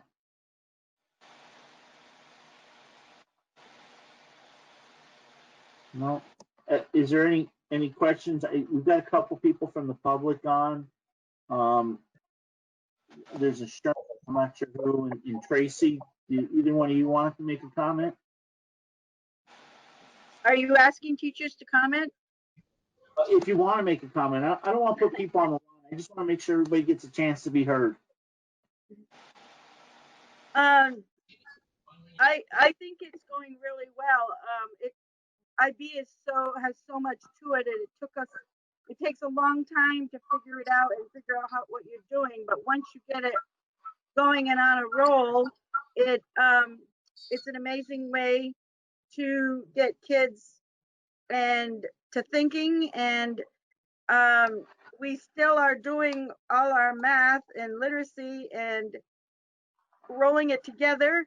And I just think that Dover School has worked really hard and to develop this, and I hope it keeps going forward so that we can continue to develop and grow. Thank you, Nancy. Tracy, were you going to comment? I saw your light go green. There you go. I just wanted to clarify that I am a teacher at Dover School. This is my first year at Dover. I'm the 4th grade teacher, and IB it was really overwhelming at first. But what I have to say is that my colleagues, Matt, Sue, Allison, Bridget, are super helpful. Like, they're there to walk you through things. I mean, as a brand new teacher to IB, I'm not a brand new teacher. I've been teaching for 20 years. But as a brand new teacher to IB, it's a great teaching strategy, a strategy I've used for the last 20 years. But some of the red tape of it all can be overwhelming for a brand new teacher. And so it's good to have some veteran teachers that are super supportive and things like that. So, with new teachers coming in, it's great to still have Sue on board to help us. And I would consider myself still brand new to it as well. Thank you. And then Trey, there's a Sherman. Would you like to make a comment? I don't know who Sherman. I guess not. Anybody else? Go ahead, Mark. And then go to Mark and then Matt, and then Allison, if you want to say something else. 2 quick things. One, Nancy, could you just say your name for the record, because you've got your name shown as Class K. Nancy Baker, kindergarten teacher. Thank you. And I wanted to echo what Laura said and thank the administration and all the teachers. I think that this survey gives a nice overview, and I know that you guys put in a lot of work, and as Tracy said, it can be overwhelming, and I think that you guys do a great job, and I want to just say thank you. Thank you, Mark. Just a couple of final thoughts, Rich. One is I just want the board to know that if I felt, or I'm sure if Tammy felt in Wardsboro that somehow basic skills were suffering, we would make an adjustment, or you might expect us to come to you and say, holy cow, this is too hard, we can't do this. But honestly, I'm super excited about the results at Dover this winter. We spent a little bit of time struggling with math over the past few years, but when we did our January benchmarks, which is a measurement of basic skills, we had 87% of our students on track to be on grade level by the end of the year in math. And to me, that's, I just get chills thinking about that, because that means all of our regular ed kids are on track, and a bunch of our students with disabilities are also on track. I mean, that's so exciting to me. I'm super happy about that. If that weren't the case, then, we'd have a different conversation and I'd have to come to you with other information, but I feel good about basic skills. I also have to remind us, like Tracy said, that we do have a lot of new people. Next year, we'll only have 3 original classroom teachers from the year I was hired after Sue leaves. So that means we've had a significant turnover, and anybody who's ever taught IB knows it really does take a few years to get it all under control. So given all that information, these scores are mid-year benchmarks on basic skills. I feel like the direction is great, and I can't wait to have, you know, a staff that stays pretty much the same for a few years, because I feel like it's going to be, the potential is just amazing. So. May I? It's Sue. Yeah. One thing I'm really looking forward to while I'm not full-time classroom is really digging in and getting into other teachers' classrooms, not only working with the teachers, but working with the kids and furthering RIB. I mean, that to me is an exciting new step for me. So even with the new teachers, I think that expanding my role in that direction is going to be great for me, and I hope great for them. I was going to say I was really upset we got rid of the portable classroom because I thought it had been a great retirement present for you. Thanks. It's a very hard time to retire. If I, 5 months ago, if I had ever thought this was the way the last few months would be, I might have just changed my thinking, but it is what it is. So I'm happy to be able to be in the building and helping everybody in each classroom. Okay. Is there anybody else that'd like to comment? Okay, Matt, I appreciate that, the effort you and all the staff put into this. And, I'm glad that we can get some constructive criticism out of it, or some constructive ideas. And I think the conversation we had prior, yeah. Excuse me, I'm sorry. It looks like we have somebody that has come back on. I don't know who was at the Sherman box there, but I see their mic is on. I don't know if they wanted to speak. Yeah, I just had a question. My name's Dale Sherman, but it says Sherman because there's two Shermans on. So I'm just curious how IB looks distance learning. Because I know a lot of schools are prepping for what will happen if next year we have to leave school buildings again. And I know, like, since we've been out of school, there hasn't really been much talk about IB because we've gone to critical indicators. So I'm just curious what that would look like, or what the plan is for that.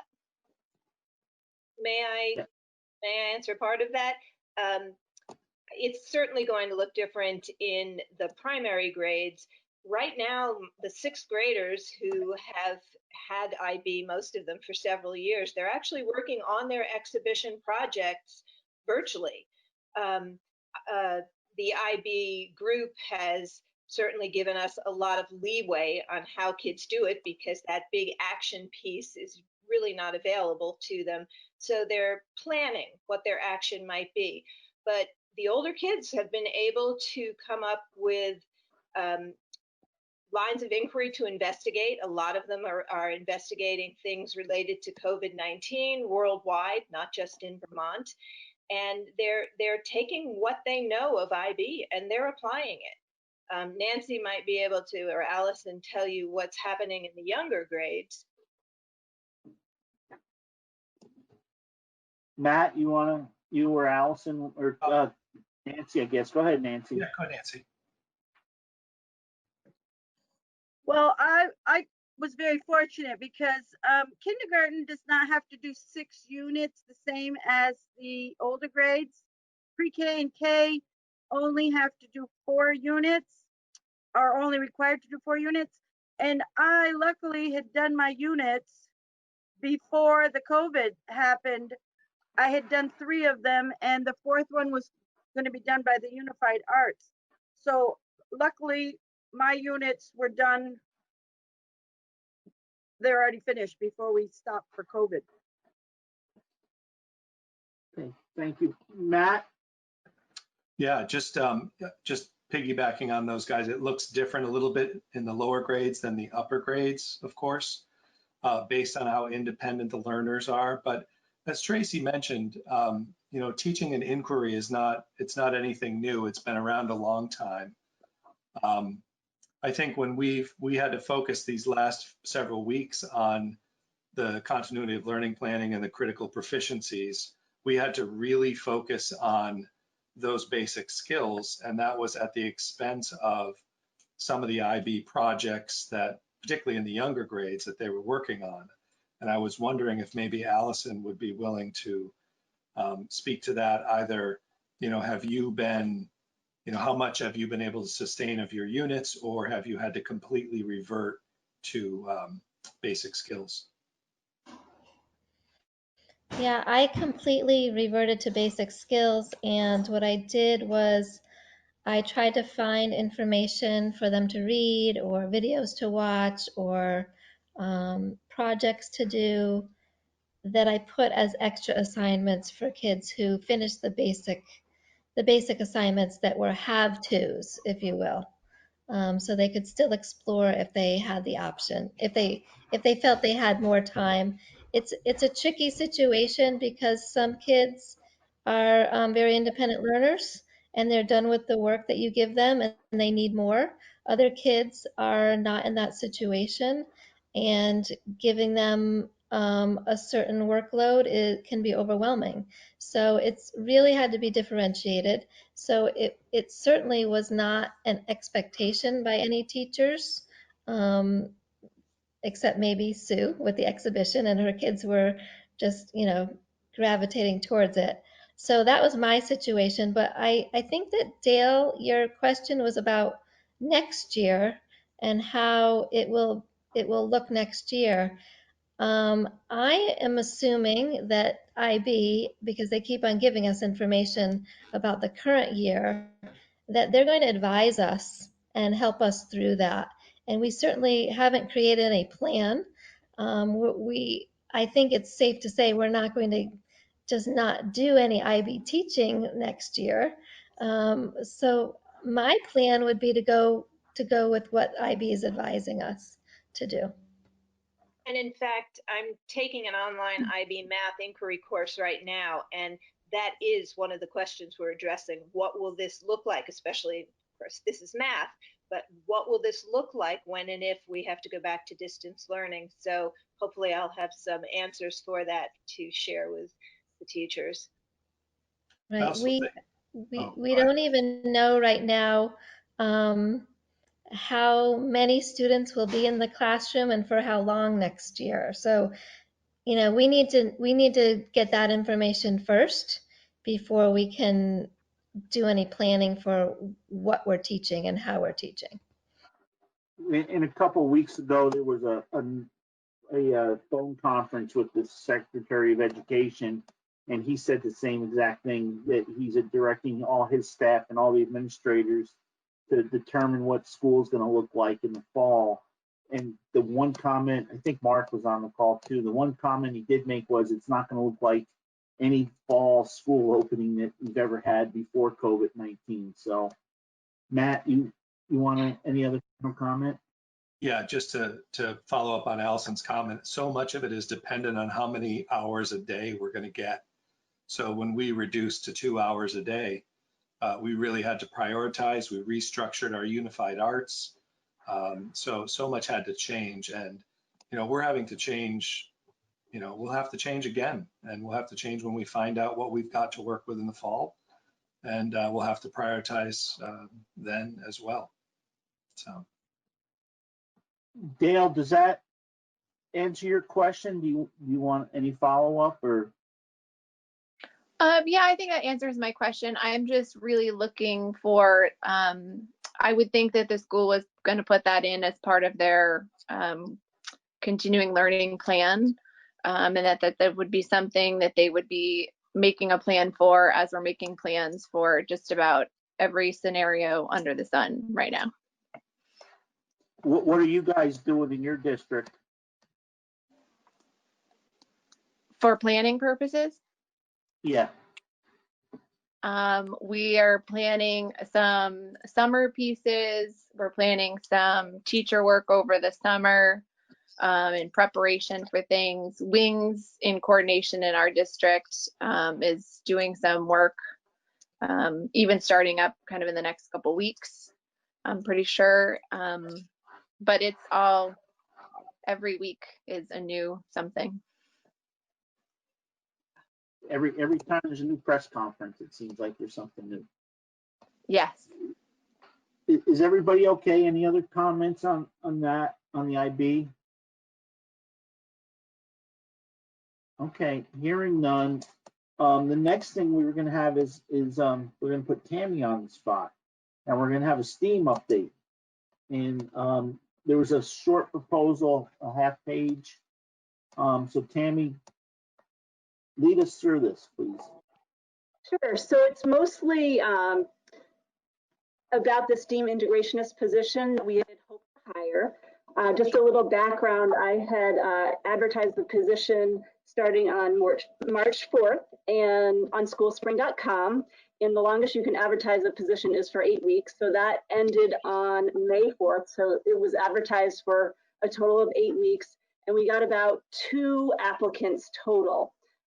So it was a very, very small pool. And of those applicants, really neither one had the qualifications that I would say would be acceptable for the position. And just a little bit of a background, the position is, it's a big ask. Looking for somebody with an art background as well as a tech background for integrating tech, who would also be in charge of coordinating professional development for the teachers, as well as working with the classroom teachers to integrate the STEAM program within their classrooms, very much like the Dover program is working toward integrating IB within their classrooms. So due to the fact that the pool was so small and the applicants were not qualified, I'm proposing that we sort of restructure the position and instead hire a 1 half day a week art teacher and encourage 2 of our existing teachers to play more of a STEAM coordinator role, similar to what the IB coordinator position is like at Dover School. So my rationale is listed on my proposal. Again, there was a small pool of qualified applicants. I feel this model follows the Dover Schools model with the coordinator's position, and that it's had a lot of success. So we could learn a lot from the model that was already developed. I also feel that it builds capacity within and creates an opportunity for current staff to take on more of a leadership role, and facilitates, buy-in within the staff.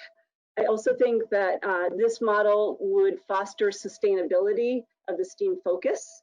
And it also keeps the art programming consistent and equitable with the Dover model.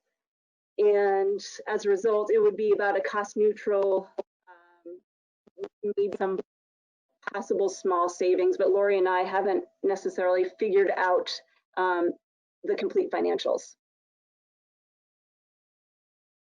So that's what I've got.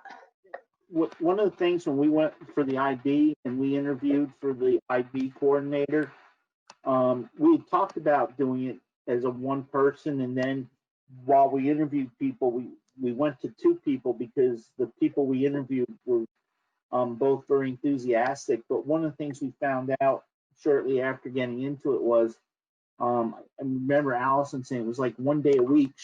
On the weekend, she devoted almost her entire day to IB stuff, and Sue was the same thing. And if we'd had given it to 1 person, it would have probably been their whole weekends and stuff. And just, is there enough?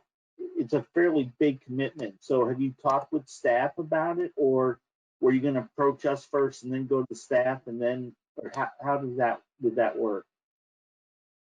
So I have and Sam can speak to this a little bit because she was at the staff meeting that I proposed it. I did prime the pump, I would say, and was trying to garner interest among the staff. But then I also let them know that I would be speaking to the board about it before we could make any final decisions. Okay, so is there any questions from anybody on the board? Yes. Don't see. Yes. Go ahead, Laura. Thank you, Tammy, for refresher. Got it with you. Are we envisioning stipends at the staff level? Yes. And yes, that would be. Did I miss how much?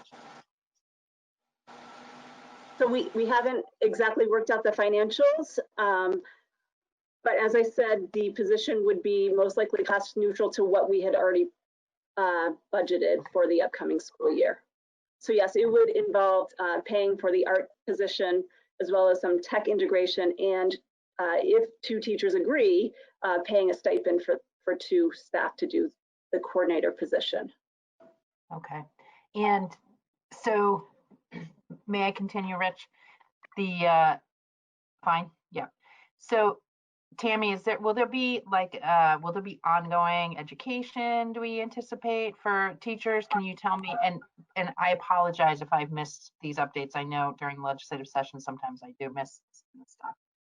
I'm happy to talk offline if this has been covered, but what type of professional development do you envision for those coordinators? So actually, Matt was one who he had recently forwarded me some information for some summer programming, which actually entailed some teachers getting certified to be STEAM to be a STEAM teacher. So that was that's happening this summer. I would imagine that the position will also entail finding PD for the staff to do. I did that a lot this coming school year in securing PD for the teachers, but I would work with them, and I would imagine the teachers would be attending conferences, and we would also most likely engage with some more PD like we did this past school year. So Tammy, I want to tell you, I'm really excited by the work that you all are doing. I think it's great you're building something there. I would love to see at some other point, I would just love to see kind of your vision of how this might evolve over the next 5 years, because it seems like something that you're building. Yes, correct? I mean, yeah. So I would love to. We're definitely, yeah. We're starting it from the foundation and building it up, and we're learning a lot as we go along. I think it's really exciting, and I applaud your work on it, and your rallying of the team. But I would, Rich, at some point, it would be great if we could, give Tammy, and not maybe right in the middle of a crisis, but when we have a little breathing room, just have some time to kind of see where Tammy sees this going. Right. So Tammy, you're going to have to come back to us with what you're envisioning the coordinators to do, and how much time and what the stipend is, correct?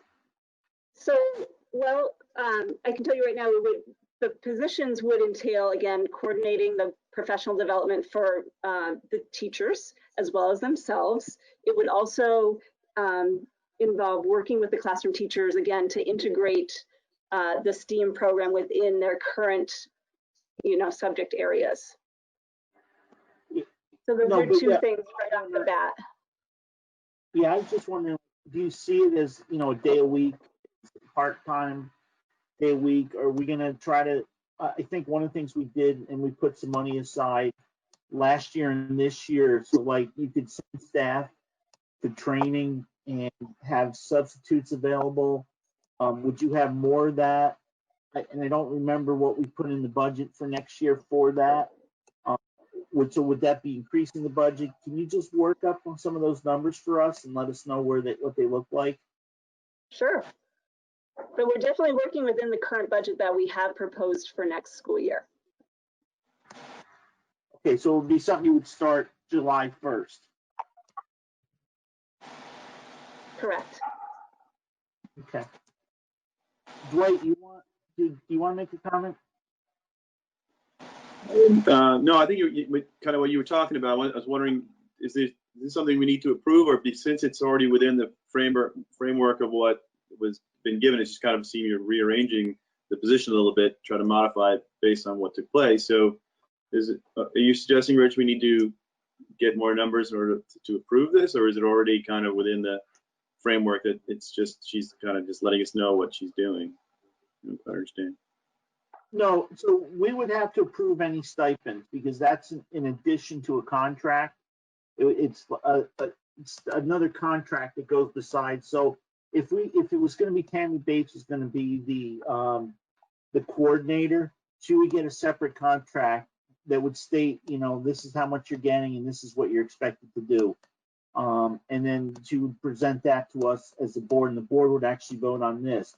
I feel, and you guys all correct me if you think I'm wrong, is, we give the administrators a budget and we say, try to work within the budget the best you can. And, Tammy tried to do what our initial intent was to hire a person to do art and STEAM, and she can't find that. So this is a fallback that she's bringing to us, and I think it's appropriate, and I think it works. I just, I'd like to see the specific information, who we're offering these to, what is going to be the process. I mean, we did actual interview processes with the board and the administration with the Dover when we hired the IB coordinator. So does Tammy see doing that? The staff and boards are so small. I don't know.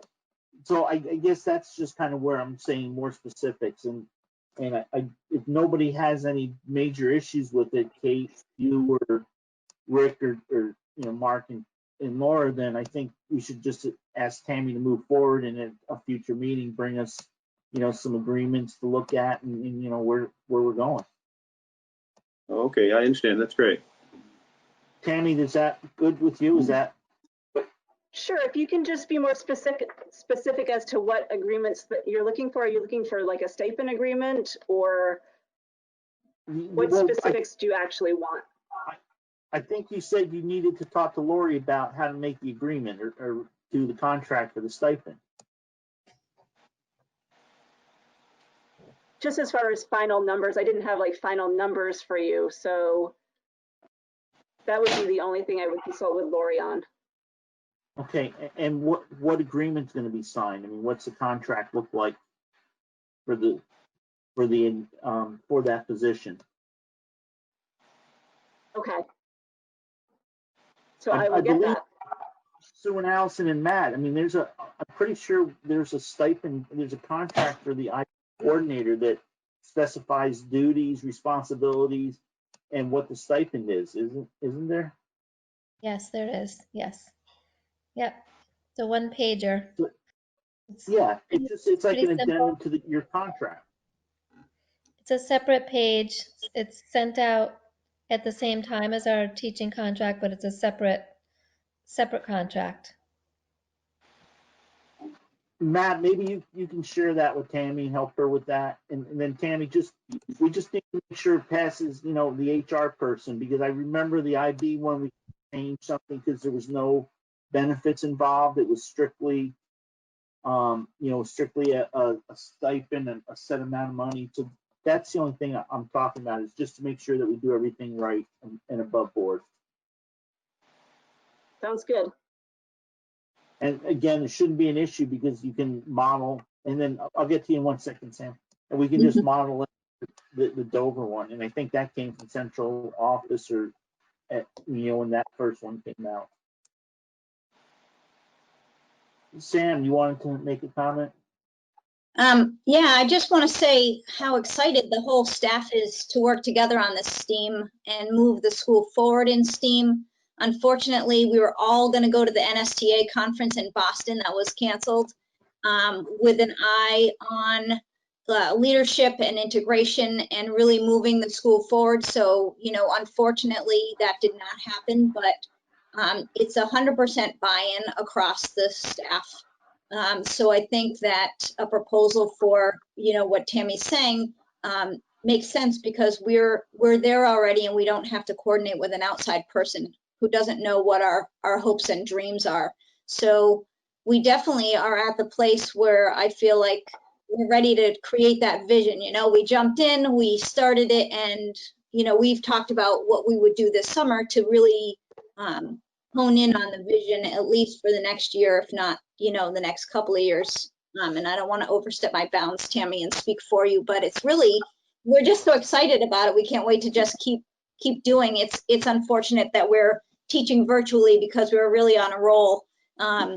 and we were really, getting excited about moving forward. So we will definitely get back there this summer. But just so you know, it's 100% buy-in with the teaching staff, and we work really well together. So I think it'll be a really neat process.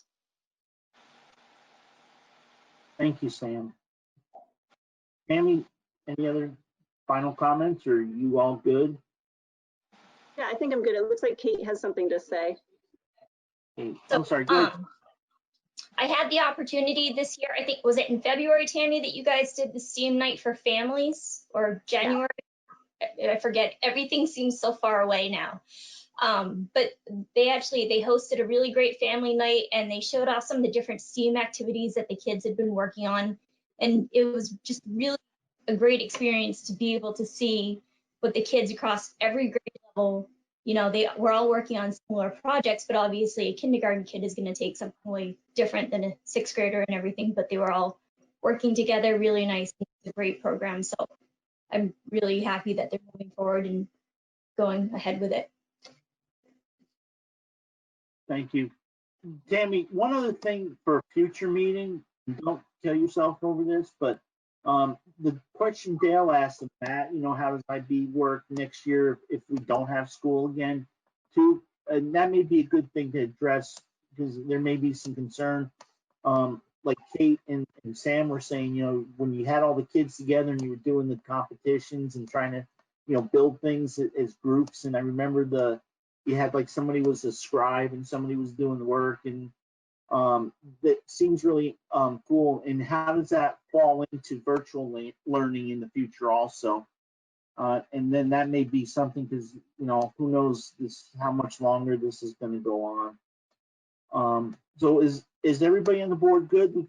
Tammy can bring that to us at the next meeting. Okay, I see some thumbs up. So I see a majority of thumbs up, no vote needed. So yeah, just get that to us, Tammy, okay?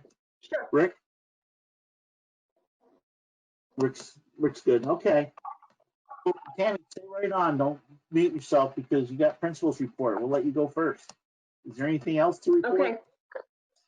Well, we're plugging along. We still have very, very high attendance rates, and Sam can speak to that as well. If not 100%, maybe one or two kids missing a day. Teachers are really doing their best to keep kids engaged with the remote learning. So far, I feel like, the cool weather has helped us. Now that it's starting to get warmer, kids are going to maybe get a little bit antsy. So we're trying to get creative to, keep the engagement levels high. Sam and I had a meeting with our sixth grade parents last week. So we are beginning discussions like Bill alluded to about graduations and then, some end of the year fun stuff for the kids to do. But other than that, that's what we're working on. And I had asked in the beginning of the meeting under additions and deletions, I said I wanted to bring up end of year celebration, or used to be graduation. And has there been any thought between you and Matt and Bill and stuff on how you're going to do that? Are you going to do like a drive by the kids' houses with the bus and beep the horn? Yeah, so we talked about this briefly at a meeting that Sam and I had with the sixth grade parents, and we're at the point, it's in the beginning stages of discussion. No decisions were actually made, but the group was sort of they wanted to sort of wait to sort of feel things out. We have a very, very small group of students, only 4 graduating.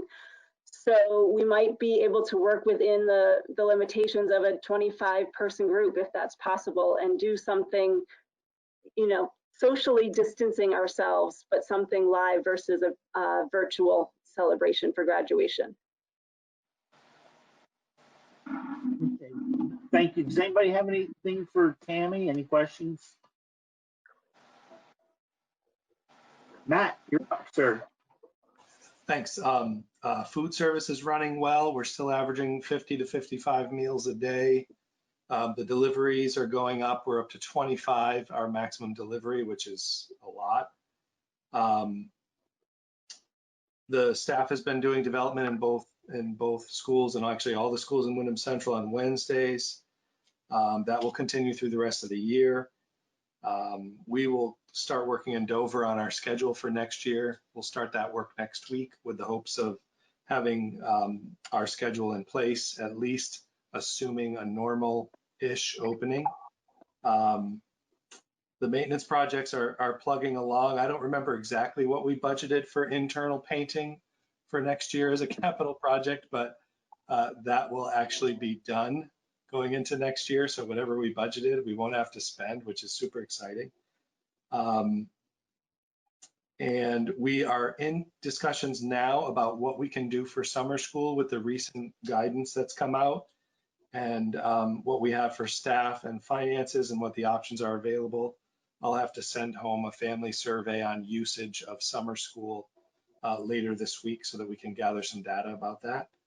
And then in terms of graduation, we have 14 graduates this year, and we're talking right now, we're thinking about doing a drive-in style in the front of the school, drive-in movie style. So we might set our podium and such up just up under the overhang, project the sound out to the front lawn with speakers, have the 14 cars, only allow one car per family at 6 feet apart, line up in the drop-off zone.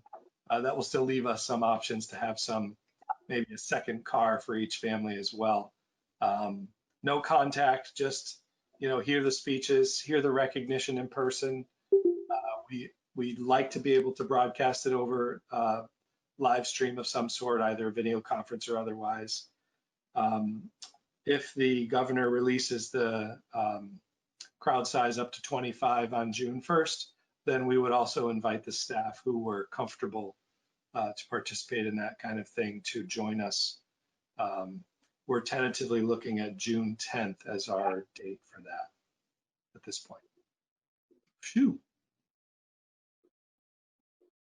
Dwight, did I cut you off earlier? I saw your green light come on when we switched from Tammy to Matt. Did you have something? No. Okay, Laura?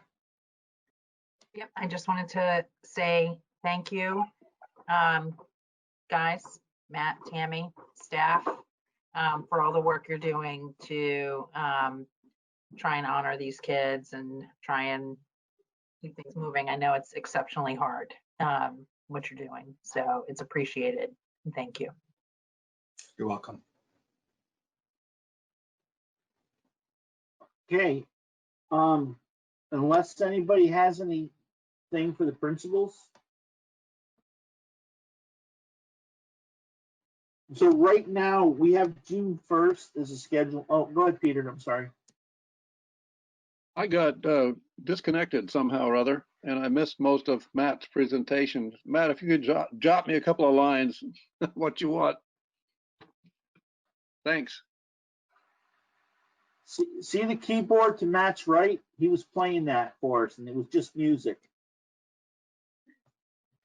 If there's nothing else from anybody, so June 1st, I think would be safe probably. I know there's a lot of stuff maybe changing June 1st, but let's for now plan on it being a remote meeting, and we can reassess that after Memorial Day, depending on what the governor does, what his recommendations are. If he goes to 25 people in a meeting, and maybe we could set up in the gyms at the schools. We could probably do the spacing if we wanted to have an in-person meeting.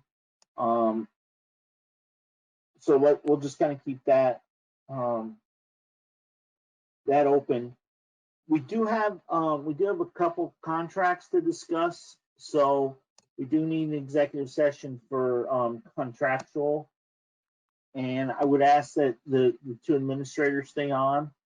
And I think Mark kicks everybody off or something and then brings them back. I do see us taking action. So Peter, we can either have Mark send you whatever action there is, or you can come back, and Rich from the BCTV who mutes himself. Same with you. Do you want to come back? And then Mark will let you know. The meeting is locked right now, so I can kick you all out and unlock the meeting when we come back from executive session. I'm guessing this will make a little bell go cling here. So people couldn't get into the meeting if they wanted to. No, I don't- just locked it. I just locked it Oh. a minute ago. Okay. So can I get a motion from someone to move an executive session for contractual? I move we made. go into executive session for contractual. Okay, Night, bye, Sue. Sue. Night, Bye, Tracy. Hi, everyone. Mark, you seconded that? Allison. Yes, I did. Okay, so Peter made the Peter, Laura made the motion, Mark seconded. Paul, Rick, you good? I'm good. Dwight? Okay, What's that? Dwight's enough.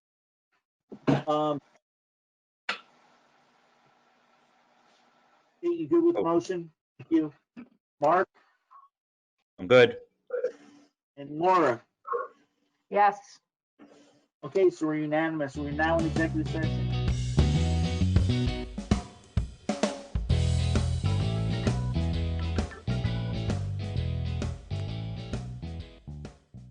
Peter, at 8:19, we came out of executive session by unanimous consent. And we had two issues we discussed, two contractual issues. One, Richard's got to get back, get some more information from the superintendent and get back to the board.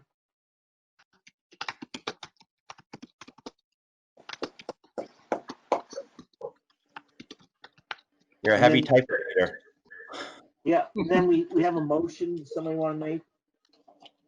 Yeah, I'll make a motion that that we hire Harry Reisig as teacher and have the chair sign the contract.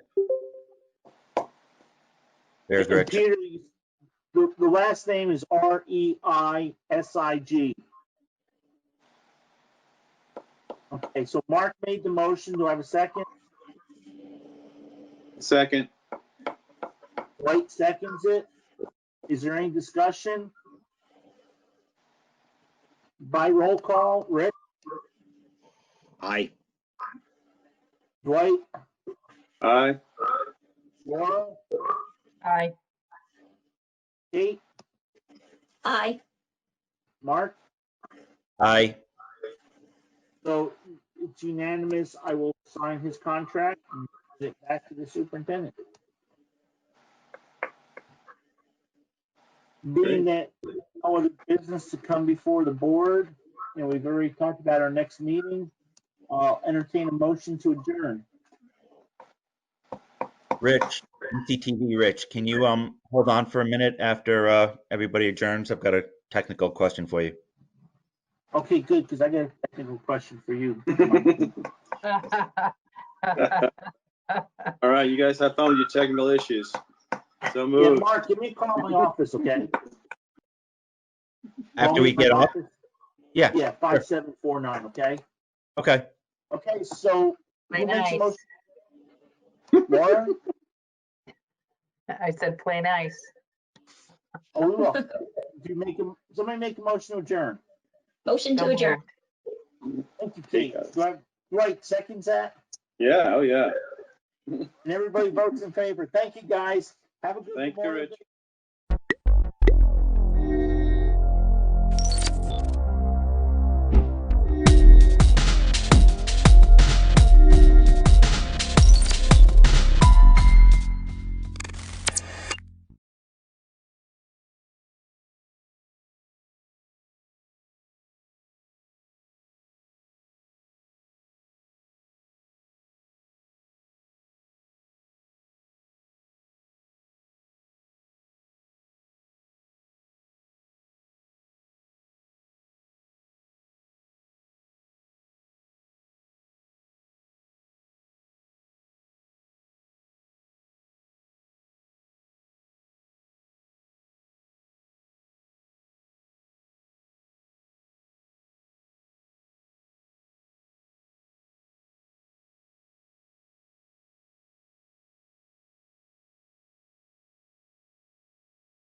family, friends, faculty and staff, members of the Board of Trustees, to the Landmark College May 2020 graduation ceremony.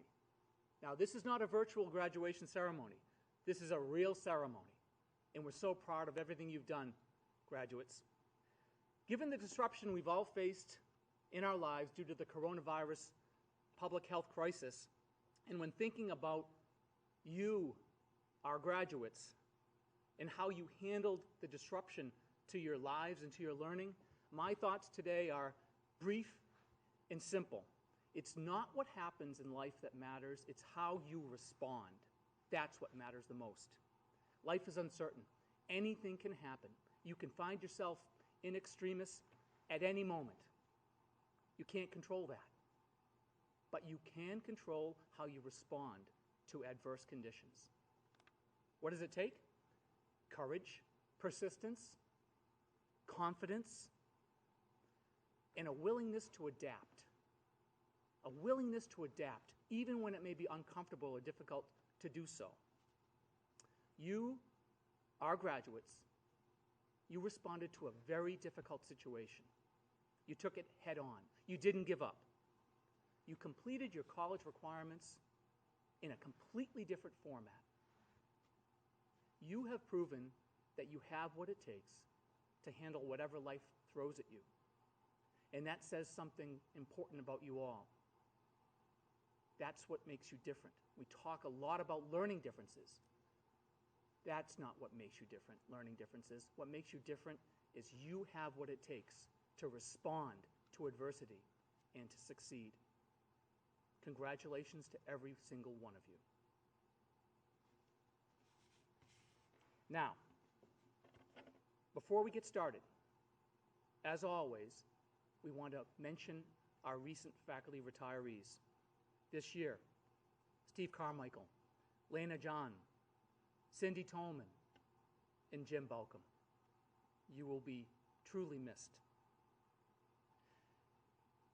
In our ceremony today, students were given the opportunity to submit photos and speeches. They'll be shown during the conferring of degrees. And we also have a shout out from a special guest and friend of the college. Now, we'll move into the presentation of awards. Thank you.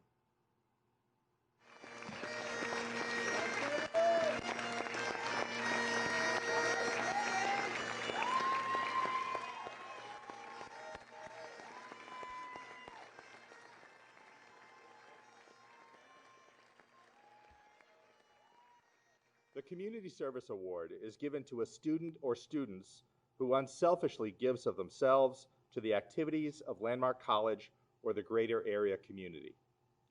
Today, I am honored to present this award to Julius Adochi. Julius, you have come a long way during your time at Landmark College. At first, you weren't sure if Landmark could give you what you needed, if you were in the right place, and if you fit in. We knew you were, of course, but like all of us, a sense of place is something we have to discover for ourselves. And you did just that when you became involved with the Centers for Diversity and Inclusion. But you didn't stop there. You used your experience and your position as a trusted mentor on campus to help so many others who needed to know that Landmark was the place for them. Through the programs that you have sponsored to the individual outreach that you have provided, you have helped so many students think about their place in the world, understand that what they say and what they think matters, and that they make our community stronger. With confidence, I can say that Landmark would be less of a place if not for you and your contributions to our community. Congratulations, Julius.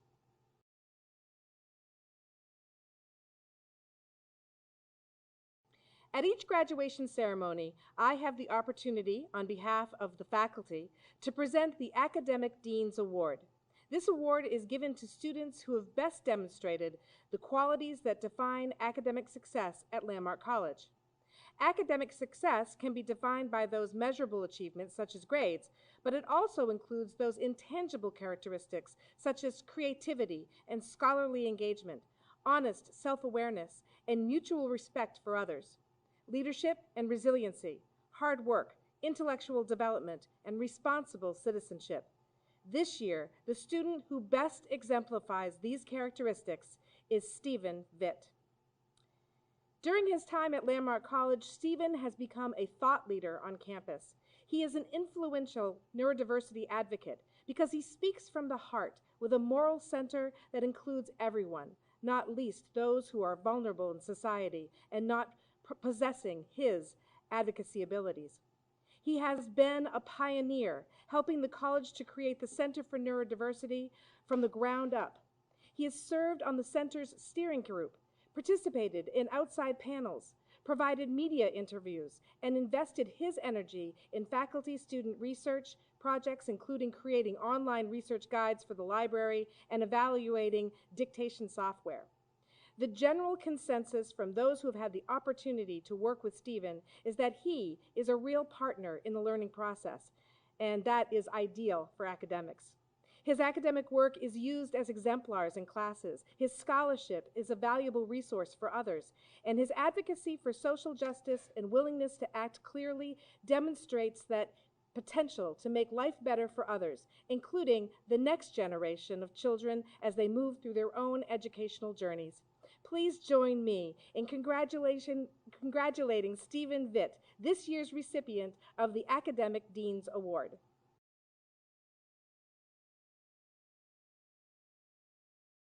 The Charles Drake Award is awarded to a student who has inspired the Landmark College community by his or her personal qualities. This student is not a quitter, but someone who lives in the tradition of Dr. Charles Drake, whose lifetime of vision and courage helped to found this college. This is a student who gives 100%, who goes the extra mile, and who perseveres in the pursuit of his or her goals. This student also helps the rest of us realize that we have far more resources to draw upon than we may think, and therefore helps us keep going when we feel discouraged. This year, we have 2 Charles Drake Award winners, Jenny Beller and Katie Maroney. Jenny and Katie, I know you're watching today. You both deserve this award so much. We're so proud of you. Everything you've done here over the years has been an inspiration to many. Keep doing exactly what you're doing, and you'll succeed no matter what you choose to do the rest of your lives. Congratulations.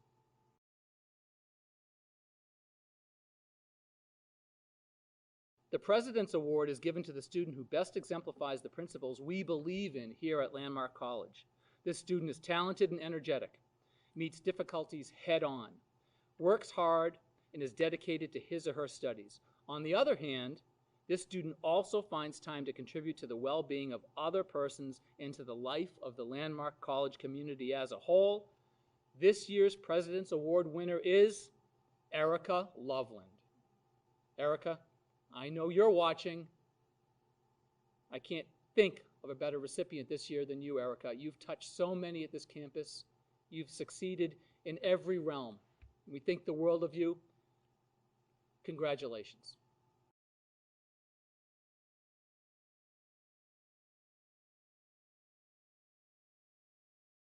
Upon the recommendation of the faculty in the School of Liberal Studies and the Arts, the following individuals have met the requirements for the Associate of Arts in Liberal Studies. Olivia Ames. Like many of you, Landmark is my second college experience, but previously I had felt left out. Everyone seemed to be moving through life with great ease, and at Landmark, although I need to use my scooter, I felt more included. I knew everyone there were facing challenges of their own. Landmark has helped me with my time management and procrastination. I'm still a work in progress, however, as I waited until the last minute to work on my speech. But there's a quote I love. Don't give up. You had a bad day. Forgive yourself and do better tomorrow. Landmark has taught me that with effort and perseverance, tomorrow will be a better day. I'm so proud to be part of the 2020 graduating class at Landmark. Jake Baskin.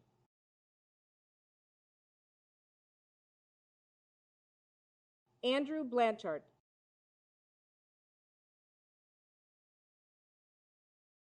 Hugh Devers, Phi Theta Kappa. We finally made it to graduation. To be here is surreal because at times I didn't think I was going to make it with my grades hanging on by a thread, but as you can see, I'm here as a college graduate, as a Landmark college graduate. I've met many friends here that I have just absolutely adored and will probably continue to know for the rest of my life, as well as teachers that I hope to keep in contact with and use the lessons and skills they have taught me in life in the college I will go to and continue from here. I'd like to say a special thank you to Eric Maddie for all the public speaking and communication skills that I use in my personal life as well as academic life. And a special thank you to John Rose for being too cool for freaking school and being the man. Thank you for all the strength, for all the lessons and everything you have taught me. Stay awesome, stay cool, and keep contemplating jazz. Thank you. Morgan Doyle Elwell. I would like to say thank you for the school for giving me the opportunity to come here during the last few years. Thank you to my family for always supporting me, and my mother for being my biggest advocate both growing up and even now. Zachary Dunn.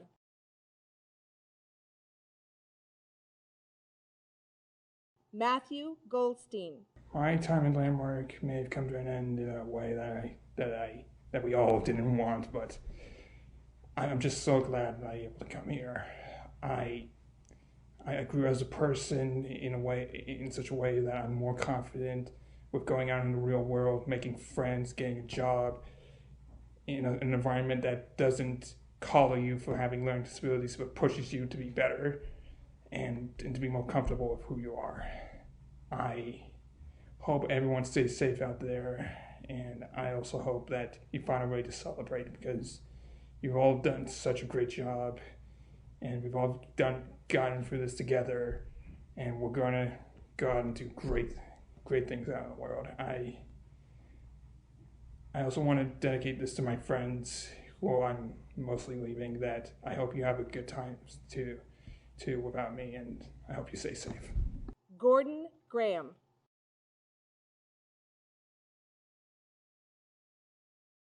Oscar Held, Phi Theta Kappa. Hello everyone. I don't have much time, so I will be brief. I have learned many things here at Landmark. I have learned how to cooperate with others more in terms of school, and made many friends, improved my billiard skills and my basketball skills, as well as the qualities that a leader needs to have. These qualities are very important, especially in these trying times. We need more leaders if we are going to survive this, or just in life. We need them to inspire us and keep pushing forward. And since I believe I have those qualities, I will do my best from now on. Thank you. Alexander Call. I have been in Landmark for a time that seems so short yet so long. As Mother Teresa said, yesterday's gone, tomorrow has not yet come, we have only today. My first day at Landmark was very different from my college that I went to before. The teachers were much more accepting of us students with LDs, be it dyslexia or on the autism spectrum. I've met students just like me with similar LDs, though we all learn differently. I now know that I can accomplish things that I did not think I'd be able to accomplish before, all thanks to Landmark. In these times, there are only two things I can say: stay well and stay healthy. Thank you. Kevin Knowles.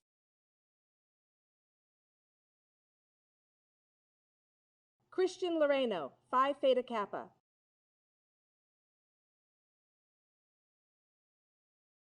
Catherine Maroney. Hello everyone, and congrats to the class of 2020. I know I'm repeating a lot of Landmark graduates when I say I truly didn't expect to make it this far, never mind under these circumstances we're facing. My experience at Landmark was unlike any I could have imagined after too many years of frustration and failure over my learning difference. At Landmark, I found solidarity, compassion, and a whole new understanding of myself as a student, one who is capable despite the little voice in her head telling her she's not. I still remember my very first day as a Landmark student, and after just one taste of failure, I was ready to pack my things and go home because I thought that meant I was just not meant to be successful. But here I could reframe my thinking. Just as one failure could affect me, so can just one piece of feedback, one hello on the quad, or just one instance of understanding to interrupt the vicious cycle. Thank you, friends, family, faculty, and staff at Landmark for never giving up on me. Thank you. Hannah Marshall.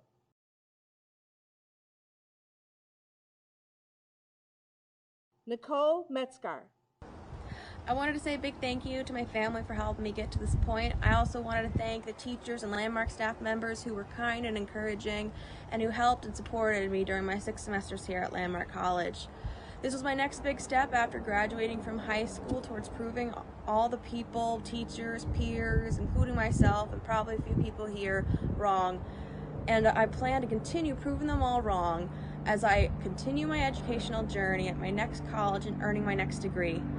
But before I leave, I wanted to say a special thank you to a few select people, to my mom and dad, my sisters, my few close friends that I made here, along with Brian Cohen, Adrian Major, Ann McCloskey, Rebecca Maddie, Alice Vogel, Kathy Burris, and of course the amazing Jim Balcom. Thank you. Eric Nordstrom.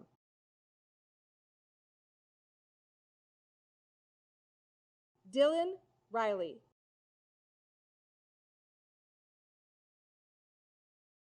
Rosie Rose.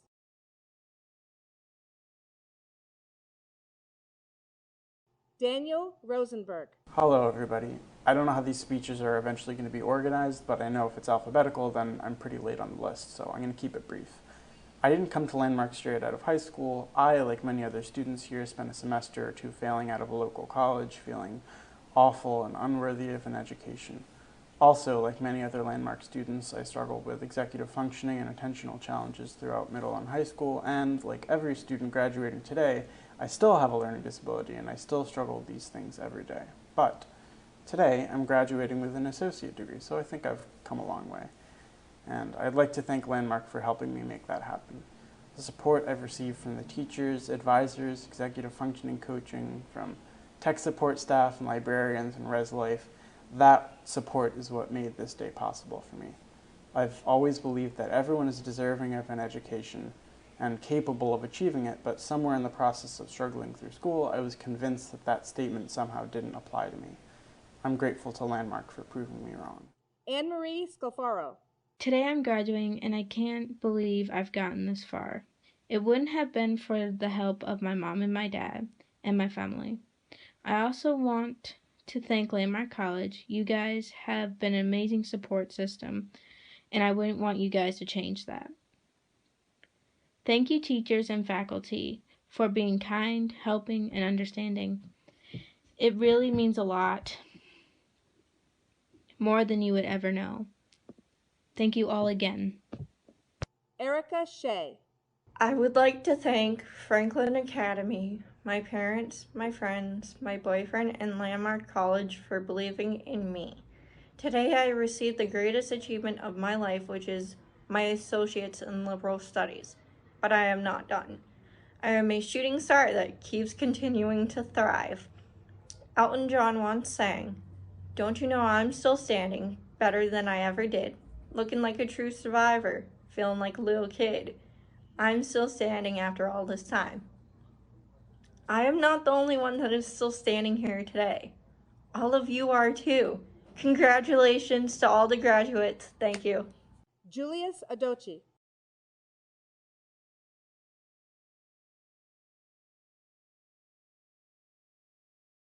Upon the recommendation of the faculty in the School of Professional Studies and Science, the following individuals have met the requirements for the Associate of Arts in Business Studies. Brendan Lemieux. Hello all, this is Brendan Lemieux here. I'd like to take the time to thank all my family, friends, and all the faculty at Landmark that have helped me my 2 years there.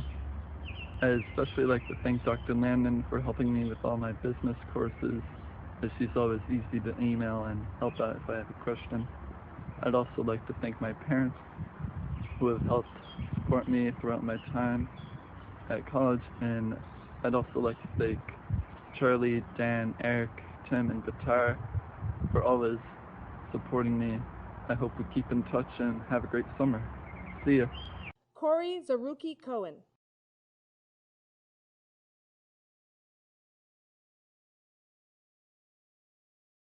Upon the recommendation of the faculty in the School of Professional Studies and Science, the following individuals have met the requirements for the Associate of Science in Computer Science. Gil Bornstein.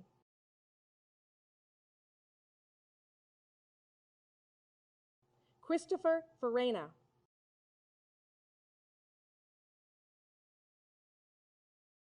Caleb Strauss.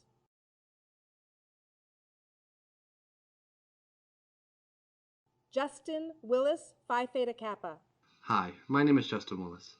My time at Landmark College has taught me to never give up. I have to push myself every time I need to get work done, and I couldn't do it alone. The help and support I received from the Landmark staff was unbelievable. I was blessed to have been able to work with students who share similar struggles and professors who understood how we were wired.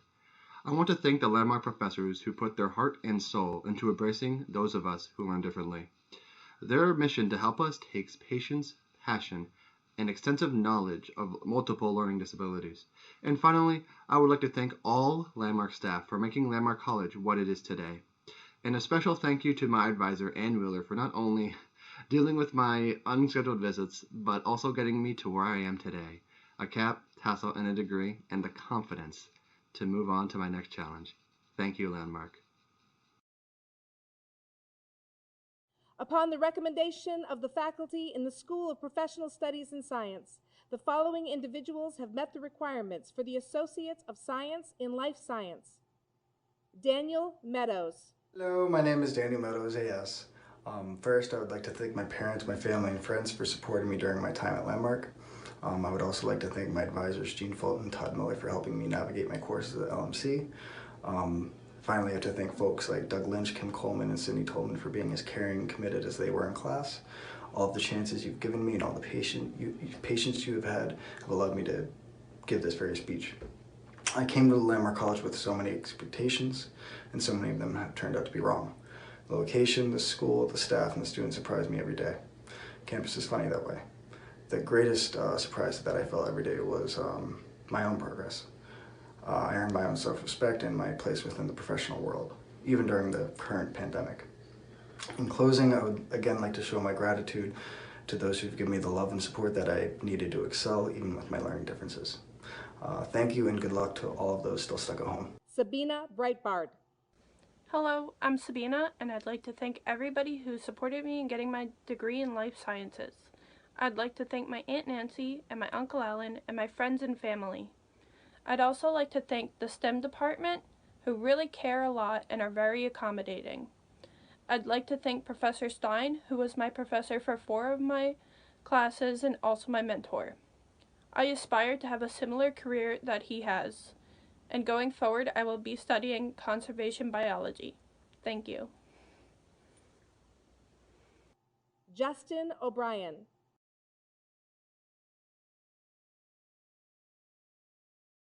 Nathan Santana. I just wanted to thank Landmark College for all the support throughout the years, and of course the teachers that helped me succeed. I wanted to thank my friends and my family for everything they have done for me. I wanted to give a big shout out to Mark Thurman and the Rise Up Center and everything that they did to help me succeed and grow as a person. And now I'm looking forward and moving on to the next chapter. Thank you, Landmark. Daniel Shin. Hello. First, I'd like to take this time to thank everyone for supporting me throughout my entire journey here at Landmark College, especially to all of my instructors, my academic advisor, Denise Higgins, who always urges me to get all the work done. Also, thanks to all the staffs and decals, the librarians, and all of my classmates that helped me out in some assignments. I also would especially like to thank my family for always supporting me. Next, I really loved and enjoyed every single minute of the opportunity for all the school events, such as being a radio DJ, a member of the Arcade Club, the Student Government Association, and the Campus Activities Board. And I'm also grateful to work for Emily Northa and the numerous opportunities that she had offered. Finally, I know that this will be my last moment as a student here at Landmark College, and that I thank everyone for treating me like a family member of the campus community. As President Eden always says, don't give up and keep moving forward, and always believe in yourself that you can always do it of achieving your goals. Thank you, and good luck to everyone in your next journey that's part of your future. Go Sharks! Upon the recommendation of the faculty in the School of Professional Studies and Science, the following individual is the first to meet the requirements for the Bachelor of Arts in Communication and Entrepreneurial Leadership. Wyman Jackson. It is exciting to have our first Communication and Entrepreneurial Leadership graduate this spring 2020. Communication and Entrepreneurial Leadership, abbreviated as COML, draws from and combines the communication and business fields in some really interesting and meaningful ways. The major is grounded in current organizational theory and leadership best practices with multiple opportunities for real-world application. Now, the foundation of the major is built upon courses such as marketing, management, interpersonal communication, and media production. Now, students then can go on to focus in two different ways. One is called Leadership for Organizational Social Change, or the other is Multimodal Communication and Storytelling. We anticipate our graduates with this major to be prepared to move in multiple directions, all different kinds of careers and professions, including advertising, public relations, human resources, sales, broadcasting, new media. It goes on. Again, congratulations to our pioneering first graduate, Wyman Jackson. Upon the recommendation of the faculty in the School of Liberal Studies and the Arts, the following individuals have met the requirements for the Bachelor of Arts in Liberal Studies. Erica Loveland, Golden Key. Landmark, thank you for being part of the development that has made me proud to be dyslexic. For being a place where I could explore various leadership roles and participate in many fun activities. I am so grateful for the connections I made from faculty and staff to, of course, my friends. Thank you to my peers for showing me different perspectives. Thank you to my boyfriend and his family for giving me a second home on the East Coast. And of course, thank you to my family for the endless love, support, and encouragement. I will cherish the memories that I've made at Landmark, from cultivating mushrooms with a couple science professors to traveling Africa. Landmark is a special place, and I'm so honored to be a part of this family. Sean Noonan, Golden Key.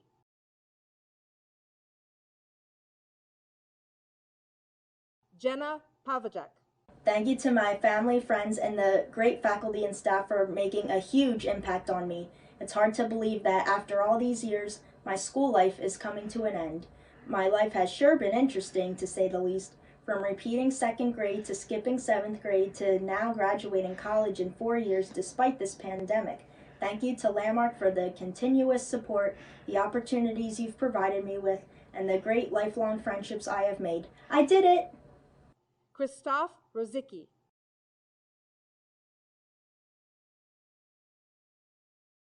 Jessup Strauss, Golden Key. I want to thank everyone who stood by me, especially when things got hard. Special shout outs to my parents, my various teachers from over the years, and all my close friends, whom I shall never forget. Stephen Vitt. First of all, congratulations to my fellow graduates. I would like to thank all the professors I've worked with over the years, in particular Peg Alden, Dan Miller, and Solveig Schmolsky. They've given me not just knowledge, but confidence in my own abilities. I would also like to thank everyone at the library, with special mention of Kathy Burris, who has been not just supportive in my academics, but a good friend as well.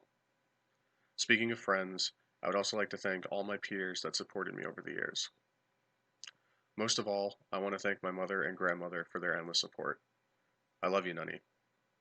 Mom, thank you so much for always believing in me. I could never have done this without you. Turns out you were right about my potential. Have fun bragging. 2 baccalaureate students will graduate today with a major in psychology, the first to do so at Landmark College. Psychology students explore the many facets of human behavior and the human mind by reviewing scientific studies of each, as well as learning the varied research methodologies of this far-reaching discipline. At Landmark, of course, there's a special emphasis on neurodiversity. through coursework in cognitive, educational, and developmental psychology, as well as basic neuroscience, applied statistics, and human biology. Students in psychology develop the foundational background knowledge that will help them pursue any number of career options, including counseling, education, research, and business. In fact, the study of psychology underlies almost everything we know and will continue to learn about human interaction in an increasingly complex world. Congratulations to Emily Bartlett and Gianna Eisenberg. Upon the recommendation of the faculty in the School of Liberal Studies and the Arts, the following individuals are the first to meet the requirements of the Bachelor of Arts in Psychology. Emily Bartlett. Hey guys, it's Emily Bartlett here. I just want to thank all the people who got me here, all the friends that I've made. I'm definitely going to miss them. All the faculty and staff, my family, my advisors, everyone. And I'm definitely going to miss all my friends that I've made here, as mentioned before, and definitely gonna miss doing study abroad. That was one of my favorite things that I did here. Ireland, New Zealand, Costa Rica, most recently London, and yes, they're all in that order. And I am super psyched to be one of the first graduates of this BA in psychology. And on that note, I'm going to throw my cap in the air. Whee! Gianna Eisenberg. Congratulations, class of 2020. I just wanted to thank my professors and advisors for helping me get to where I am today. I really want to thank my friends for all your support. I want to thank the people in the business office, the RAs and RDs that I got the opportunity to work with. I love you all so much. I want to thank my boyfriend, Nate, for all his support and going through this college journey with me. I want to thank my moms for making it possible for me to come to Landmark. I love you guys so much. And I want to thank my emotional support guinea pig, Oreo. Congratulations, class of 2020. We did it.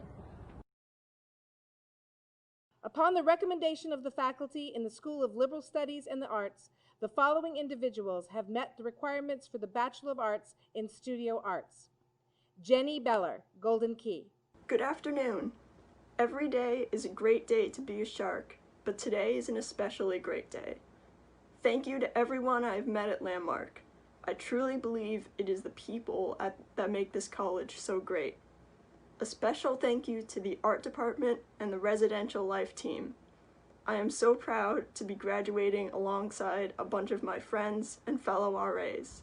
Yay, class of 2020. Thank you. Alyssa Casey. I'm afraid I'm not very good at public speaking, even with the benefit of multiple takes. I'm inclined to keep this brief for my own sake and the sake of the viewer, but I will say this. Graduating has been a struggle and a half, and I wouldn't be able to do it without support. So I really want to thank my parents and the rest of my family, Amma and Umpa, Auntie and Uncle. I couldn't have done this without their support, emotionally and financially. I have no money. Thank you for putting up with my procrastination, breakdowns, and constantly changing my mind about my future career. I think there was a month there where I legitimately wanted to be a circus clown. Sorry to say, you'll be putting up with school, Alyssa, for another few years as I aim for my master's, but at least one step is sorted. Moving on to this next chapter in my life, I'm daunted, but I couldn't be more excited despite my fear. This has been a very weird semester, but I'm glad to say we all pulled through in the end. Maxwell Cornell. My time at Landmark has made me appreciate the value of self-reliance as well as the values of camaraderie and cooperation. When I first came to Landmark, I had no idea which way to turn, and over the subsequent semesters, I have grown a deeper appreciation for the people and things that challenge me to be my best self. I would like to thank everyone who has supported me on this journey as I continue to find my way and develop as an artist and a human being.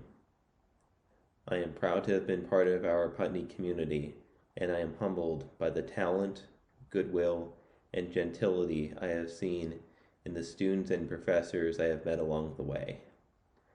While at this moment we may be separated geographically, we are all in this moment collectively, and I hope we can all continue to share the moments of our lives with each other. Thank you all so much. Vikas Mitchell. Hello, faculty, fellow graduates, friends, and family who are here with us to share this amazing moment. I want to send a message to everyone out there who has any sort of learning difference. If you focus on your strengths rather than your weaknesses, you will be successful. I have always been timid to disclose my LD because I believed that it would take away from the opportunities I could have been given. I feared I would be looked down upon and not be able to succeed. Landmark College has proven that wrong. I want to thank everyone at Landmark College for granting me so many wonderful opportunities. Thank you to my fellow students, friends, and faculty for being so caring, understanding, and supportive. You will all be missed. Upon the recommendation of the faculty in the School of Professional Studies and Science, the following individual meets the requirements for the Bachelor of Science in Computer Science. Nathaniel Gully. Congratulations, class of 2020. We did it. I just want to give a shout out to all my friends that I met along the way and all the friends that I have in California. Thank you for being there to support me along this whole crazy journey. Shout out to all my family back in California, and most of all, shout out to my mom and dad. Thank you for pushing me and getting me to this point. I wouldn't have made it here without you. Also shout out to my girlfriend, Gianna. Thank you for helping me through this whole college journey, and I can't wait to see what's next. P.S. Nate, hope you packed everything. It's been a crazy month. And now we're going to hear from a special guest of Landmark College. Hello everyone, it's Ewan McGregor. I'm sending this message to all the graduates at Landmark College this year to wish you all my best and to give you all my congratulations for the hard work over the last 4 years. I'm really sorry that you've had to end it in this odd way during this lockdown situation with the coronavirus, and that you haven't been able to finish together at the college. It's a shame that you haven't been able to do that, but I know that it'll be very special nonetheless that you're graduating in the way that you are, virtually, online. I got to know Landmark a little bit over the summer. My daughter Jamlan came there to do the summer course, and I saw what a special place it was and what special people go there, and I could sense that it was a very wonderful atmosphere, and I bet you've all had a great 4 years there. So I just wanted to wish you my best wishes going forward, and my congratulations for all the hard work that you've done, as I've said, over the last 4 years.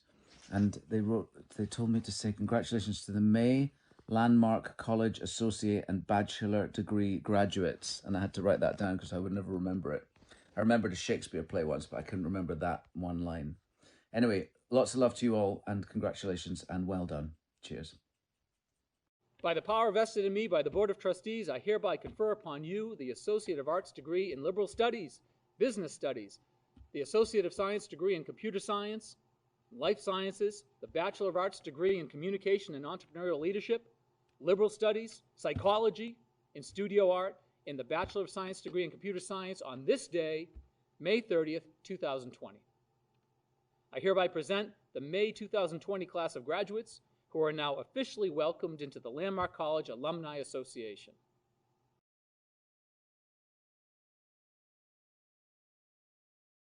Good afternoon, and congratulations, Alumni Sharks. On behalf of Landmark College and the Office of Alumni Relations, we are proud to now claim you among our alumni ranks. I feel a deep sense of pride to continue to serve you as you further your educations, start careers, and embark on new life paths. There's a motto in alumni relations. You are a student for just a few years, but you are an alum for life. The focus of these points of life start and end with dates. But what matters most is the dash that's in between those years. The dash represents all the time spent working hard and learning more about yourself. We heard from you today all the great things you did with your dash as a student. Trips to Botswana, pioneering one of our new degrees, and making friends that will last a lifetime. And if you're anything like me, in your undergraduate dash, there were some hiccups too. My hope for you is that you know how much this dash is worth. As a student and now how much more it will mean as an alum. The mentors you just thanked, the moment that you found yourself while you were here, learning that perfection does not exist, but motivation does, are the things that will guide you in your next dash. In your alumni dash, you have many more years, even decades, to give back in the ways that you were afforded to as a student here. I'm excited to be the one that officially welcomes you to start your alumni dash. And to officially start this dash, we mark this moment with the gift of your alumni pin.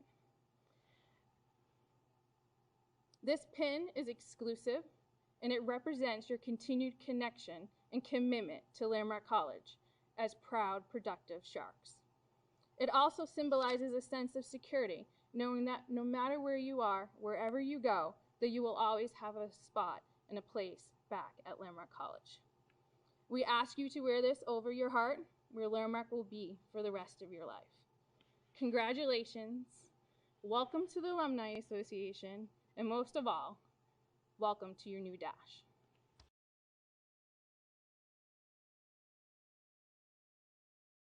Here's a message from our board chairperson, Bob Lewis. On behalf of the entire Board of Trustees of Landmark College, congratulations on achieving your college degrees. Graduation is always a highlight for me. Congratulating you and hearing about your paths to get here, your hard work addressing your challenges, and the appreciation you all show to others who have helped you. They are all reminders for me on how I should live my life. As you move on from here, remain thankful and supportive of this great institution, Landmark College, its unique mission, its faculty, and its staff. And at this truly defining moment in all of our lives, let us all take from here the realization that the future will hold unexpected and uncharted challenges, always. What we make of those challenges defines us as the human race. Let education, study, science, and research guide us, and let us use our mature, informed judgment based upon those things to make our society a better and safer place for all who need our leadership and service. That's what lifelong learning is all about. Congratulations, and we wish you all the very best.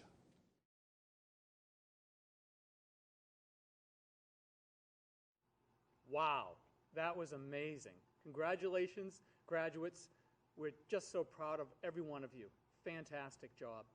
Now, I'd be remiss if I didn't provide some thanks to a number of individuals and groups. First, the faculty and staff. Everything you've done this year is just, words can't express our gratitude and the wonderful job you did. Also, thank you to all those who put together this fantastic graduation event. Very meaningful. Well done. Ewan McGregor, you're the man. We love it. Thanks so much. Hope to talk to you again soon. Now, as we close out this ceremony, there's one thing and then a look back at your time at Landmark College. Thank you for joining us today. Take care.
Good morning, Senate Judiciary Committee. Meeting once again remotely, and our subject this morning is mainly budget requests from criminal justice and juvenile justice agencies in light of a second budget adjustment and CARES Act funding, which the judiciary presented last week. And this is the others, and that's why the judiciary is not here this morning on their CARES Act, because they've already presented it, and it is part of the House bill.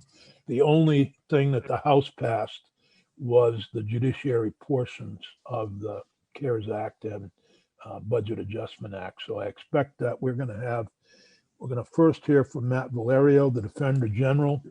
I believe that everybody's got information that the various departments and agencies submitted. So, and it's on our committee website, I hope.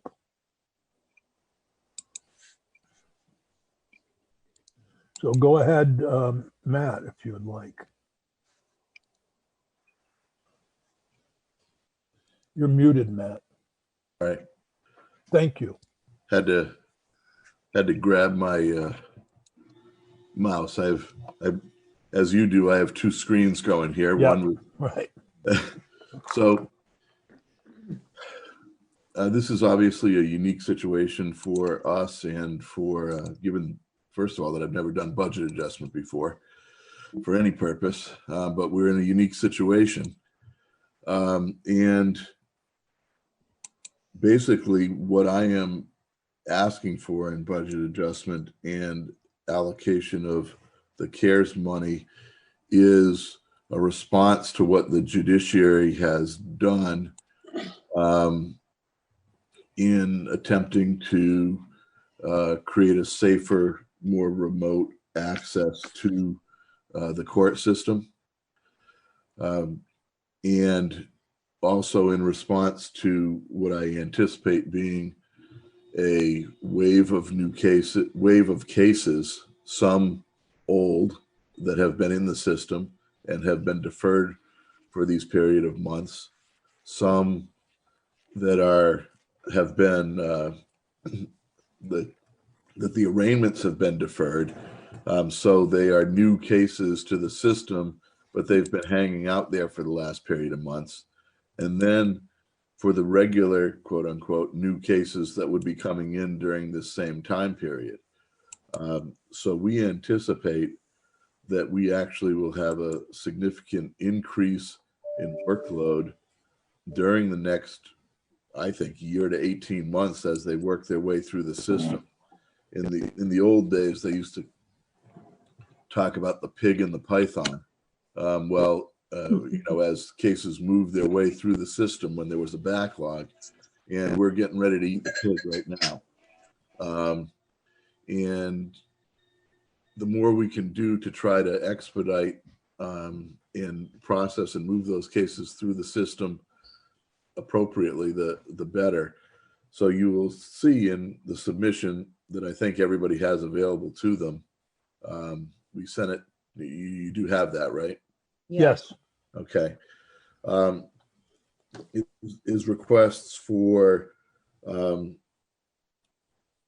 laptops, upgraded computer setups and the like, because apparently to deal with the system that the courts want to use, you can't be dealing with anything that has a laptop or computer that's more than 5 years old. So we are,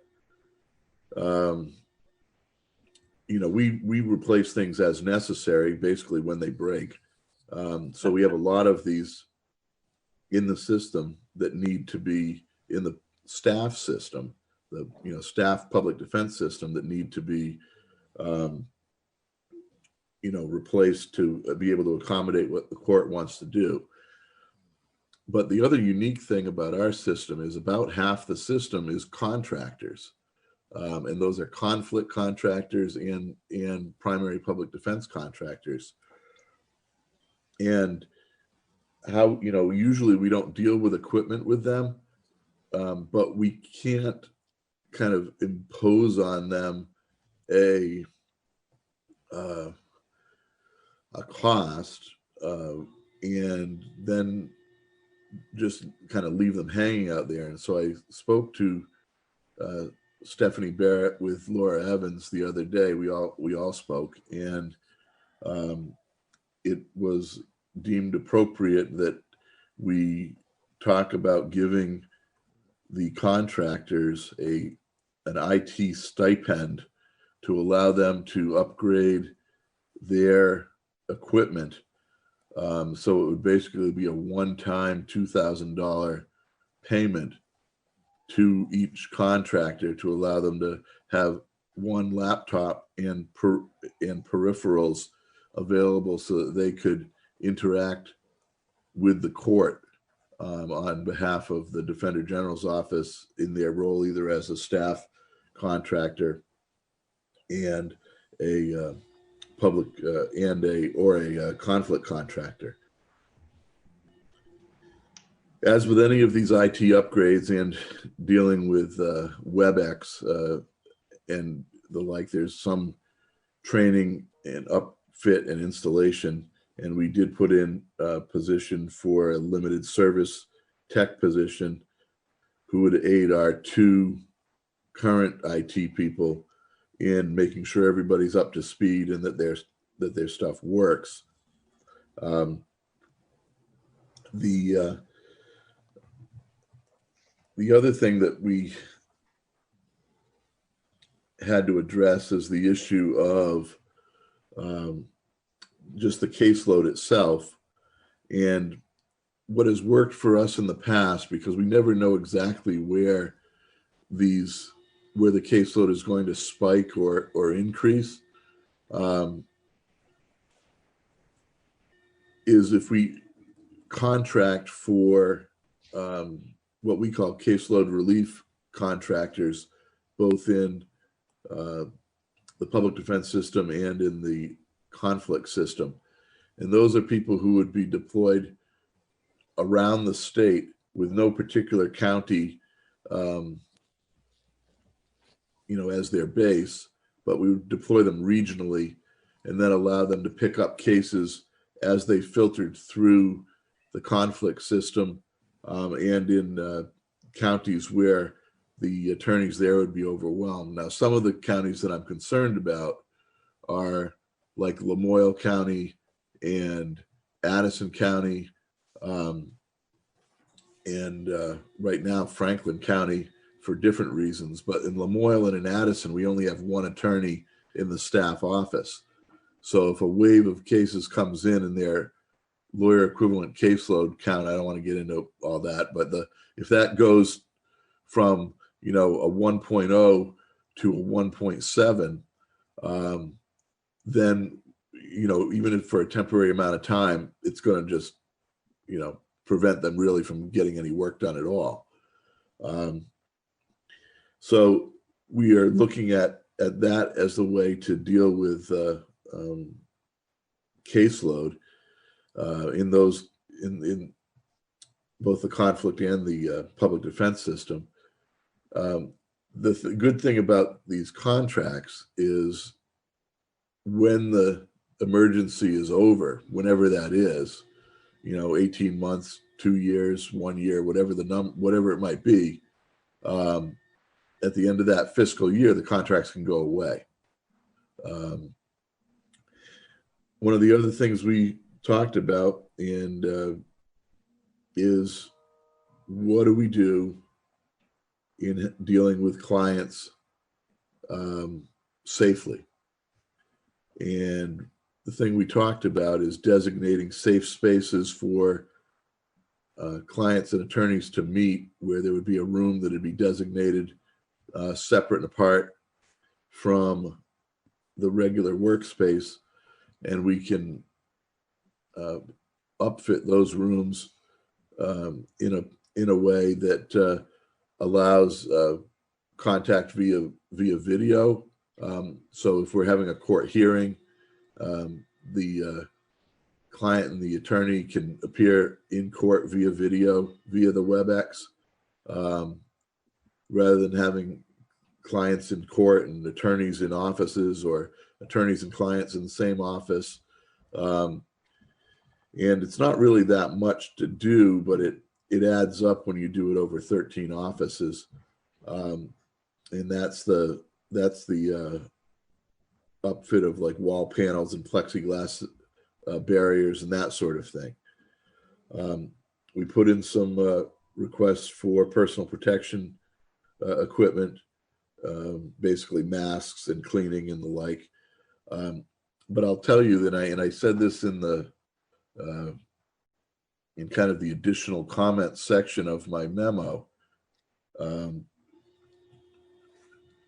What we're doing here assumes that our current system is intact. And right now, our current system is not intact. Since the beginning of this, the emergency orders and the declaration of emergency, I've had 4 attorneys who left or are leaving. And so right now I've got one who's going to be leaving from Rutland. I have one who retired, and then I had to transfer somebody, and it created a opening in another spot, which we'd been attempting to fill, but we haven't been able to for 10 months now. Actually, we weren't able to fill it even before the crisis. I just got notice that another one of our lawyers is leaving in the next couple of weeks, and I've had other staff members also leave. So right now I'm basically down 4 lawyers from where I would want to be, and I am down support staff members in central office. Now there's a hiring freeze right now, so I'm not allowed to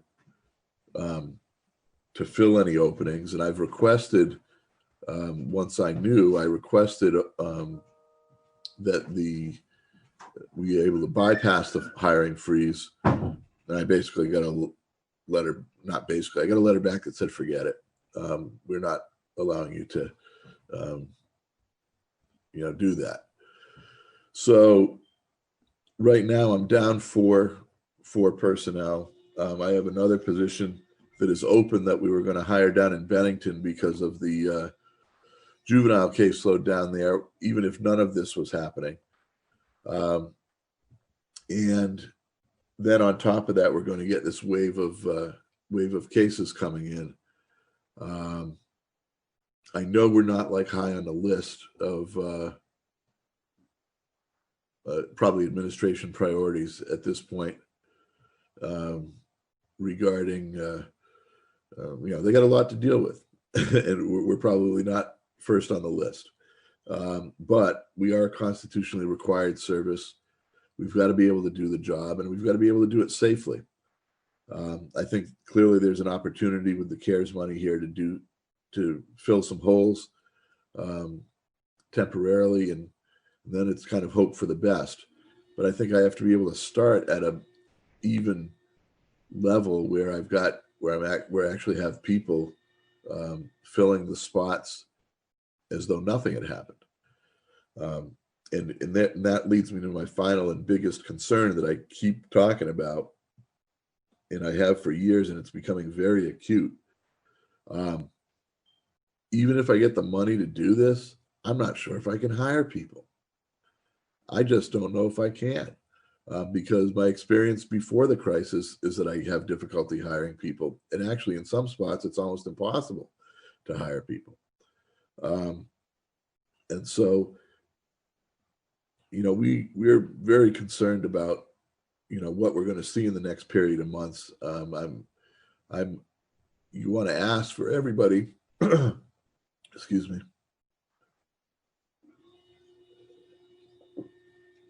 to have some patience with how this all rolls out. And I can see it being a problem coming up.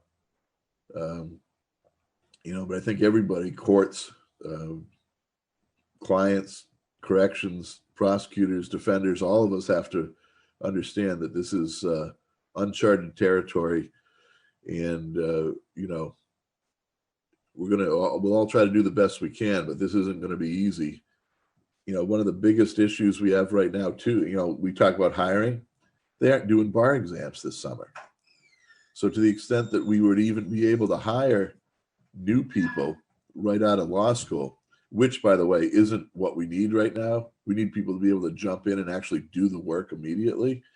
But if we were going to be hiring people out of law school, they aren't doing bar exams. New York canceled their exam. Vermont's not doing theirs. We don't get anybody from Vermont anyway. But basically, New York, Massachusetts, Connecticut, those are the ones where we tend to get people out of. And they aren't having exams. That's thousands and thousands of potential lawyers who aren't even in the mix anymore. All of our clerks for the summer which is another place we might get one or two out of potentially. That's not happening. Hiring is not going to be easy under any circumstances.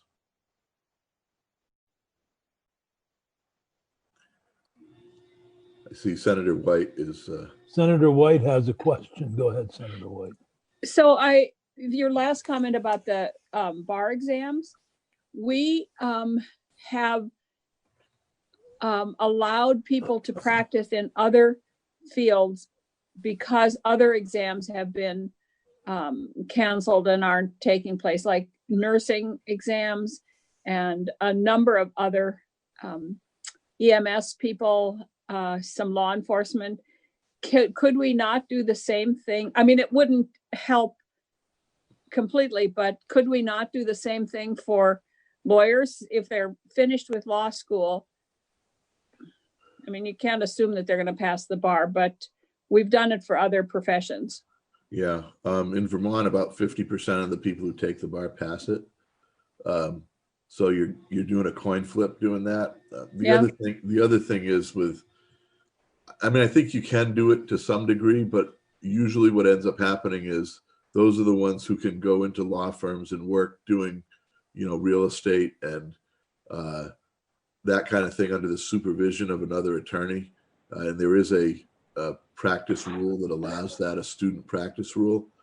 But I really would be very uneasy about having somebody with no experience and who hasn't passed a bar exam doing constitutionally required work. I mean, you can do it. You can say yes, but if somebody's liberty interest is at stake, I don't want to turn it over to somebody who's never stepped in a courtroom. That's true. And with all deference to Professor Baruth sitting there, exams are probably oftentimes the worst way to tell whether somebody is qualified or not. But anyway. Absolutely. I mean, we had a guy who we had offered a job from Colorado. This is years ago, maybe 10 or 15 years ago. He came in working in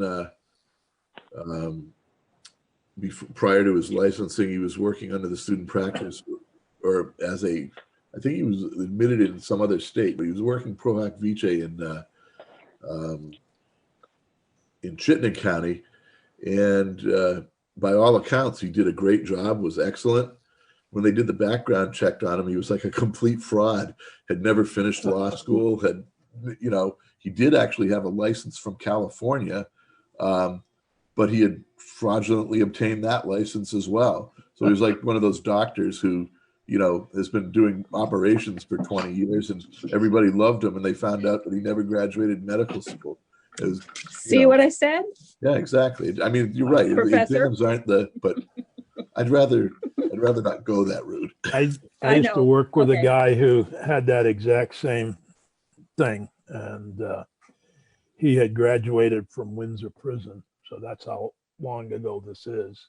But conned everybody into believing that he was a professor and was able to become the head librarian at the prison and walk around and leave the facility and go back and forth. And he also convinced people that he was a yacht salesman, and several other jobs over the years. Very interesting character. Matt, one of the things, and I think this would be true of the entire criminal justice system, is that we do expect a surge, and we do expect, we've been lucky in a way that we've reduced our prison population by about 18%, as I calculate it. And a good number of those are people who were on detention, who are no longer incarcerated, and people who might have been placed in jail who were not placed in jail because of the pandemic. And I think many of us are concerned that if you cut your criminal justice budget and you don't have the ability to deal with this surge, that these folks will end up right back in jail. And so you're maybe saving money over here in one pot, and I'm moving my hands around to another pot where you're going to be spending it on corrections. So if we could look at the 300 odd folks who have not either been released or not incarcerated, our detention numbers are down as low as they've been in decades, and our prison population's down by about 150. So I just am worried. This would almost be an opportunity to take most people out of Mississippi. And I'm worried that we're just going to surge our way back into incarcerating people because the system is decimated and not able to respond. Right. And so I think that your budget request, that of the, obviously the state's attorneys are important players too, but your budget request and that of the diversion and other alternatives is extremely important here.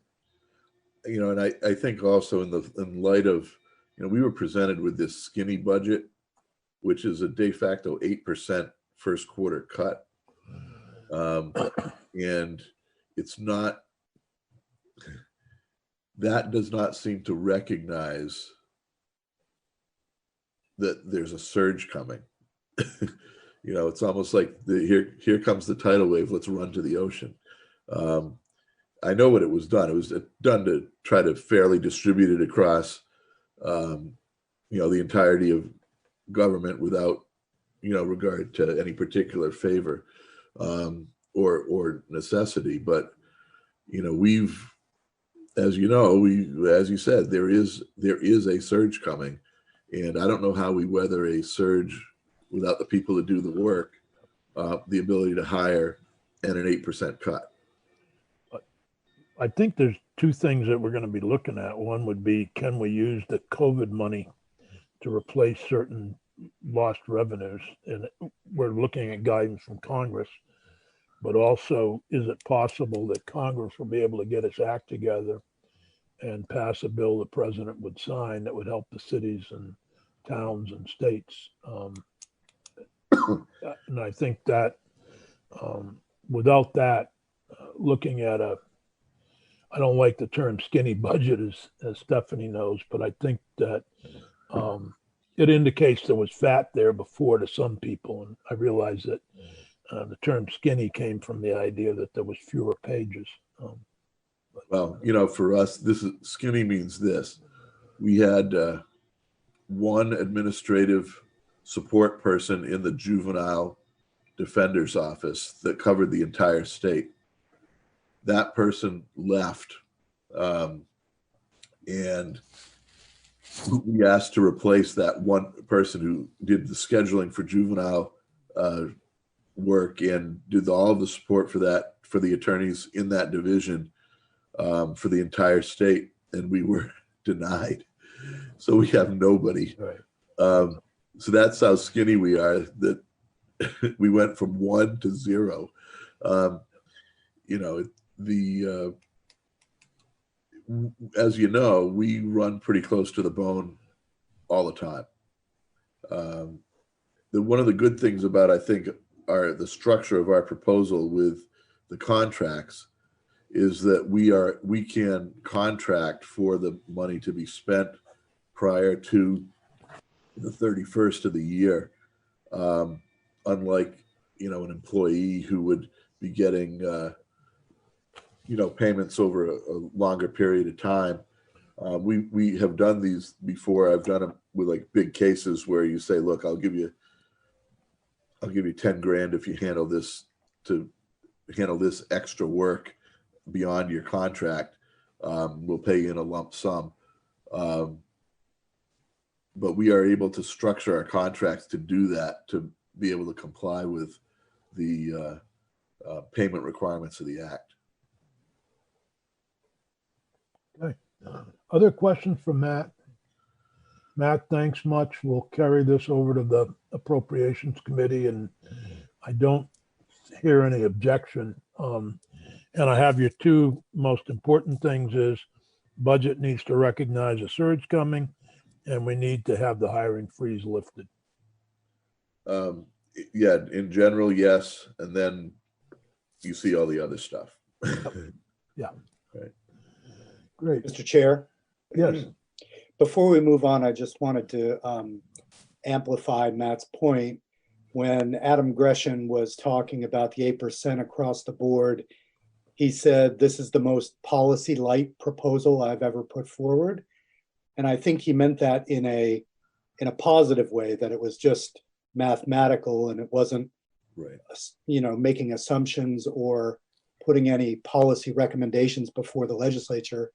But as Matt's pointing out, if you're putting a policy light 8% across the board cut out there, you're, explicitly not taking into account things like the surge. So, I think we should very strongly, in terms of the justice system and the Defender General and all the other parts, we should be pushing that forward in appropriations, because 8% across the board, I've never liked across the board cuts. It's a lazy way to do business, I think. Yep. I don't disagree. And I think just in general, I've always been discouraged when governors, and they particularly do propose these across the board cuts. My history with them goes back to Howard Dean, and each governor seems to think that's the easiest way to get out of this problem. And yet it just creates a myriad of other problems because you don't make the tough decisions about what is it government should be doing. And as we decimate government, then we're surprised when our constituents can't get services from government. Senator White. Yeah, I agree with that last point about the across the board, but it is the easiest thing for the governors to do. But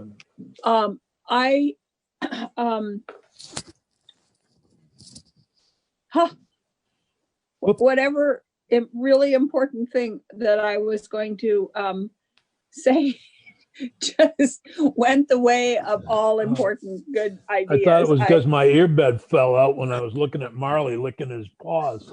I was about sure to yell at Marley. I know what it was. We might want to, the hiring freeze. I think that there are some positions that you simply cannot say we can't hire. And one of them from our committee is the police academy executive director. They have none. And so we're going to, I think, appeal to try and see if we can't get that freeze lifted. And I don't know if Matt, if there are very particular ones, not lifting the whole freeze, but if there are very particular positions that are so essential that by putting a hiring freeze on, it's having a huge impact. I totally agree. Let me just respond to that though quickly. The part of the problem here is the judiciary doesn't have a hiring freeze. So they can bring in all those former judges and without a hiring freeze, they can bring in temporary employees and so forth. So that's what creates even more of a surge, is they've got the judges, but Matt doesn't have the lawyers and Campbell doesn't have the attorneys to to prosecute, and Matt doesn't have the defenders or the schedulers and all that. So it's a double whammy because another branch of government has plenty. So, anyhow, thank you, Matt. Thank you for having me. Yep. We'll move on to our state's attorneys, who I believe have submitted a new product, and I'm not sure that new product is in our package yet. Peggy, can you make sure that whatever changes they made are in the stuff that's in front of the committee? I got something new this morning from Pepper, and I posted that. Is that what you're talking about, or is there something else? I think so, yeah. Memo from state's attorney, re-COVID-19. Yeah. Okay.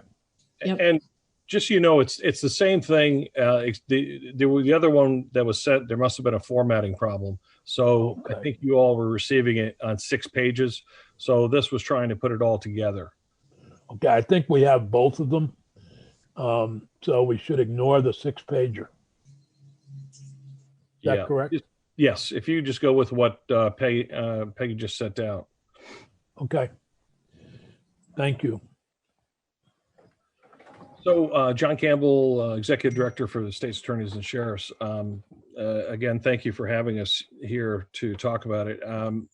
First of all, I can't help but echo what Matt said about the overall situation that we find ourselves in the criminal justice system. There are, as he is also under the pay freeze or the hiring freeze, we are also. And as I mentioned last week, we're, from an attorney standpoint, we're 6 folks down. We're also down on staff people, and which is creating and going to create a massive problem once we start rolling things out again. But one thing that I'd like to address real quick is that, I think most people believe that the prosecutors are there just to put people in jail, to convict them of a crime. And because of what the legislature has done, I think, very creatively over the past decade in trying to find alternatives to justice, alternative justice for folks, we've been doing a lot of work in trying to prevent people from going in and into jail and being incarcerated. And I think that these programs are extremely important, and with all the folks that are involved in getting them to work. And clearly, one of there's 2 main folks or main groups that are involved, and that's us and also the defense bar, and making sure that we have people that when they are charged with things, if we find that there are other reasons or something other, there's an impetus behind their criminal behavior, we look to see if there's ways to have them, let's say if it's drug use, to get some treatment, or alcohol use to get treatment. And I think that these things have been very effective. I think they could have been far more effective if there was more time for the prosecutors and also the defense bar, but I'll just speak to the prosecutors for a second. But that if the prosecutors had more time to spend looking at the cases and really looking into the backgrounds of some of the people. But because when you're handling 300 to 400 caseloads, you have to just continually just churn, and you're trying to divert things, but quite honestly, you haven't had the sufficient time to look back and to make sure that all the key parts are in place to ensure that this person will not be, will have an opportunity to change his or her behavior and not be find themselves back in the system. So this is one of the issues that really concerns me now going into the surge, because in addition to the regular caseloads that we have, as Matt pointed out, most of the new charges have all been put on hold, and the arraignments really won't start until mid-June onward. So we're going to be faced with really tough times. And what you've asked here in this COVID budget, I think we're fortunate that we have some funds available to do what we're doing, and that is really reacting to the court how they want to go forward in this post-COVID time period. And of course, that is mostly dealing with IT issues. So we've done our best to try to go through this. We've met with ADS to determine what kind of IT needs we would have, what concerns are out there. There were concerns that I didn't even realize, as Matt pointed out before about the laptops. I didn't know that there was an age out of laptops, and it turns out that there is, and mostly because of security issues. So there are things that we're finding out every day that leads me to believe that even though we're going to try to put together a plan and put forward requests now, I think we're going to have to look at this as being fluid in a way, because there are going to be many changes that we are not anticipating. And so I think that I'm hoping that we will be able to work closely with the defense bar and also the courts to ensure this transition goes forward. And with that being said, let me just go into some of the areas that we find are necessary. And I see it in three, that we have three major challenges. One is to retrofit the IT infrastructure to be able to allow the offices to handle cases remotely. And one issue that I just said, it's not just the offices per se, which presents its own problems, because we have to not only retrofit those offices to be able to keep our staff members close, because they're all small offices and people are all within close proximity to one another. But we also have to be able to use the conference rooms as a courtroom, if you will, that a remote courtroom. So we have to have the technology put in there, and to make sure that we're able to do it and do it functionally. So that's the one issue. The second one is having sufficient workforce to handle the backlog. And this comes in two forms. One is the attorneys, of course, that have to appear in court. And I'm going to be repeating Matt quite a bit, I'm sure, here, but as he pointed out, while it would be nice to be able to use some recent graduates, you can't, and you can throw them in, but this wouldn't just be a baptize them under fire. This is basically being thrown into the netherworld of not knowing exactly where, what exactly is going on with the courts, what's going on with the individual cases, how you're going to present evidence. And I think it would be extremely difficult. So we had a long discussion, in fact, lasting over several days, about is it best to look and to try to get additional attorneys for each office, or do we try to increase the staff? Because we find quite often that if you have an office that has some really good attorneys in it, very experienced attorneys, if you put some staff folks in there that really know what they're doing or are capable, they're just as valuable, I think, as having an attorney, especially, let's say, a first-year attorney in there. So what we've done is we've broken down the request regarding temps to include the people we would need for IT support, because each one of the offices, again, are going to have to use the CBX, or whatever it is, system that the court has put together, the WebEx. And as Peggy could probably tell you that, how many different hats she's had to wear now since this has all started, with trying to figure out how to get some of the documents up on the screen, and making sure that everybody's IT works properly, what to do if it doesn't, if it fails. Because and again, it's a court process is extremely important, in that there are constitutional rights of individuals that are being are at stake. And so everything has to be done according to the law, according to the rules of evidence, according to the rules of procedure. It has to be done properly. The third part is, and this is a big part also, because this is really an IT issue. We've got to make sure that our data that we have going back and forth, number one, is very secure, but also we have to make sure that it's integrated with the court system. One of the problems that we have been dealing with and facing now, and it's going to be it's exacerbated by the COVID issue.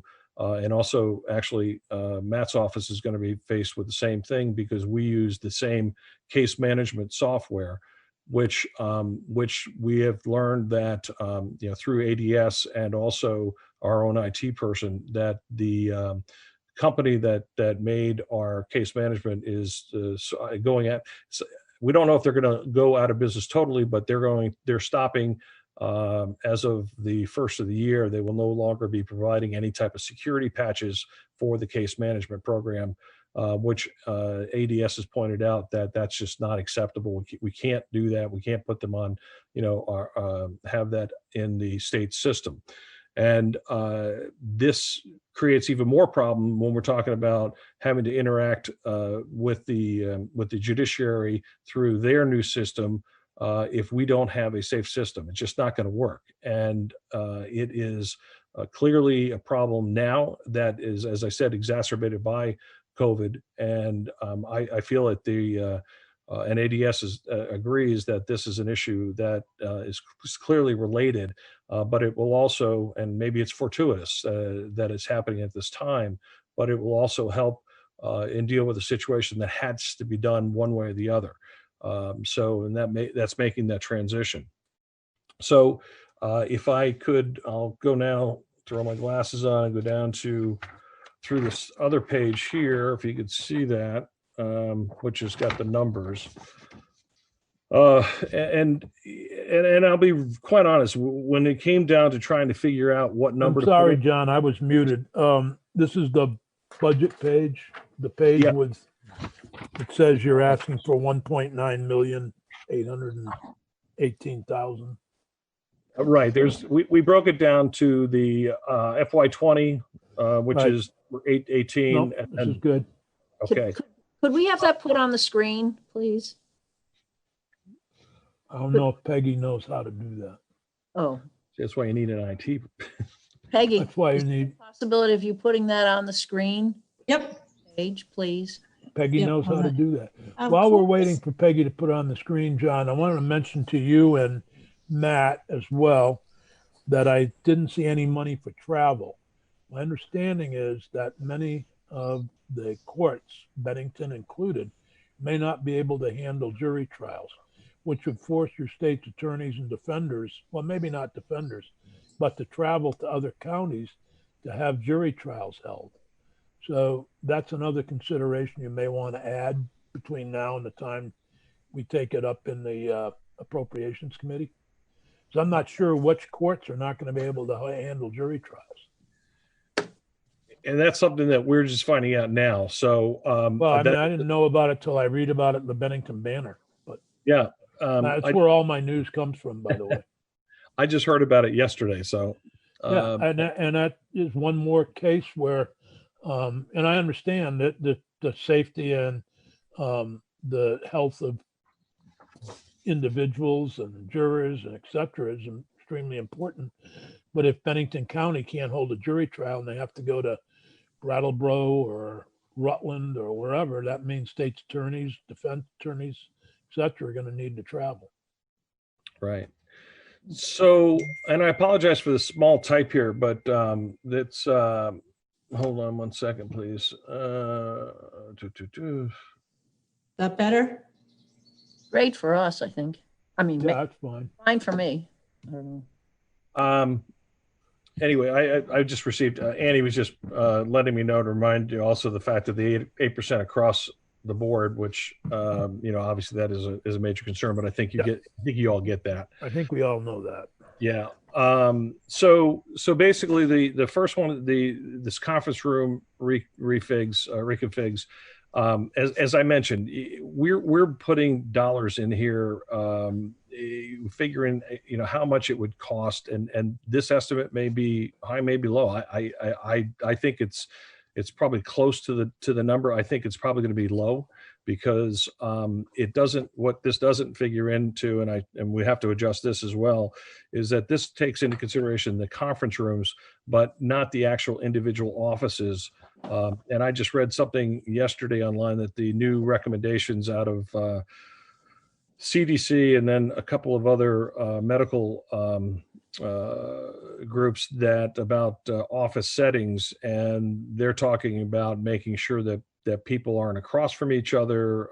They're expanding the 6-foot zone with certain individuals and certain businesses that have to speak to the public or speak loudly, because the droplets would have a tendency to go further than, I guess, the original projections.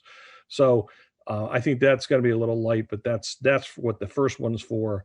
The second one, the 375, as you know, that's the Cisco endpoints, where the court's putting theirs in. I think theirs is for like $1 million.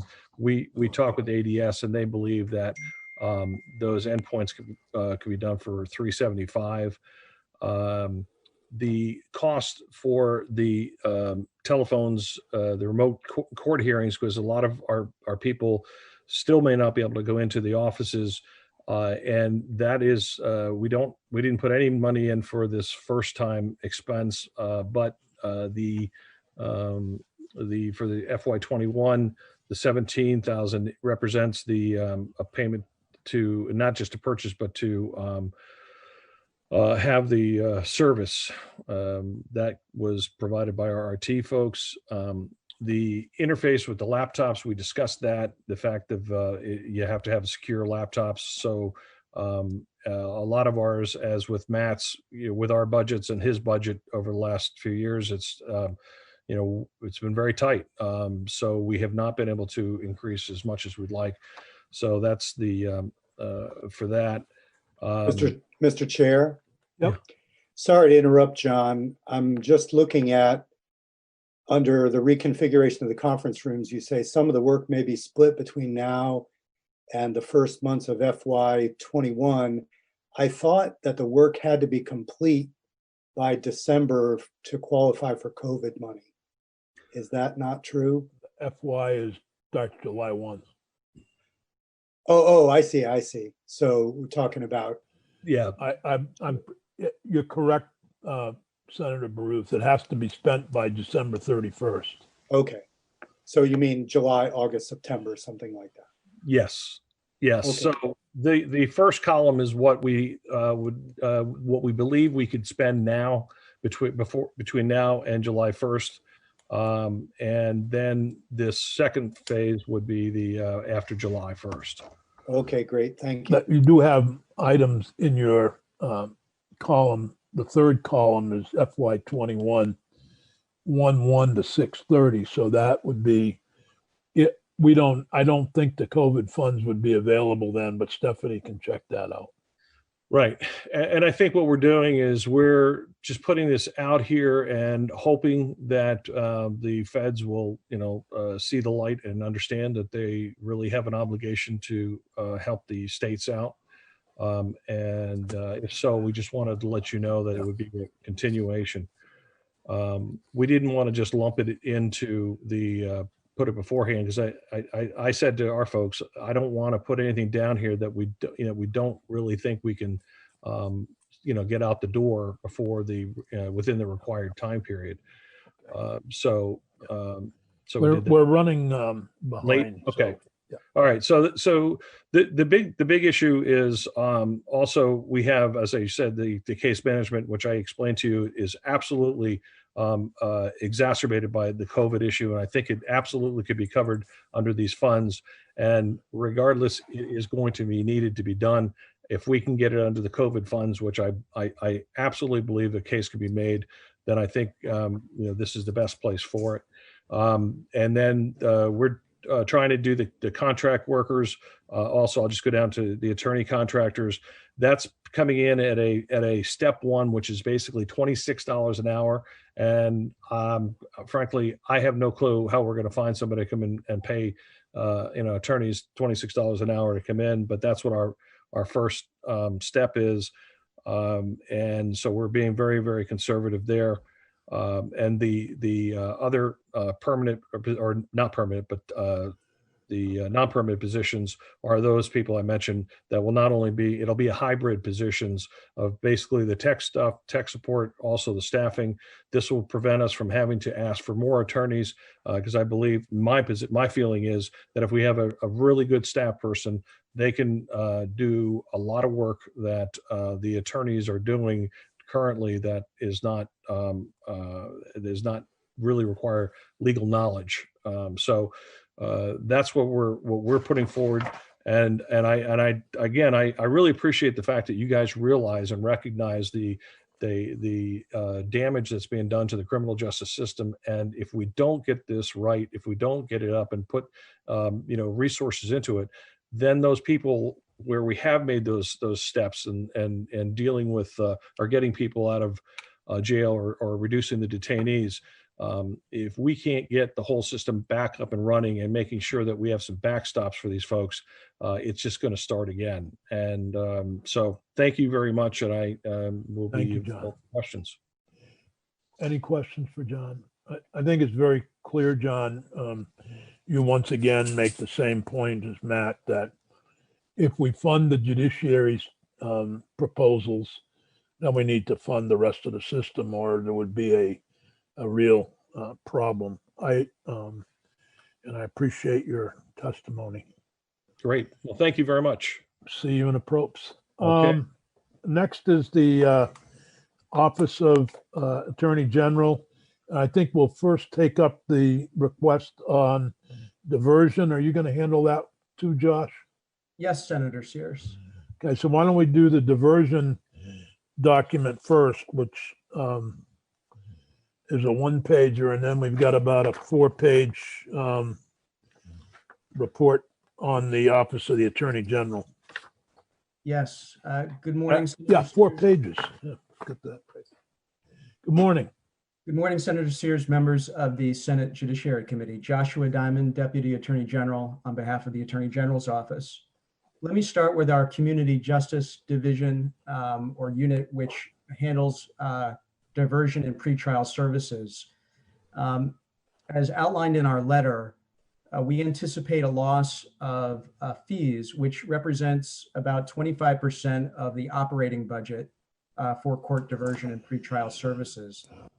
Those estimates show about a $23,000 loss in this fiscal year, and then $143,000 loss in fiscal 21. There is still a demand for services within these divisions, if you will, with court diversion and pretrial services. And we expect that the needs of these services will also increase once the courts open up. So we wanted to alert the committee of this funding shortfall that we anticipate within our Community Justice Division. Are there any questions? No. Are there any questions? It's pretty clear.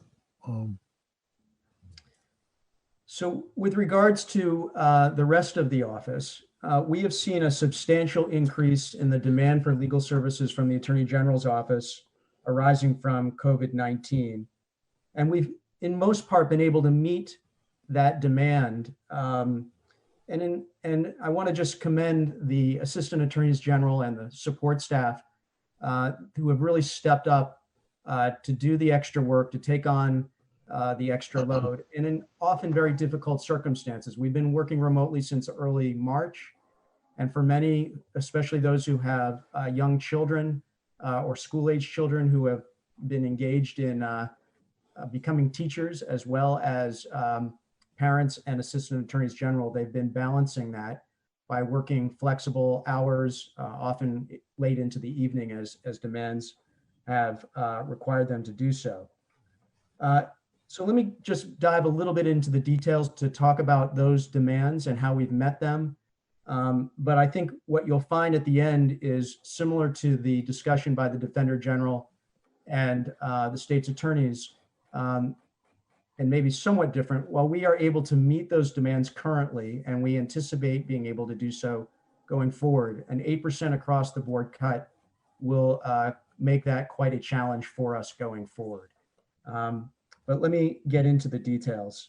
We have established a rapid response team to deal with enforcement issues related to the governor's executive orders. We've pulled attorneys from 3 different divisions to staff this rapid response team.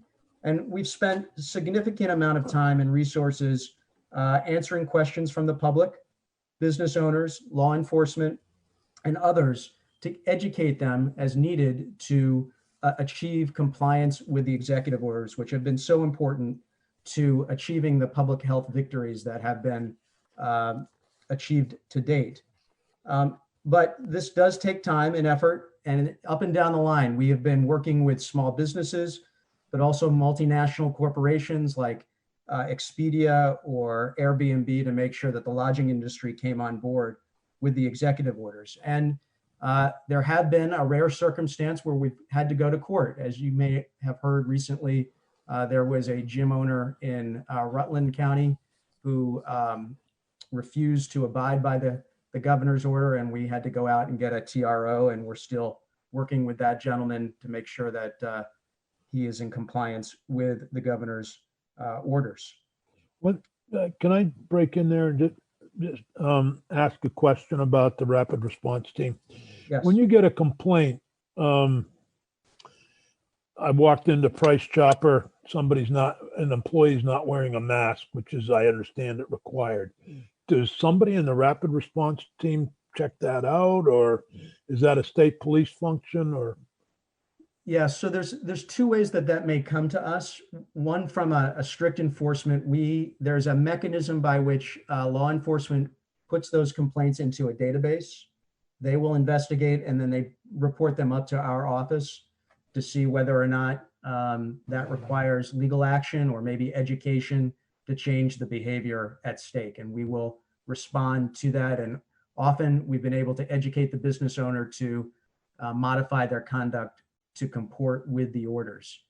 But often we get proactive questions from the businesses to begin with before there is a complaint. You know, we are a warehouse operation and we want to be able to take a load off the trucks. Can we do that under the circumstances? And depending upon where we are in the temporal line of those addendums and the executive orders, maybe there's a creative solution, maybe there's not. And sometimes it's just they need to hear a no from the Attorney General's office for them to do what they need to do. And we've been fortunate for the most part. Vermonters have done the right thing. Thank you. And we've seen at least 170 of those inquiries come in about compliance. We've received over 15 allegations of non-compliance through law enforcement that we've dealt with as well. And in some cases, we've reached out proactively, as in the lodging industry and hospitality industry. We had to contact over 41 different establishments to ensure compliance.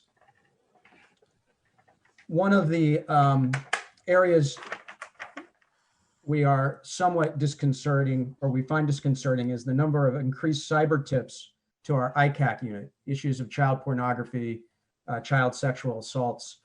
We've seen a greater than 200% increase between 2019 and 2020 in these tips. This is going to create a substantial need for additional resources for our ICAC unit.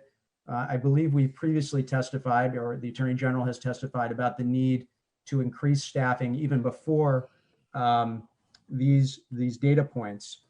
And this is one of the areas that currently we don't have the budget, or we're subject to the hiring freeze, where we can't hire the additional investigator, the support staff to fill this need. And we will do our best, but we will do our best. There's also a House bill on this subject that we're scheduled to take up Friday.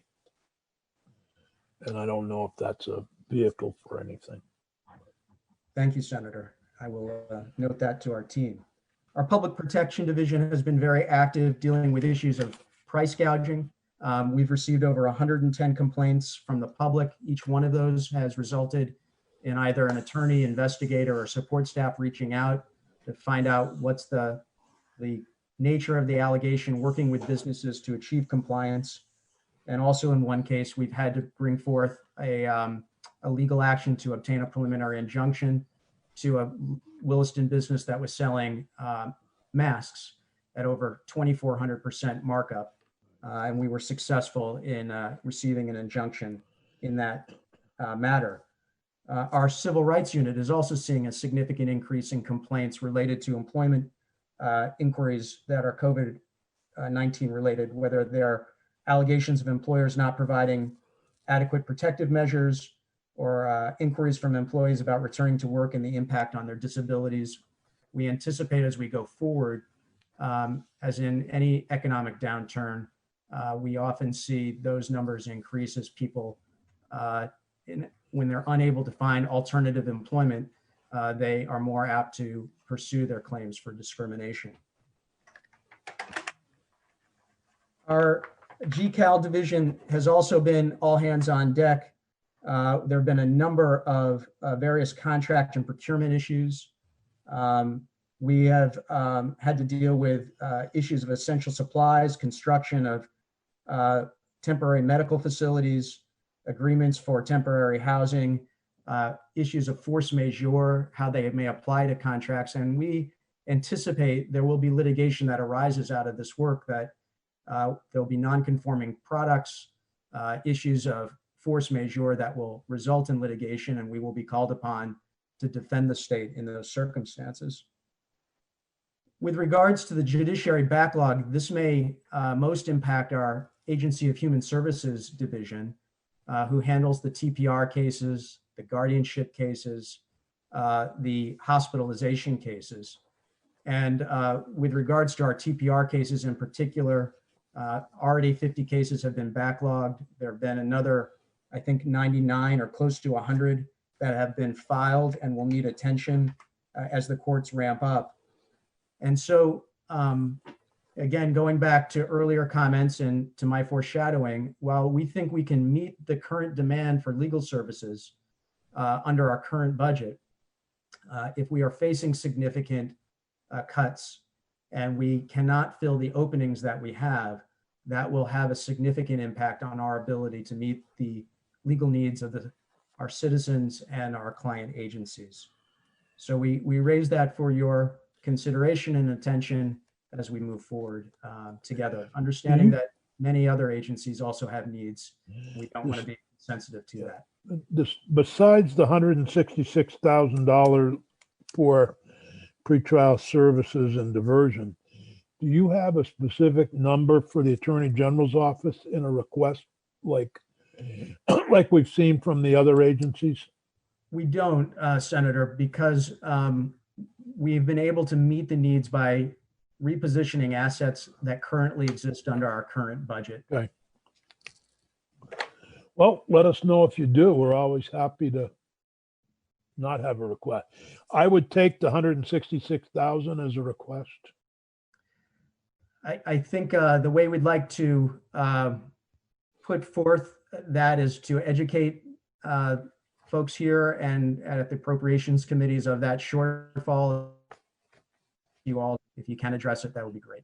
Well, it appears to me to be and I'm not an expert, but Stephanie Barrett and others are, it appears to me to be a COVID-19 related expense, because the fee money didn't come in because we stopped doing things and they've lost 40% of their projected income. But Dick, Mr. Chair, I'm just wondering, on the Ed Fund, we've been having discussions about lost revenue, via the sales tax and other thing. We've been told right along that lost revenue as a result of COVID isn't, something that we can backfill. Okay. At least under the current guidance. You may be correct. I will look towards Stephanie Barrett as the expert. That's our understanding. That's the hardest part, is that there's that explicit in the guidance, you can't replace revenue. And so, that one's sort of a direct fee, and so it's a revenue. So that one will be hard to defend at the moment. There was some discussion a little bit yesterday at the federal level, if there becomes bipartisan support for allowing it, it sounds like the administration, the Trump administration, would revise the guidance, but not until they have a clear signal from Congress that there's a clear bipartisan support to allow states to use that. And so I would say that sort of rests then at the U.S. Senate level, which I think is where the opposition is. It'd be amazing if people actually in Washington actually work together. What a surprise. Oh, okay. Well, Josh, thank you very much. Very helpful. Any other questions for Josh? I think he already left. So with that, we're going to take a 10-minute break and then come back at about 10 minutes of 11. Okay. Does that sound good? Yep. Peggy? Thank you. Okay, I'm going to mute everybody. All right. See you in a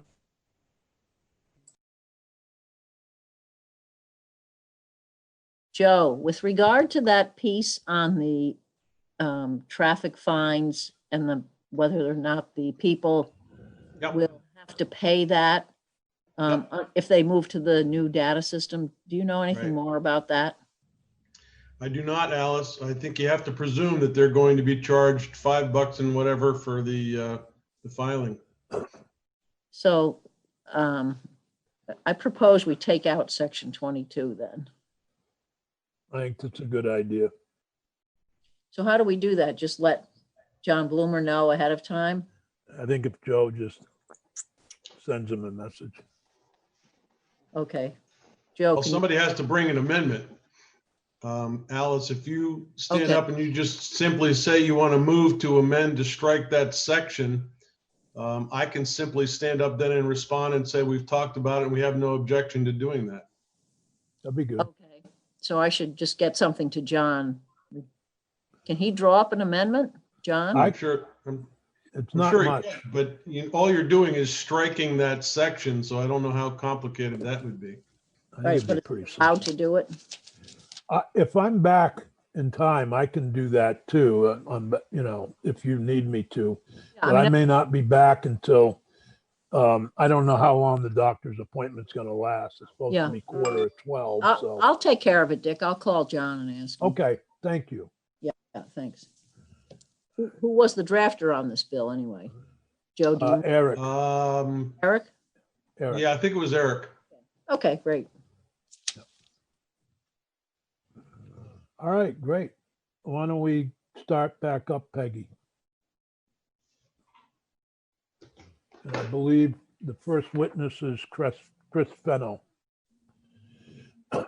from the, Chris is on the phone and has provided a document from the center. Oh, okay, start my video. That's on our website. Are you there, Chris? Chris, you're muted. You're on phone, but you're muted. Hi, Chris. She may be away from the phone. Ken Schatz is with us. Maybe we could jump to the Department of Children and Families, Woodside, and then come back to Chris. Ken? Morning. Good morning. Hope you can hear me. We can. Great. This is Ken Schatz. I'm the Commissioner of the Department for Children and Families. Christine Johnson, the Deputy Commissioner for Family Service Division, is also on the phone. I want to sort of, before I start, actually, I just want to check in with you, Senator Sears, in terms of what you are looking for me to talk about. The heading was regarding criminal juvenile justice funding for budget assistance and CARES Act. Yep. Yeah, mainly anything in the Budget Adjustment Act. And I noted that there's a $66,000 request for Woodside and the Budget Adjustment Act. Is that correct? Or in the 3-month budget? I'm not sure. So with respect to the supplemental BAA, there is not money in there for Woodside nor for, frankly, Family Service Division. The only two items in the DCF budget in the supplemental BAA are monies for child care stabilization and our emergency shelter response for homeless. Well, that's not in our bailiwick, so. Correct. So I I just get- want to be, yes, I get that. I just want to make sure you know that's what's there, and I'll move on. Well, I got an email from Vince Aluzzi, myself, Jane, and Stephanie, regarding an appropriation for Woodside, a special appropriation. And that- So I it's a get- repurposing of one time.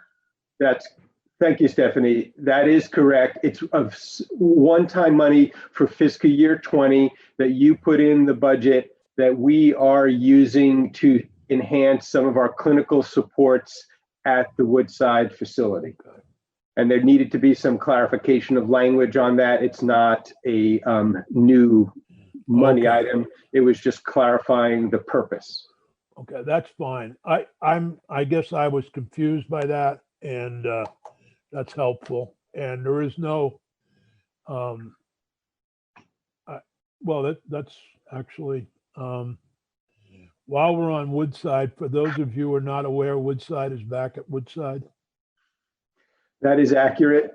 We we have had, obviously, COVID-19 has had some significant impacts in a variety of ways. One of them is recognizing that most recently the temporary use of the Middlesex facility was not adequate to meet the needs of our youth or our staff.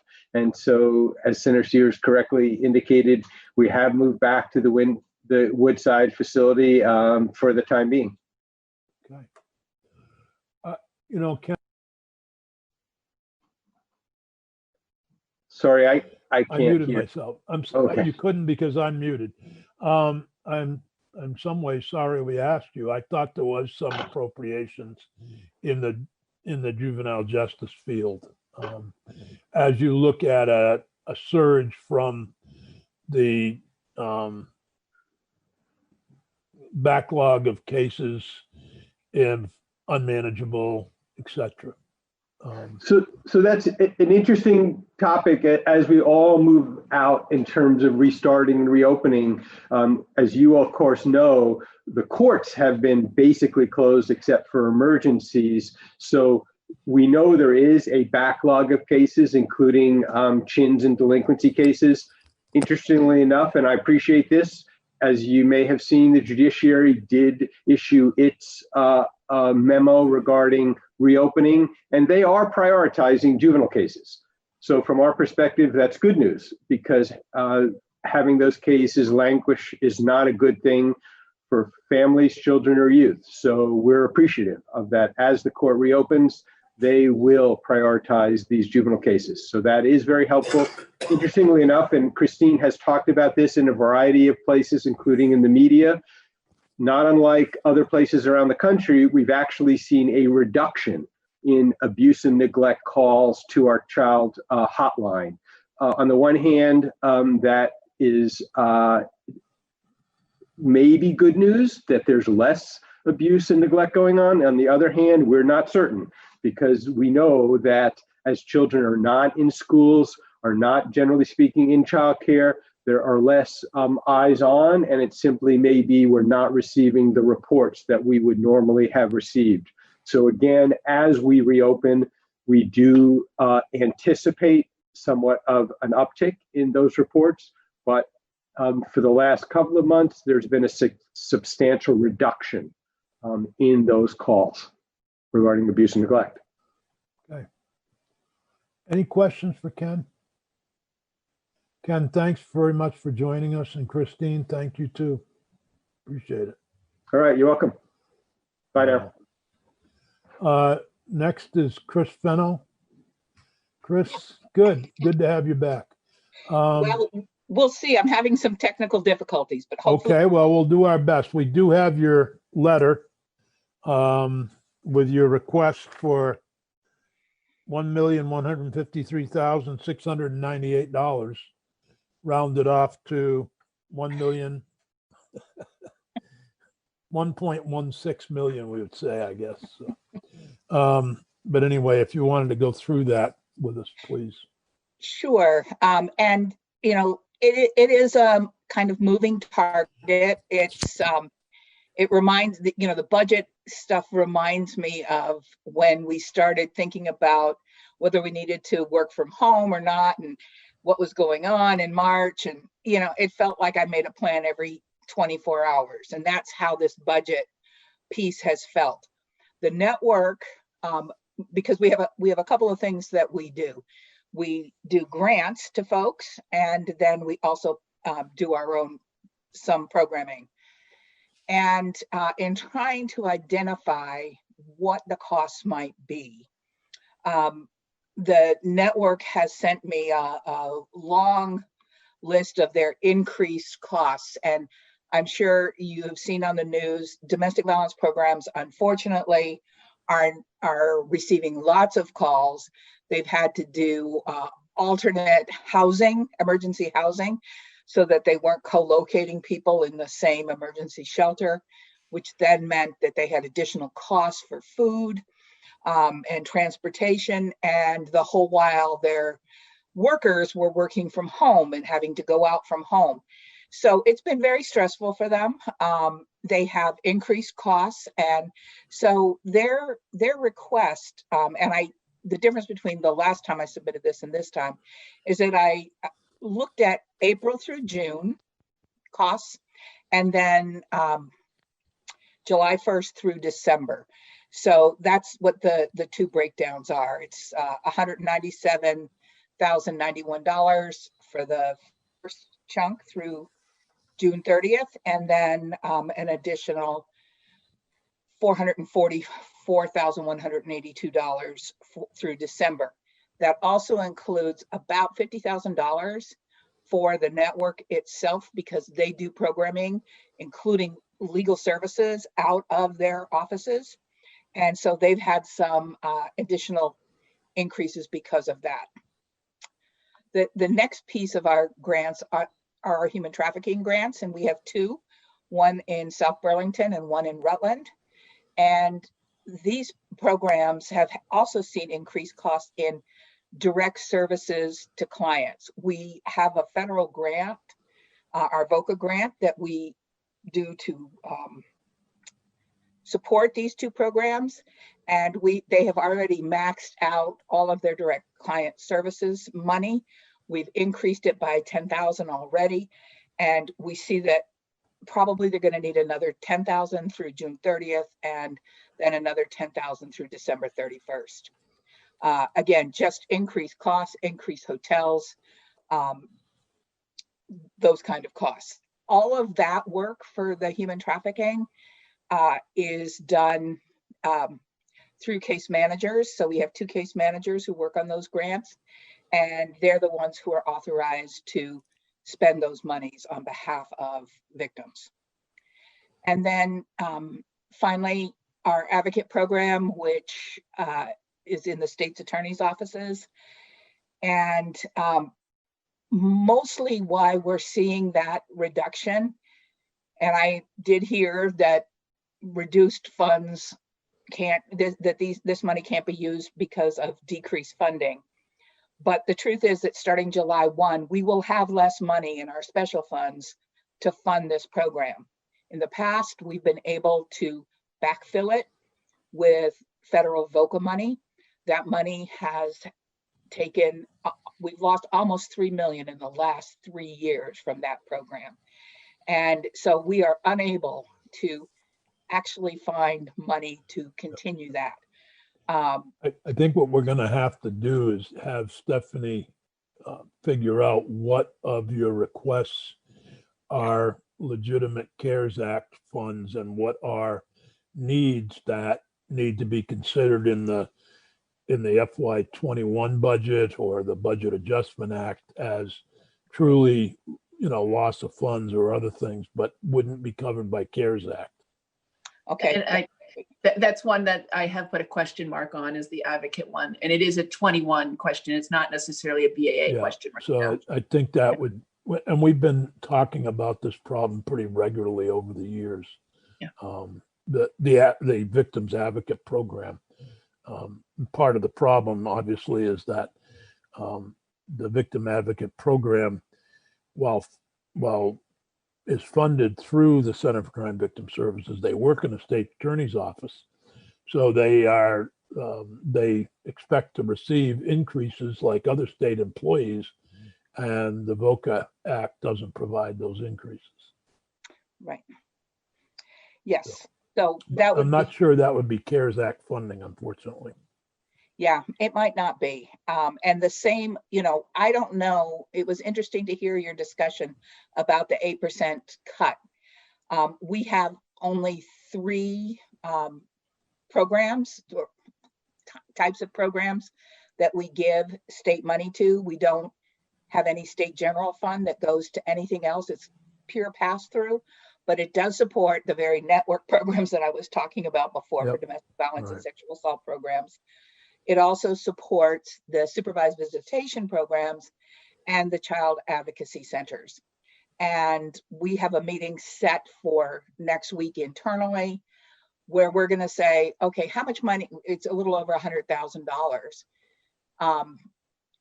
I don't know that we're looking at across the board cuts, but I don't know what we're looking at yet. I think we're going to look at usage, other services that are available in regional areas. I don't know. But I am with all of you who said across the board cuts really don't work, because all it does is make people do the same with less money and further stresses the safety net. Right. Unless we're willing to say we don't want these programs anymore. Right. And I hope we're not saying that. No, I'm let me make clear to those listening on YouTube, I'm not advocating for eliminating programs. I'm saying that if you're really going to make tough decisions, then you say, we're just not going to fund elevator inspectors anymore. Yep. Yes. And I wish that not to pick on elevator inspectors. I think there's 2.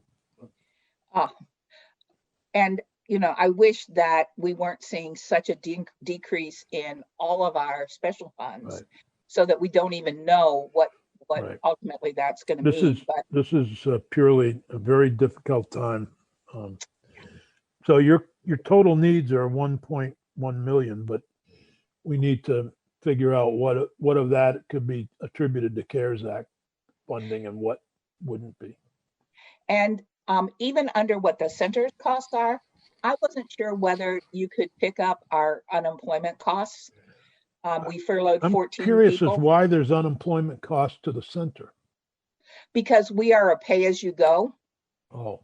Okay. So it's when somebody makes a claim, we get billed directly on a quarterly basis from the Department of Labor. So it is an actual increased cost for us. Okay.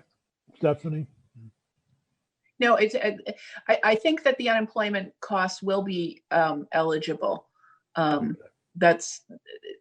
was clear in the guidance that the state can't do that. They couldn't furlough people and then charge the unemployment overhead to the CRF. But I think for the crime victim services, it will be allowed.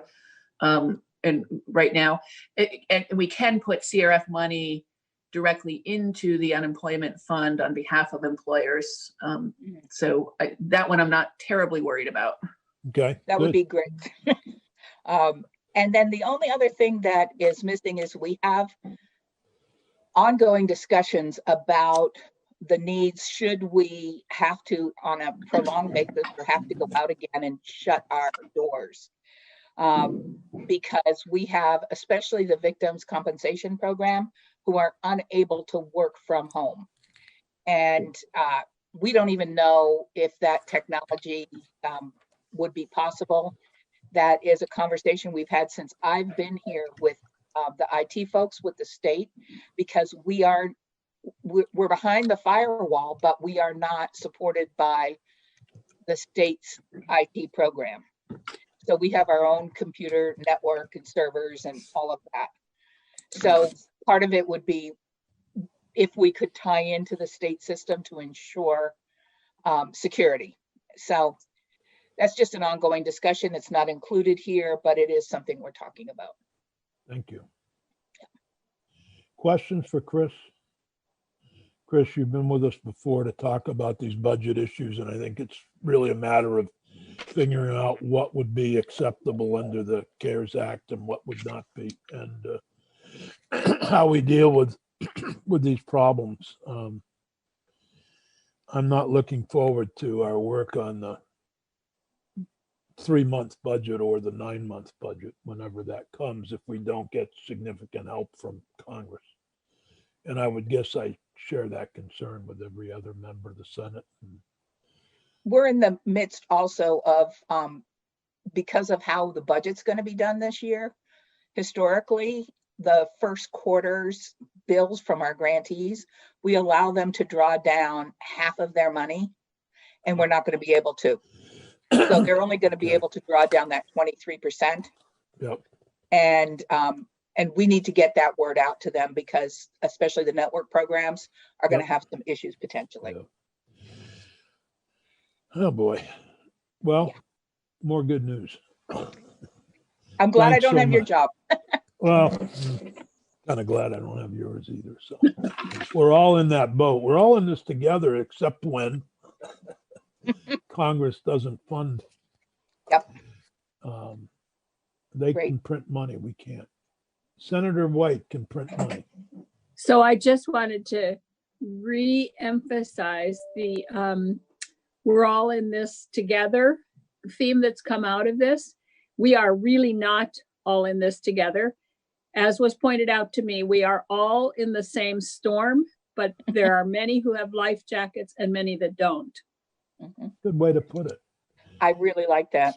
That's the start of Senator Bruce's next novel. That's great. Thank you. Thank Appreciate you. the opportunity to give some testimony today. Thanks, Chris. You Glad could do worse than having Jeanette as a main character. There is a novelist. No, you don't. There is a novelist from her hometown, you know, that in Putney there. I think Archer Mayer is from that area. Yes. Who I think he's already used Senator White in some of his books as his character. He kills me off right away if he does. All right, thank you. Okay, thank you. Next is Jim Baker and Matt DiGastino from Department of Corrections to discuss the corrections request of 2.9 million, I believe, in CRF money. And Jim, are you there? And Matt? I'm here, Senator. Good morning. I can't see either you or Matt. We Really? can hear you. Commissioner, it's well past May 1st. Thanks for reminding me of that, Senator. I appreciate that. Thank you. Okay. So, you know, Senator, I don't know. As long as you can hear me, it looks like I have that's fine. My video on, but I don't know what the problem is. That's all right. So not that I want to bring you any other problems, right? As far as money goes, I don't have much more. I don't have any good news to add to the conversation that Chris was just talking about. And so I thought what I would do is Matt can talk about the lines and the dollars when it comes to the 2.97 in the care Jim, fund. just so you know, I have a doctor's appointment at 11:45. So I'll if move I it. step out in the middle of your testimony, Senator Nick is going to take over at 11:30. No problem. I'll try to move it along. So Oh no, that's don't- not that's not the problem. I didn't want you to think I had left you. Yeah, I thought based on what I believe you were all asking for is I would touch on the CARES request that went in front of joint fiscal. Matt can talk more about the actual dollars. And then I thought I would kind of take you into where we're starting to get our heads wrapped around the skinny budget, the 23% number, which is an 8% cut, you know, and then starting to move towards the August conversation about the rest of fiscal year 21 and where we're starting to move our heads to inside corrections. I don't have anything definitive, but just to give you some sense of where we're going. And one thing about the CARES budget, and maybe Matt can answer it before you get into that. In the enhanced pay, for facility and nursing staff. How long is that anticipated to go? Is that end when the governor's order is lifted, or now to June 15th? And is that budgeted for the whole period? Let me tell you, I'll let you know what the concept is, and then I'll let Matt talk about the dollars.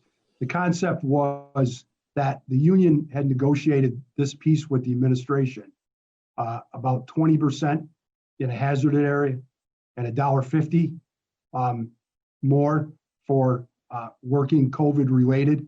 And we had designated Northwest and St. Johnsbury, Northeast, as COVID affected areas because of the outbreak and because of the transfer of the inmates to St. Johnsbury. So the folks that were working in those areas were entitled to the 20% enhancement. We felt like since we got a request from our contractor that since we moved nursing and other medical staff around to support the surge, that we would support it. My feelings are, and I guess ultimately my decision would be, as soon as we end that 20% for our staff, we're going to end it for the nursing medical staff center. Okay. But Matt can talk about the dollars. When does it end, though? That's my question. Well, I think the agreement doesn't go just because the governor extended June 15th. I expect the union will have a conversation with the administration, but I think it ends next weekend, Matt, right? My understanding, that's correct, yes. Good morning, everyone. The enhanced pay right now, as I understand, would end on May 23rd.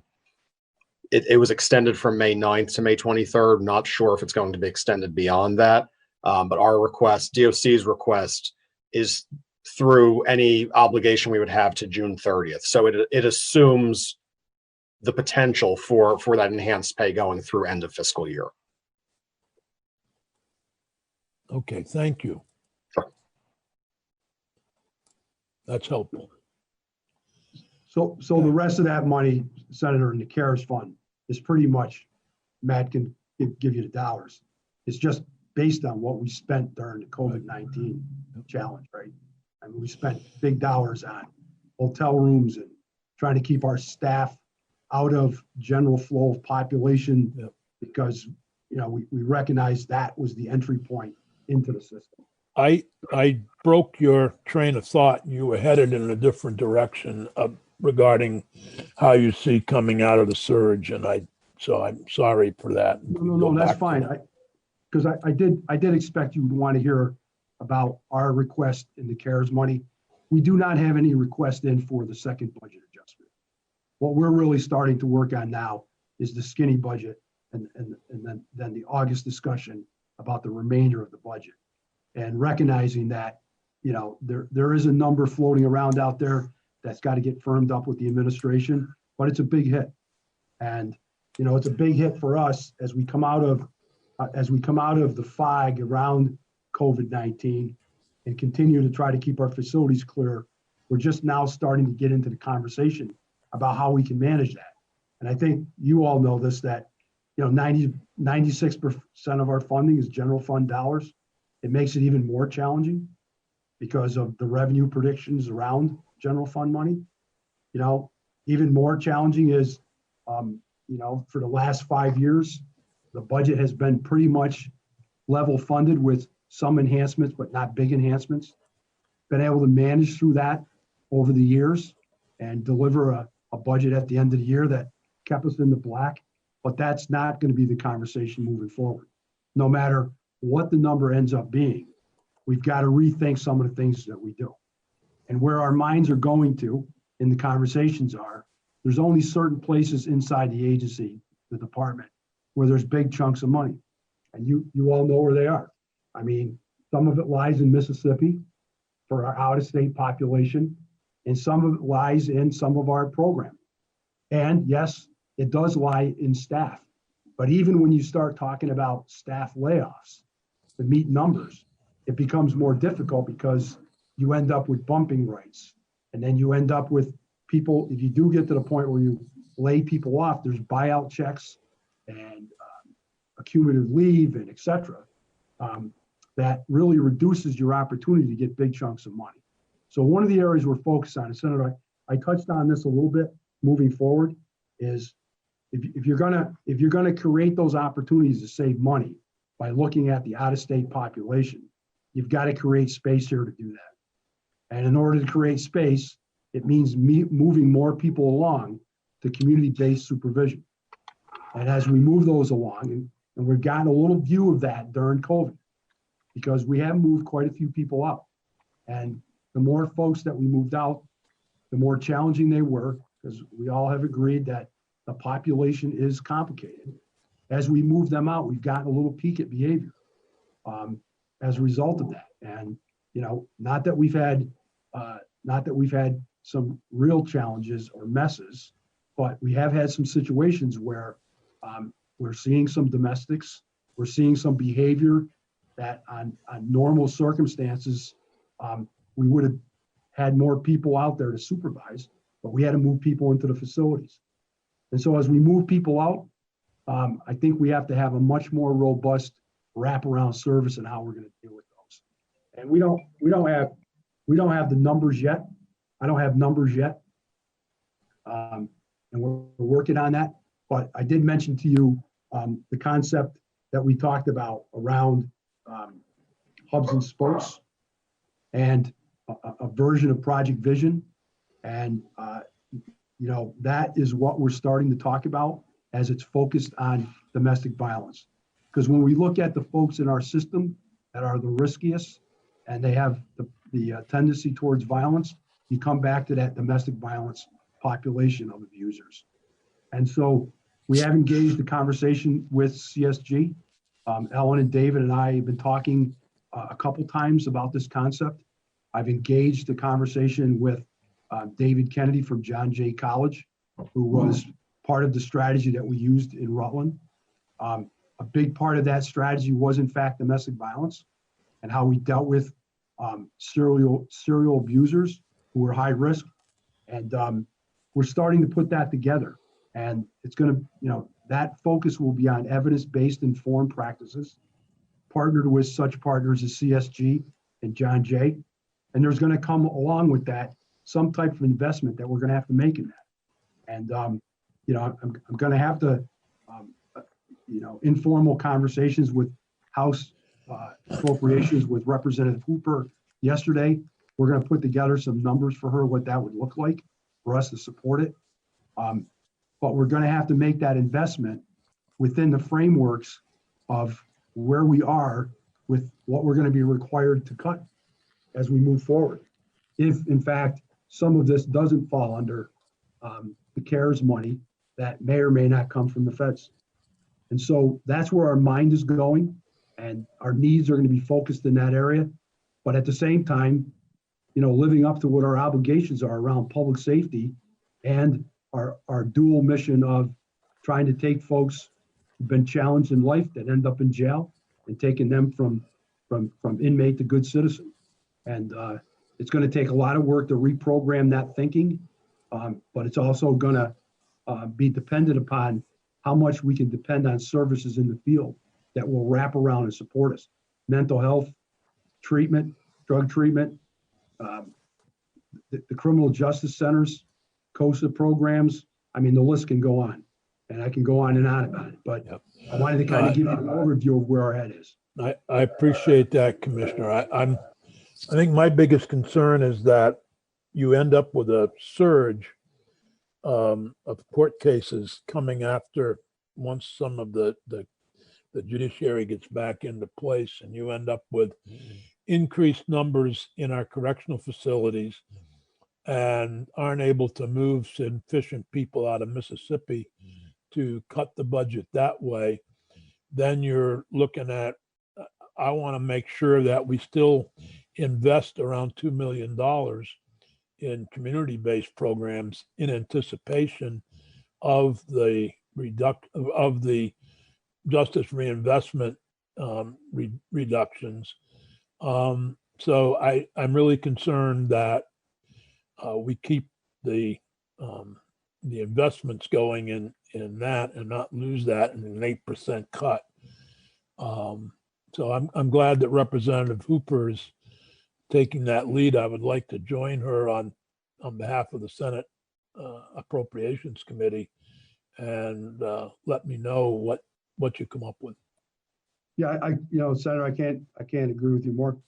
I mean, there's a big concern here, and that's why I kind of touched on, as we put more people out into the community. I mean, these folks know it. We did not have the level of supervision out that we normally had, because as we got into sick leave and COVID leave, we had to move a lot of staff from the field into facilities in order to keep the facilities going and also maintain the level of cleanliness that we had going. And so it will be interesting, not only from the court system, but also as we start to move some of the CCOs out of facilities and start focusing on some of the behavior that we may have let go, that we need to recheck. And I think it's going to be interesting to see what that looks like in the process. But I also am concerned about an increase in detention numbers. Absolutely. We're down. How many on detention now? About 300?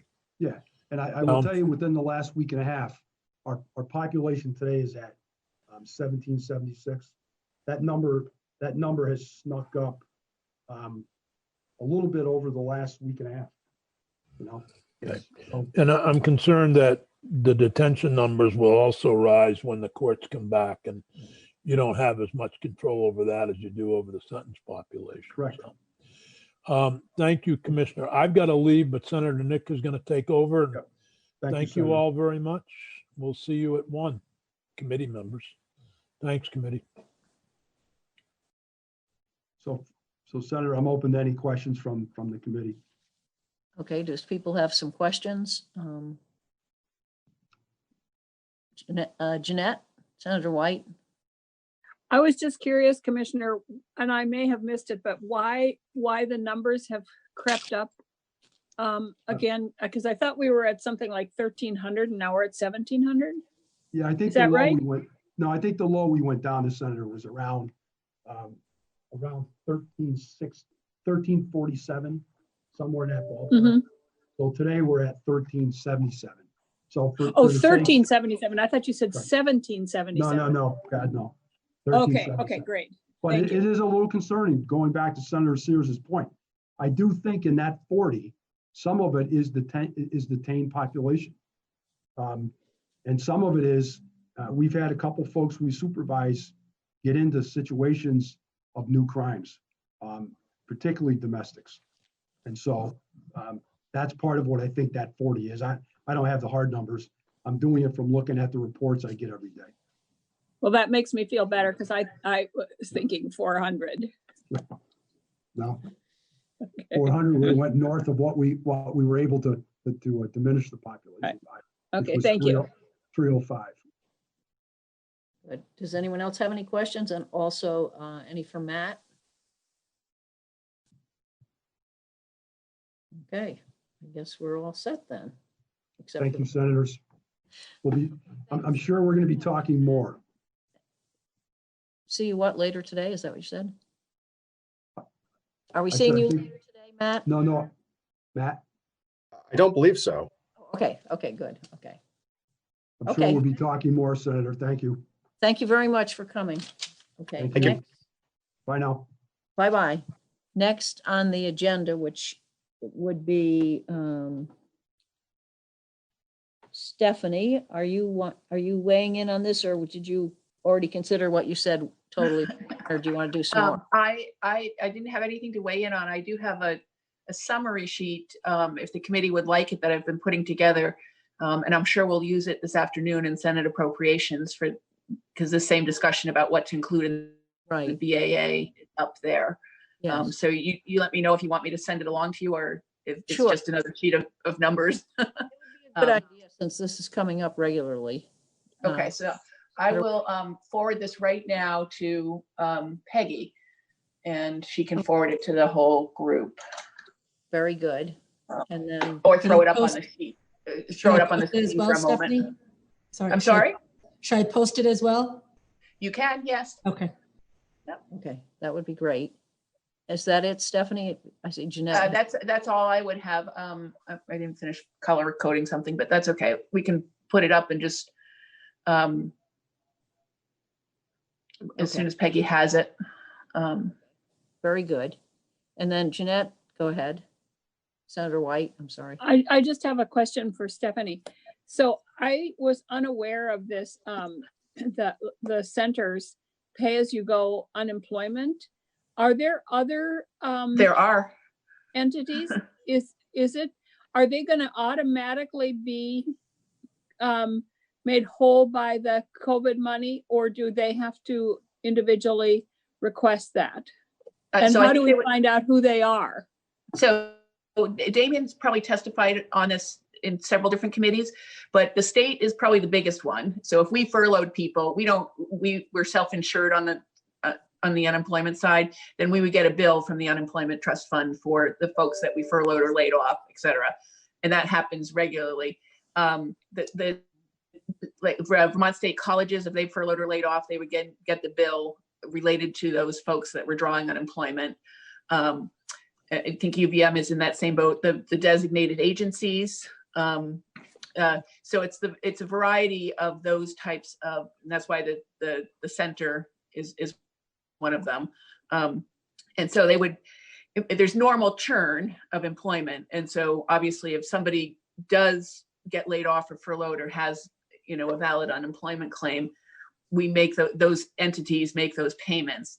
In the case of the center, they made that decision to furlough people, and they know that they are going to have an unemployment bill because of it. And right now, any entities that are in that direct payment category for unemployment would have to come and ask. The guidance is very clear that the state can't use the CRF money. Like we couldn't have decided to either voluntarily furlough or lay off and furlough people to take advantage of the $600 of extra UI at the federal level and then have the CRF pay for the state unemployment piece.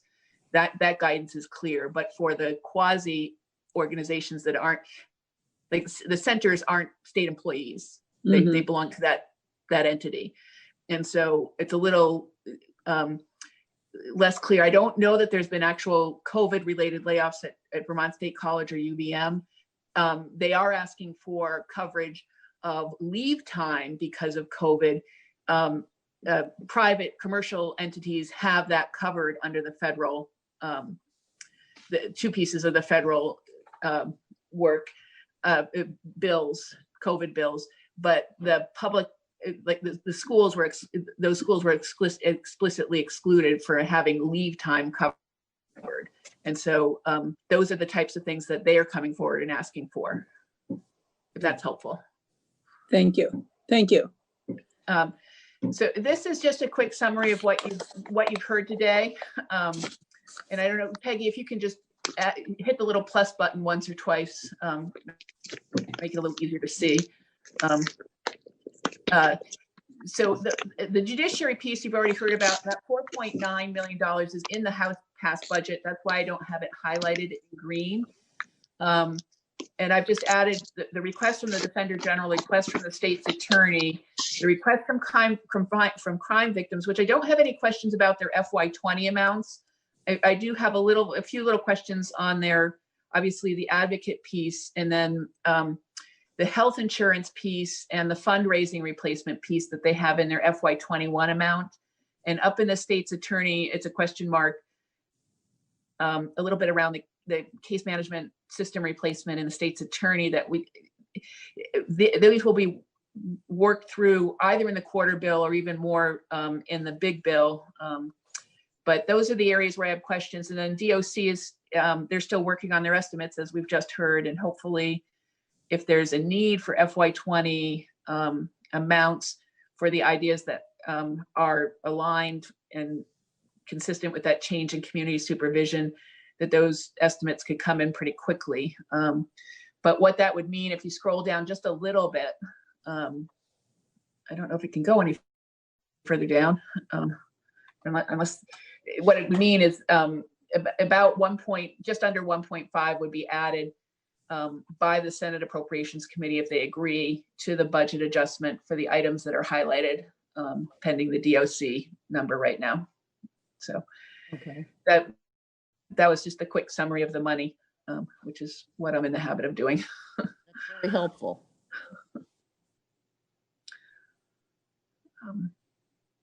So any additional questions for Stephanie? It's good to have it that way. Okay. I can't see anybody except Stephanie, myself, and Jeanette. So does anybody else have any questions? No, I guess Do you not. want me to take, do you want me to take this off the screen so you can see everybody? Well, is everybody done looking at it? Well, it's also posted, isn't it? Yes, it is. Okay. I've seen it, Alice. No questions. Okay, thank you. Okay, next we have, I think that's the end for today. I'm looking at this. Yeah. Anything else you want to mention? We're finished then for today. Until tomorrow at 9:30 when we're going to discuss the e-filing fees. No, that's Friday. I thought it was Friday. It's Friday. Sorry, it's underneath my screen here. Oh, that's Friday. So we don't have a meeting of judiciary tomorrow. Alice? Yes. I may not, Bill is having cataract surgery tomorrow. And he's supposed to then go back over to the hospital on Friday morning to have it checked. Yeah. And depending on how he feels about driving, I may not be here on Friday. Okay. I can let Senator Sears know. Okay. Alice, I arrived at this late this morning. Did you guys talk about John Rogers' amendment? No. We did not. Would you like to talk about that right now? I don't see why not, but I don't know what Dick's thought process is here. It's an amendment to a bill that I'm the reporter on, and we haven't talked about it. So I don't know whether he was intending to just dismiss it outright or whether he wanted us to talk about it. Can I suggest if Dick isn't here, he really seemed to have the strongest objection to it. So I'd be reluctant to do anything. So maybe we should defer a discussion. If John brings it on the floor, Dick had said he was going to pull us off into a side room. Okay, so I don't know what we can do without him here. I believe John is going to put it on the floor today. Yeah, he is. Yeah. Is there any way of putting this off, the whole bill off another day until we can, and maybe until Friday, so that we can have a discussion? Because I really would like to have a discussion about it and about whether Joe and I had some conversation this morning, and I think it isn't a slam dunk necessarily, and I think it probably needs more testimony on the bill and the idea, but I'd like to be able to do that before I either am put in a position of either voting for or against the amendment. Okay, so Joe, if would you be comfortable postponing the bill until the next day? Yeah, Or Friday, it would be Friday to the date certain. I don't have any problem doing that, Alice. I just wanted to make sure as the reporter, I didn't get caught flat-footed on the floor trying to figure out what you guys had decided, because I wasn't here for the first part of the meeting. So if we can all agree on at least postponing it until Friday, whatever objections Dick wants to raise with us, we'll have time to do that because we're in judiciary prior to being on the floor on Friday. Right. We're in judiciary at 9:30. Yeah. So I guess if the thing of it is, we could discuss this with Dick this afternoon, provided he's back, but he may not be back in time for the start of floor action. Yeah, I think putting it off makes sense by a day, and that's easy enough. You can just, Joe can just ask Tim to do that. And yeah. Okay.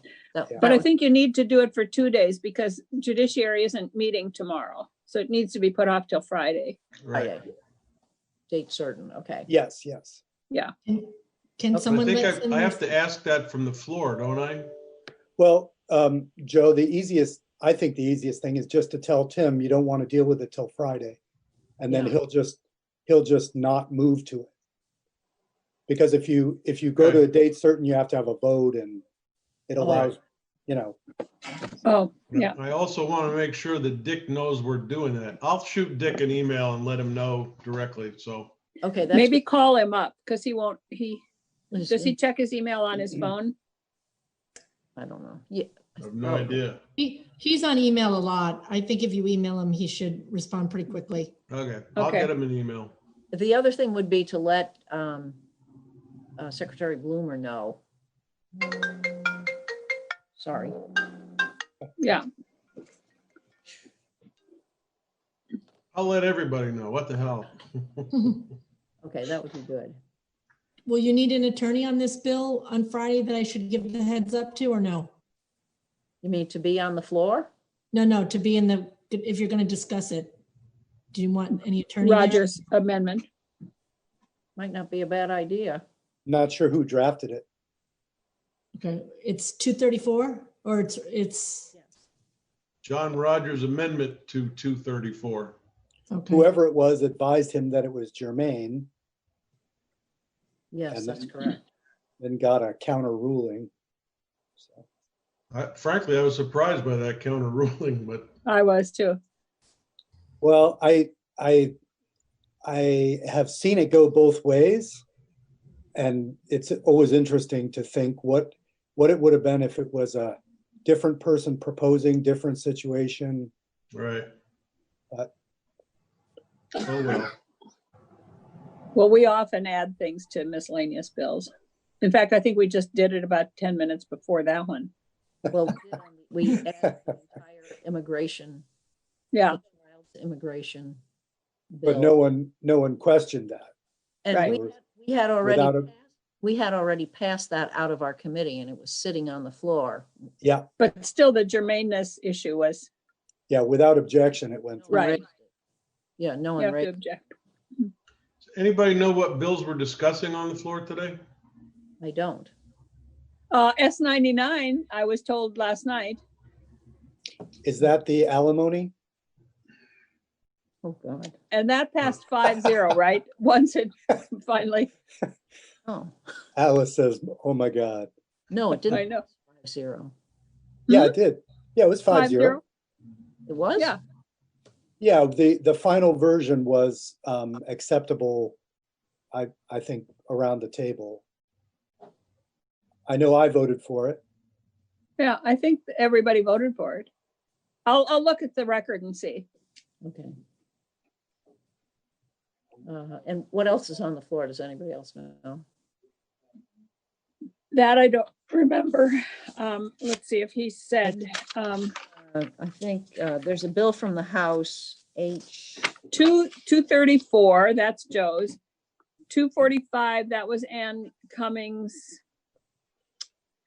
Oh, the genetic, oh no. Do you guys Which want was to end the Ann- live stream? Do you want me to end the live stream or you want me to keep going? We're still on live. End it.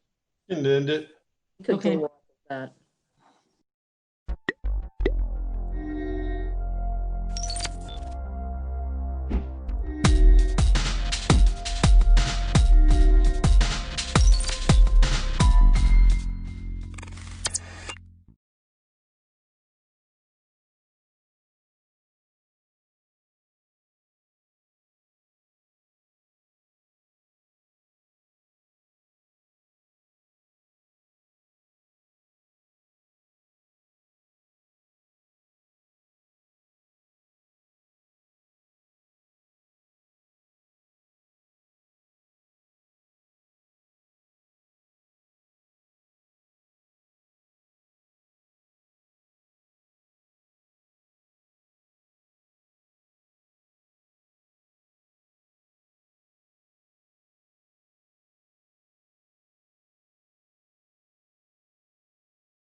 So are there any announcements? Yeah, I have an announcement. I sent an email to you all maybe an hour ago. The Vermont Agency of Commerce and Community Development is having a webinar on Thursday. It's called Updating Neighborhood Regulations, Legalizing the Homes You Have and Need. So it's right up the alley of what we've been discussing for our neighborhood areas. There's 2 planning directors from the state that'll be talking about what they've done in their own regulations. So it's from 11 to 12. You have to register ahead of time, but if you're available, it might be, it'll definitely be relevant to what we talk about. Cool, So. okay. And then the other announcement I have is I've been working with this group of people since the Federal Reserve had the applications for the Working Communities Challenge. And we had proposed a housing topic to address. We weren't successful in getting any of the Working Community Challenge funding, but the kind of housing conversations have continued. So we are actually going to be doing a housing survey. Andrew and I are working on that, kind of trying to figure out vacancy rates. We've seen some conflicting information with vacancy rates as low as 1.5%. So anyway, I think this information will not only inform the Planning Commission's work and the Planning Department's work, and it's going to help out a lot of people in town. So we're working on pulling together a survey that we'll be sending out to landlords. That's where we're going to start, because with a focus kind of on the vacancies and what is the housing need. Oh, cool. So those are my 2 announcements. Anybody else? All righty. Public comment. There's no public here. Okay, approval of the minutes of May 4th. Those were circulated. Did you all get a chance to look at them? Or do you want to glance at them now? Or are we good to go? I move their approval. Is there a second? Tom seconds with his hand raised. Is there discussion? Josh, welcome. Can you hear us? Yes, I can. Sorry about that. I got lost in my emails. Yeah, no, that happened. We're just approving the minutes of the May 4th meeting. We're at the point of discussion. If there's anybody who's got anything to discuss. They look good? I'm not seeing any. Okay, are we ready to vote? All those in favor of approving the minutes of May 4th as submitted to us? Raise your hands. Give a thumbs up. Prudence. Okay, now I can. Oh, okay, good. Kathy, you can't vote. All right, good. The minutes are, is anybody abstaining or saying nay? I'll abstain just because I wasn't there. So. One abstention. Minutes are passed. All righty. Who made the second again, just to confirm? Tom seconded notes. with a gesture. He waved. I took that wave as a second. But you can hear me, right? Yeah, I can hear you, but you waved. Okay. Yeah, I second. Right. Okay. All right. Thank So you. now we're into item E, COVID-19 and planning issues, discussion and action on the letter to the select board. And I need to clarify that we need to take a vote on this. And we might have taken a vote on it at the end of the last meeting, but we kind of ran out of time. But I think probably as a general matter of practice, we should vote on things before sending them off, unless we have a particular reason not to. But in this particular instance, some members of the planning commission didn't want to do the letter, didn't think that it was something that we should be doing.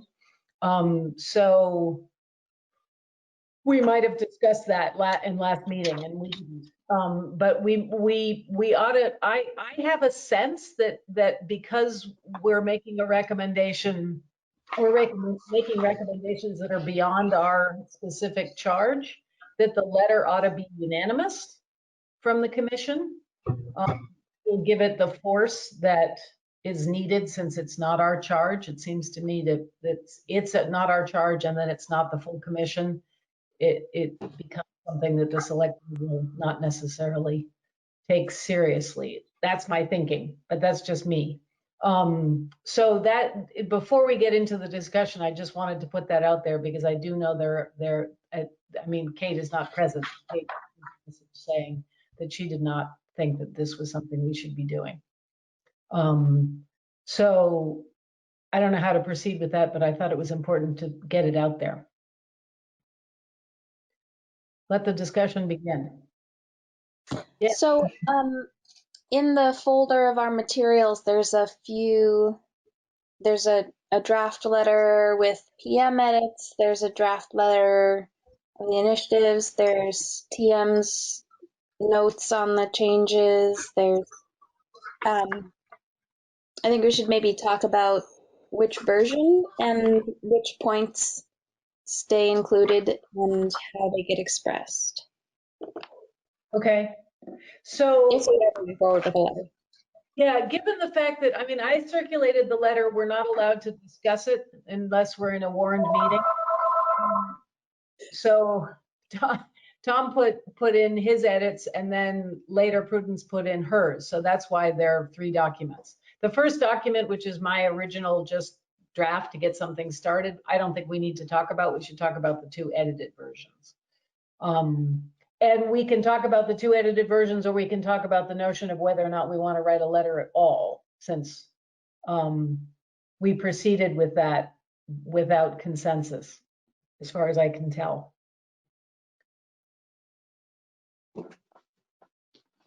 I make a motion that we submit a letter to the select board. I second that motion. Okay, the motion is what? The motion has been made and seconded. I think the question, all right, so then it has to be a unanimous vote that we do so. Right? Am I right on that? Some discussion before the vote. Okay, so discussion. I mean, one of the At a comments. point. Oh. Yeah. Why don't we, because there's a delay in communication on this thing, before you speak, just raise your hand. That way everybody sees the hand, and then I'll just identify the hand I see first. I don't see any hand. Oh, Prudence. So I think the letter is a fine idea, but we have to also agree on the content. And, you know, I think I'm concerned that it's going to take us the whole meeting to you know, hash out some of that. So it seemed like the big areas of controversy, like for me, recommending the 1% be eliminated. You know, as I said, I wasn't in favor of that.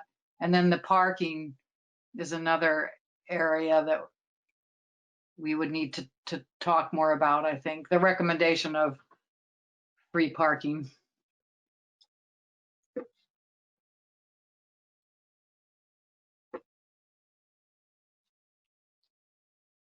Yeah, Tom.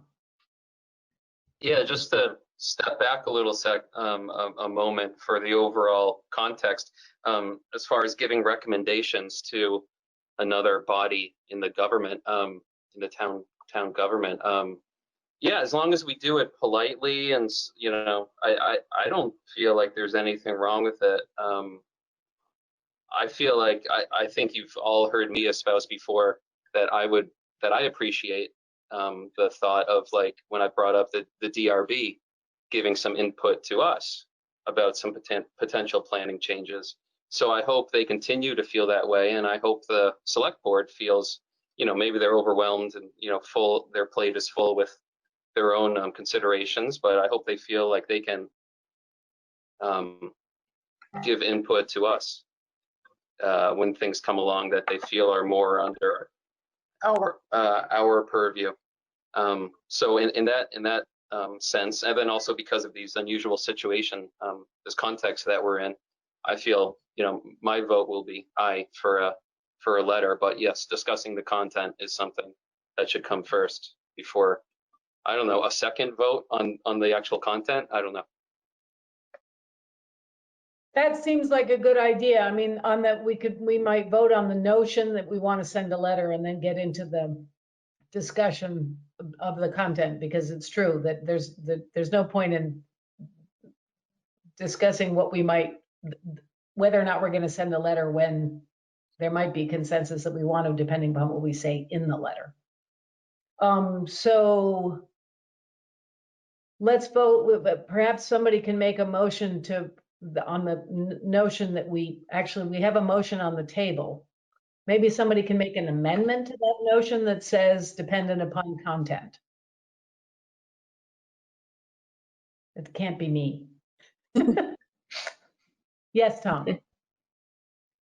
I would like to make a motion to amend, or I'd like to make an amendment motion amendment to the motion on the table to vote on the notion of submitting a letter to the select board to later be voted on regarding the.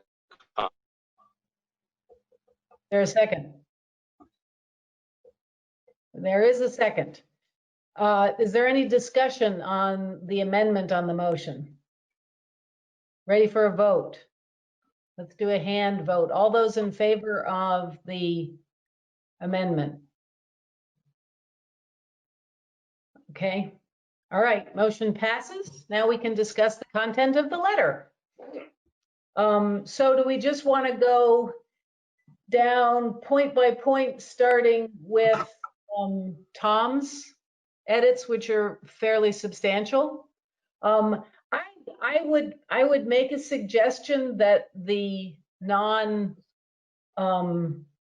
specific opening, which doesn't actually have anything in it other than, we want to try to be helpful, not be a part of discussion. It seems to me that if people want to edit that, that's fine. It's only a stylistic thing. I'm happy with all of Tom's edits.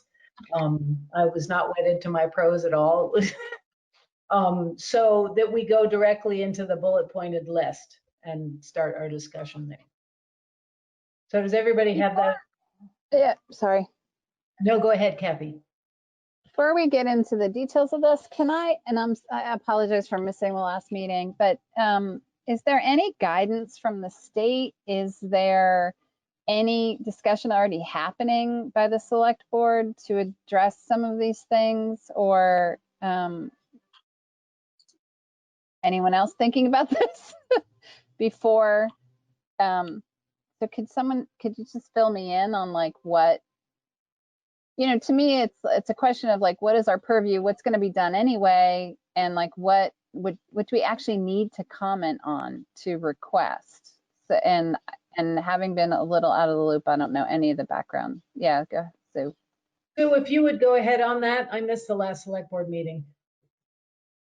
Yeah, so there has been some discussion between the DBA and the town manager about use of public space and parking spaces and sidewalks, particularly in the downtown because it's DBA. There'll be a general discussion about it tomorrow night at the select board meeting.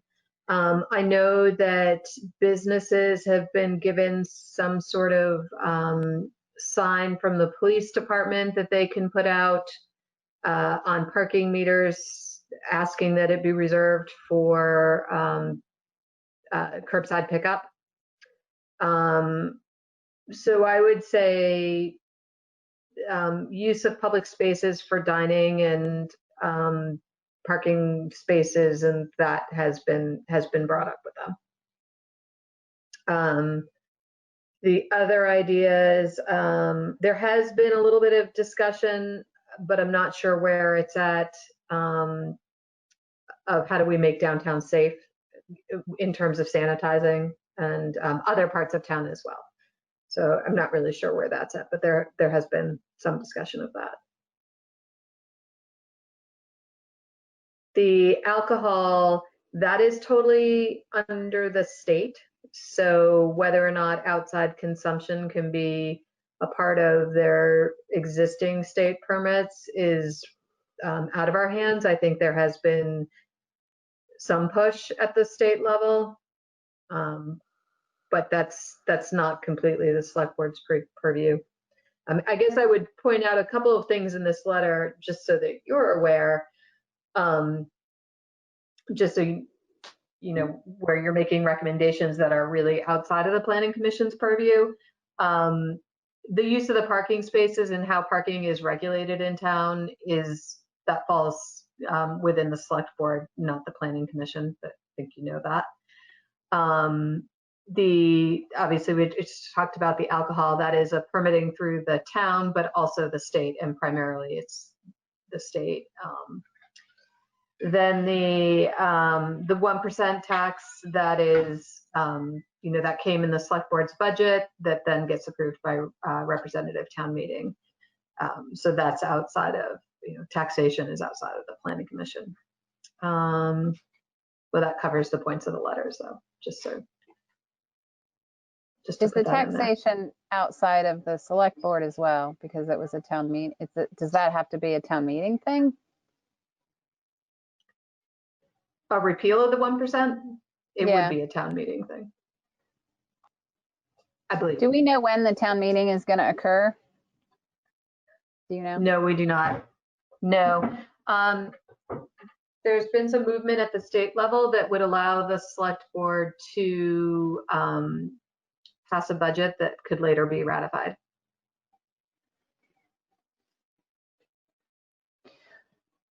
Okay. Given that, I feel like the letter, like the quick read of the letter makes sense to me. I think that, given there's actual jurisdictional questions over who can do what, it may be that we just want to make a more generic letter that uses some of these as examples for, that the planning commission would encourage, the ability for businesses to serve alcohol outside to support their business, or, the use of the public space or the use of parking spots. But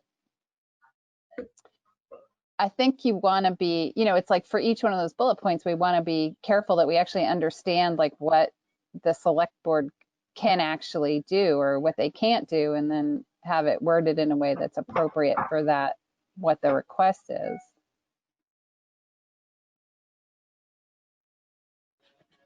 That makes sense. So then, do we want to just go through and have a discussion about whether or not we take out the things that are not the select board's purview? So the most one that jumps out, of course, is the 1%. If the select board does not have any power to repeal that tax, then we wouldn't ask them to do so, seems to me. My understanding of the 1% is that they do have the power to repeal it. How do we get it? That's how they sold it to the representative town meeting, is that it could be repealed at any time. That was my understanding. Jess, you had your hand up. But is it repealed by the town meeting though, rather than the select board? Yeah, that's when it comes to it. Wait, you're up, Josh. You speak. Okay. When it comes to the bureaucracy behind it, I'm not sure the rules or the regulations. I don't know, but the way that they sold it to town meeting was that if it turned out to be a horrible mistake or a huge failure, that the select board could repeal it. That was my understanding. I could be wrong. I've been wrong before in the past, so. We need a copy of that. I mean, that must exist, right? Whatever they approved, it has to exist in the minutes somewhere. Yeah, I'll look up I think the meeting minutes from last town meeting are online, so I'll look that up while we're Okay. Jess, did you want to say something? I can try to get an answer too. What I would say is the select board prepares the budget, which then is adopted or approved by the representative town meeting. So I'll try to get an answer for you, whether they can directly repeal it. Okay. Yeah, I mean, it would be good. I mean, ideally, if we wanted to do this, it would be nice to be able to complete this. And I don't know that we've missed the packet. Obviously, the select board meeting is tomorrow night, but I don't know, is it within our purview to make a friendly gesture and present it at the meeting? This letter, if we do write it and we do complete it tonight. Otherwise, we have plenty of time to do that piece of research. The only reason we need to do it right now is if we wanted to try to prepare the letter for today. Yeah, Tom.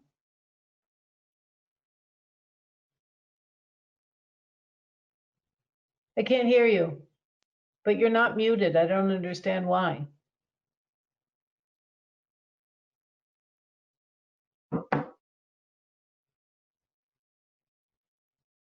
I still can't hear you. Tom. Yeah, I don't know the formalities and what's more has. You muted yourself. Unmute. How do I unmute him? I can't unmute him. Sue, unmute him. Oh. I think there's a delay, that's all. Talk slow, Tom, and then we'll wait a minute. Start again. Sorry, we missed it all. Can you hear me now? Yes. Is it better now? Is it better now? You know what, Tom? Shut your video off. Is it better now? Yes, it is better now. If you want to help with audio, try turning off. They have a public comment period like we do, so maybe that's a. Yeah, I was going to say what Tom suggested. They do have a public comment period where anybody could speak during their select board meetings. So that could be an option tomorrow night. If we figure out a letter, I would probably get it to them ahead of time. Okay, so then there is a reason to try to see if we could find that information before the close of meeting today. I'm working my sources. So the use of parking spaces, yes, Kathy, hand up. So I looked at the meeting minutes from last year, and now, wait, I gotta find them. It says this is from the meeting minutes. Following further lengthy discussion, including reminders that this tax could be removed by this same body next year, Mary White moved to cease debate, and then the vote was taken. So I'm pretty sure that if the tax were to be adjusted, it has to be done by the town meeting members. Okay. Is the agenda created by the select board for a town meeting? I don't think so. Sorry, can you repeat that, Jess? It's oh, sorry. Go ahead. It's a warning that you can have things put on. People can have items put on. Isn't that right, Sue? But you have to have a certain number of signatures or something. Right. Oh, we have a guest. On. We could ask him. Let's ask Tim. He'll know. Tim? Welcome, Tim. Can you hear us? I can hear you. Hang on. Oh my gosh. Oh, there you I are. really just came to be an observer, just to ask the question, why is Tom always upside down?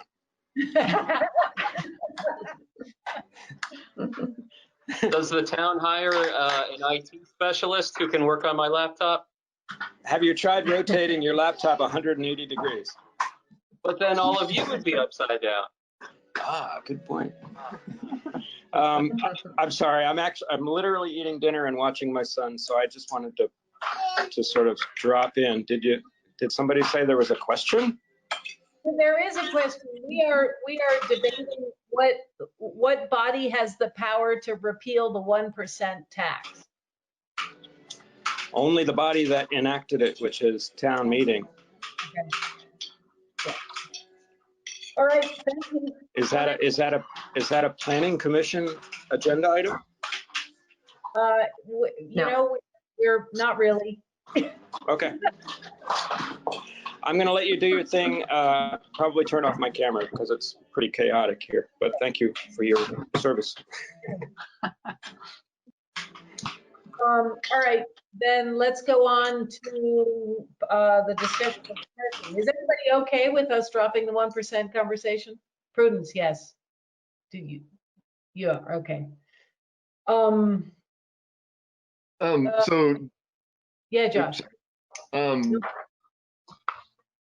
For clarification, I really appreciate the time that everyone's putting into this. I feel that it's extremely important to do this because there's a lot of businesses slipping through the cracks, being left out, and not being appreciated or supported. For instance, the BDCC is absolutely not following through with some things they promised, and they're definitely not saving our local economy.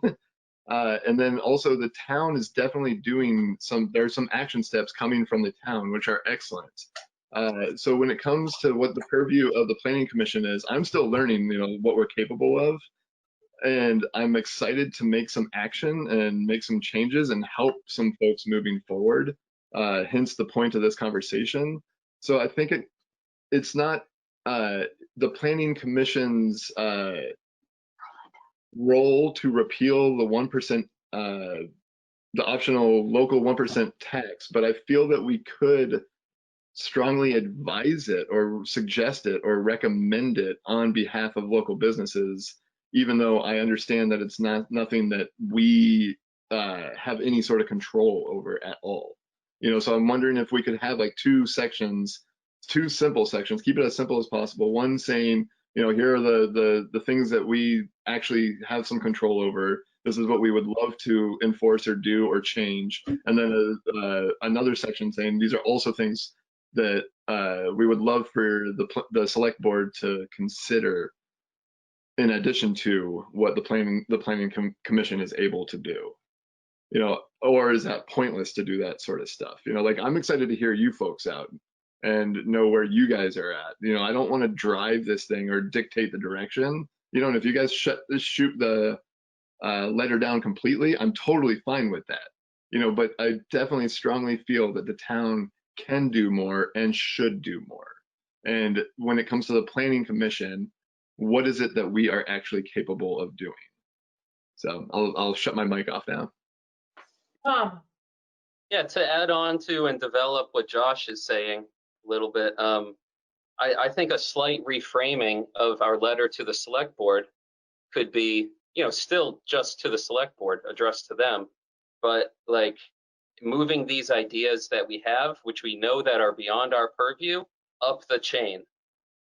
So some of them move up the chain to the select board and they stop there because the select board has that power. Some of them move to the state because that's the liquor, whatever, the outdoor liquor licenses and consumption. Some of them move horizontally, maybe if this pandemic goes on for 2 years, to the next town meeting.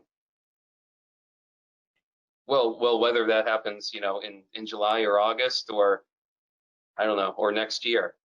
So maybe some wording that says these things are beyond our purview, but we're passing them to you, the select board, as the next level. And then hopefully you see the wisdom or necessity of them in this moment, and you can advocate for them to the next levels. Josh. Yes, and I agree with that completely, especially the advocating part.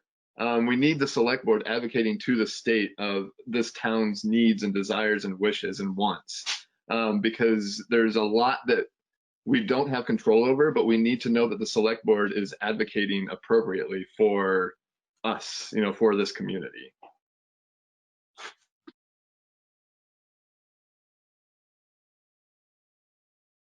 Sue, you're up. I'm going to push back a little bit here on the 1%. Yeah, so one of the roles of the Planning Commission is to undertake studies and to kind of do the necessary work to make these recommendations. And I guess they are outside the Planning Commission's purview. And what has been done to kind of, I guess, back up the statements that, I mean, the select board put a lot of work into it back last year before representative town meeting. You're just sitting here and, what kind of studies have been done? And, I mean, I can't say I would support studies because I don't think it's the planning commission's role. But I just think that you should be careful. If you want to be taken seriously, then you need to do the work to show it.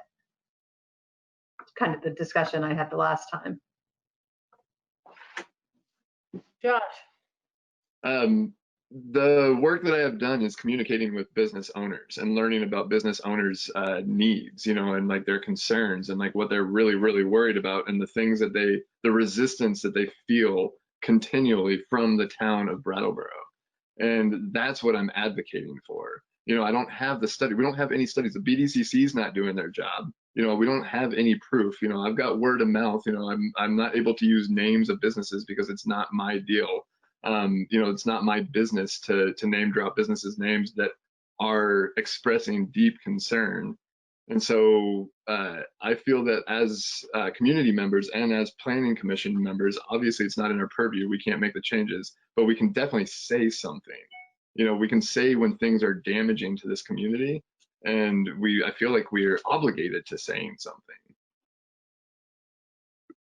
Prudence.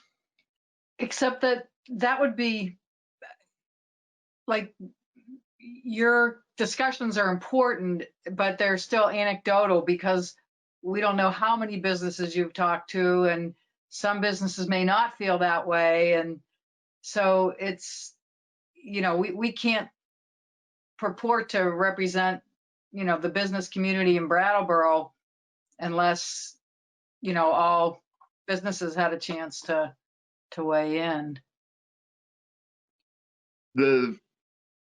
Yes, Josh. Thank you. The saddest part of what you're referring to, Prudence, obviously too, like I agree with you completely. One of the saddest parts of what we're facing right now are some of the extreme frustrations of many of the businesses in town giving up on the town of Brattleboro because they feel so unwanted, that they've stopped caring, and it's so unfortunate. It's so sad.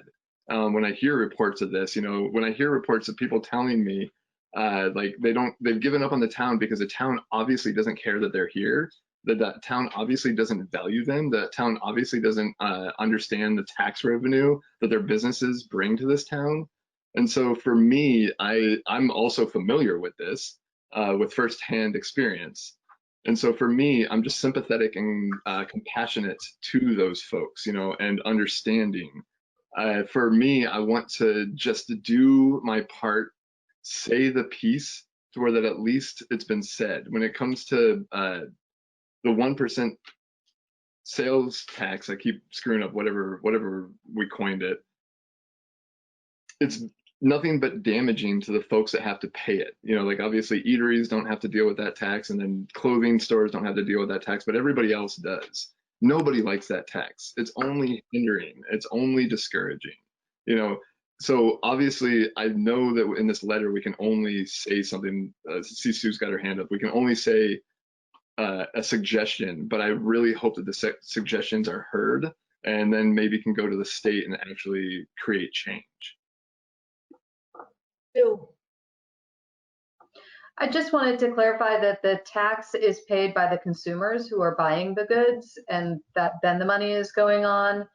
And part of I think the reason that it was passed was to give property tax relief to residents as well. So there's other stakeholders in this. Just wanted to point that out. I want to sort of, I don't know, I want to say something. I'm going to raise my hand, call on myself. I think I'm going to take my chair hat off and just be a planning commissioner. I'm of two minds. I mean, I totally understand we're in a very different time right now. But I also think that the Planning Commission has a very important charge, which is to make recommendations based upon very careful analysis of data. And we don't have the data that we would need in order to make these kinds of recommendations. And I think given that, and given the expectation is the Planning Commission looks at data and then makes recommendations based upon its analysis of the data, how would these recommendations be received if we essentially went out of not just our purview? I'm totally with the notion that we can go out of our purview. When something needs to be done, we should feel like we need to do it. But I think we should not go out of our habit. And our habit is to be careful assessors of information. So if we did want to do this, I don't think we should do it precipitously. I think we should do a careful analysis of seeing really what the damage is. And I'm understanding what Josh is saying about the businesses feeling that they're not being attended to. I mean, I think that's an issue that is all of ours. It's not specific to the Planning Commission. It's every Brattleboro resident should be concerned about the notion that the town is not friendly to its business community. We need the businesses. So I also don't know quite what to do with all that, but I am concerned about the notion that we abandon our careful habits of looking at data and as a group, and not just taking anecdotal information from what those of us who know one thing or another.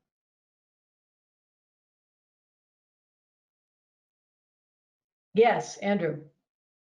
I've been with the town for very long, and obviously I don't know Brattleboro very well, but I feel like with what I do know in regards to planning and what you guys can do, I think this letter will have a lot more impact if it includes, like Felicity, what you're saying, what the PC can actually do, the charge. I feel like that will be a lot more impactful to the community and the select board when it includes those things. And one of those things that is on the agenda, we'll discuss later, is this emergency ordinance that staff, myself and Sue and and Brian Bannon have been working on, which has to do with land use. And I think if there was something that included backing that ordinance, could be really helpful. So I hope that we get to that item, because I think that's going to make some big positive change, at least from our end and what we've been seeing and researching. I just wanted to put that out there because I think that is completely within your charge. Yeah, Josh. I hear you, Andrew and Felicity, and I'm totally fine with taking it out, because I'm mostly interested in hearing what you folks have to say. So yes, I'm totally cool with taking that out, if everyone else is also fine with that, taking out the 1% tax. Kathy.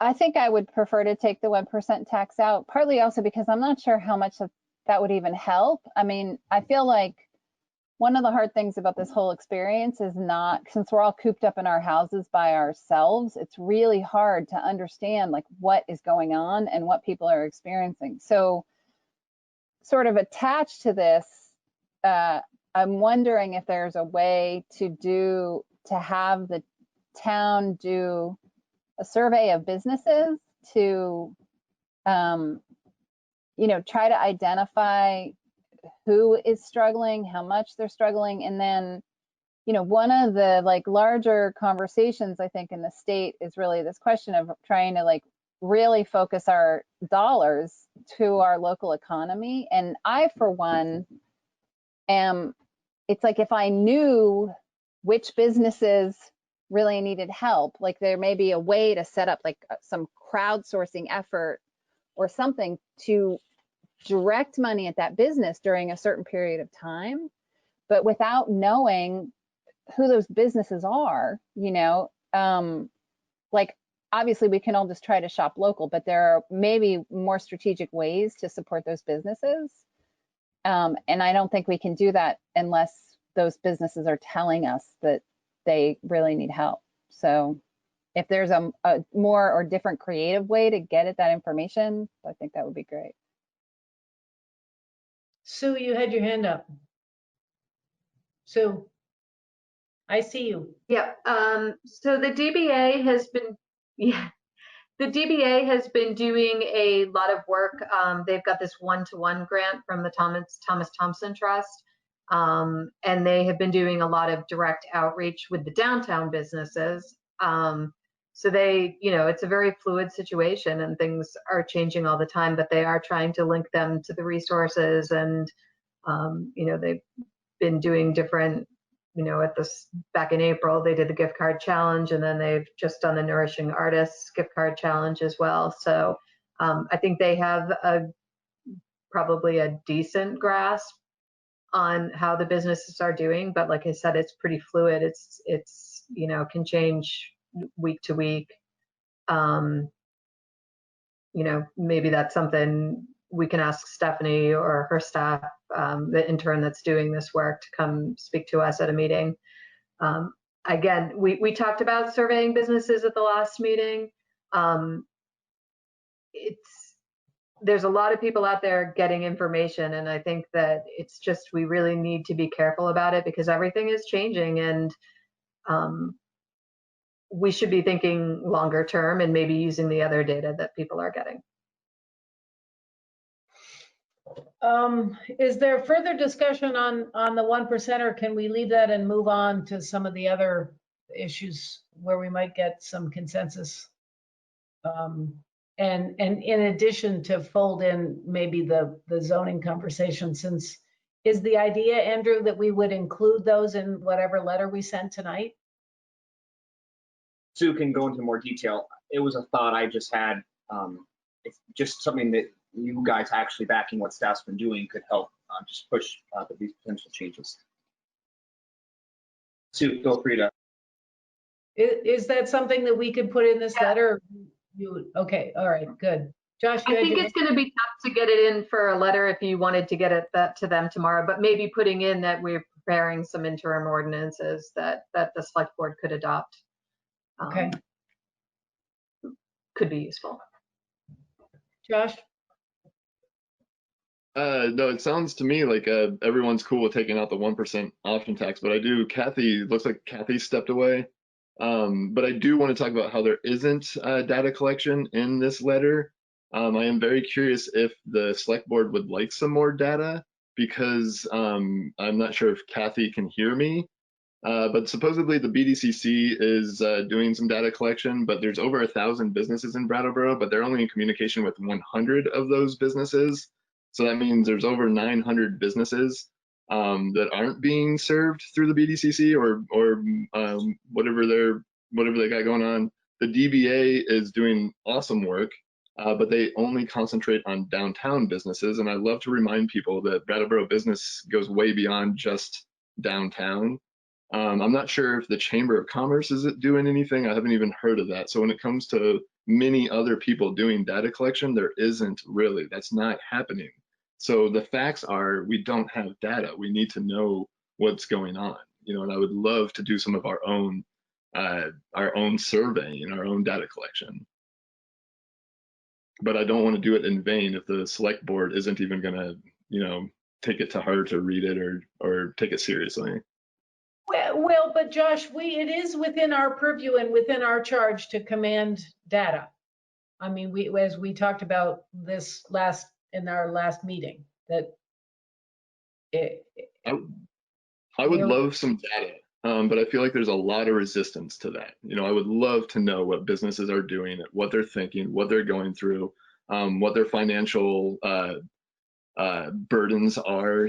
Are they planning on opening up? How many months can they last? How many more months can they last before they decide to just totally throw in the towel and call it quits? I would love to know some real questions.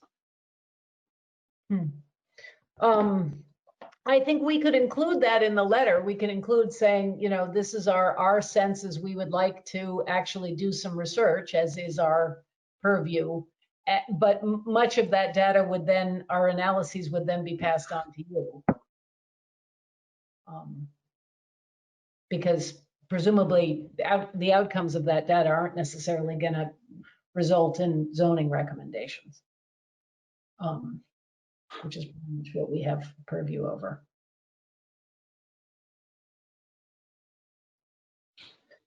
So Parking. The select board does have responsibility for parking. So we can weigh in and ask them to be attentive to some shifting in parking, recognizing that some of the shifts have already started. As Sue mentioned, there's a note that businesses can put on the parking meters that say, this is for curbside, please respect it. Is there more discussion on the parking section? Prudence, maybe you can weigh in, and did your edits cover parking? Because I'm looking at Tom's edits right now. Yeah, they did.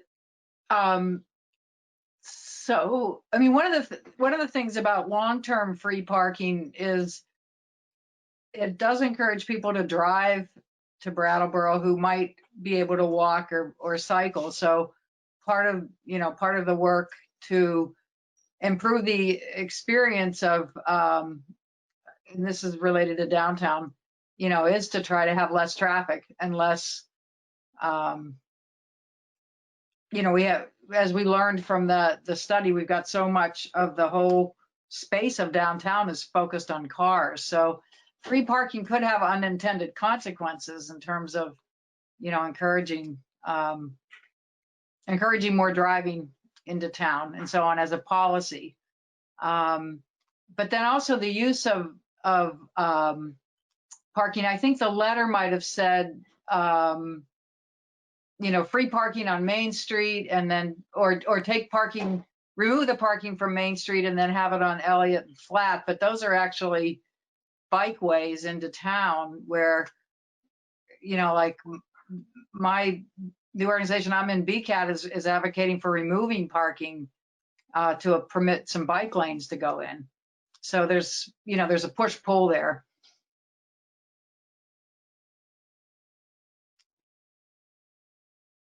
More comments? No comments. Yeah, Tom. Yeah, I definitely hear Prudence and other concerns and just thoughts I come up with now about the push and pull of multiple factors. But I think if I recall our general sentiment with this letter, is that it's our sense that there are tons of concerns and people struggling and entities and interests, challenged by this. But I think this whole letter is showing that is under the sentiment that the business community is we wanted to address helping them through this, because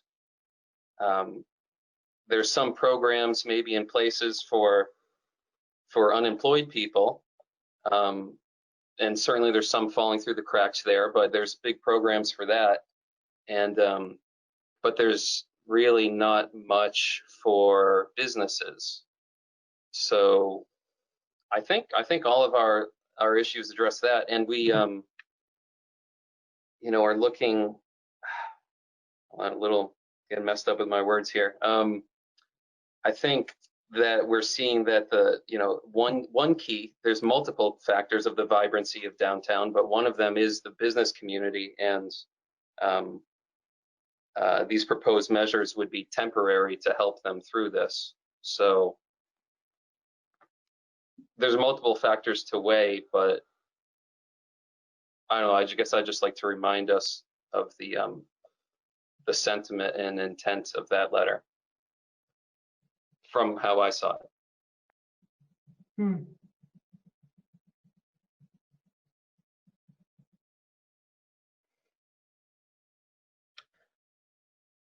Further comments?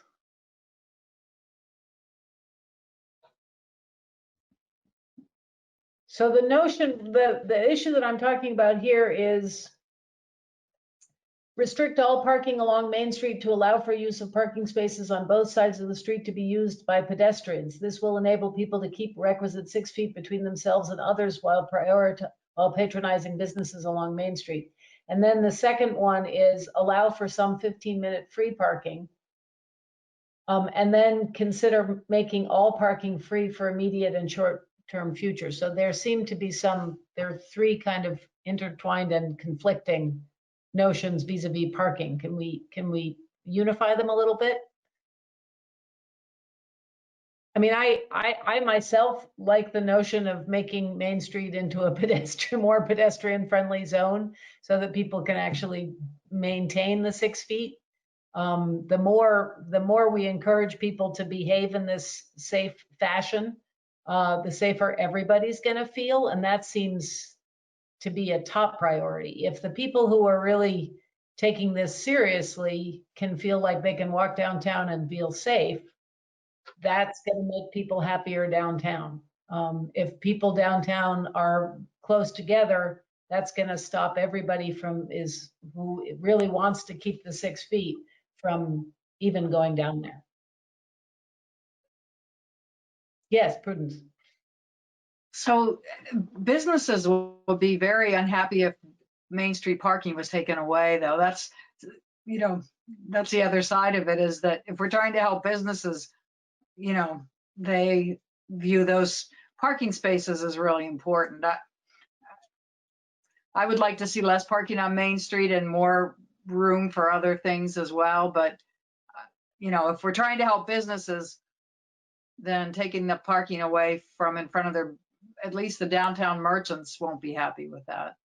No. True. Yes, Jess.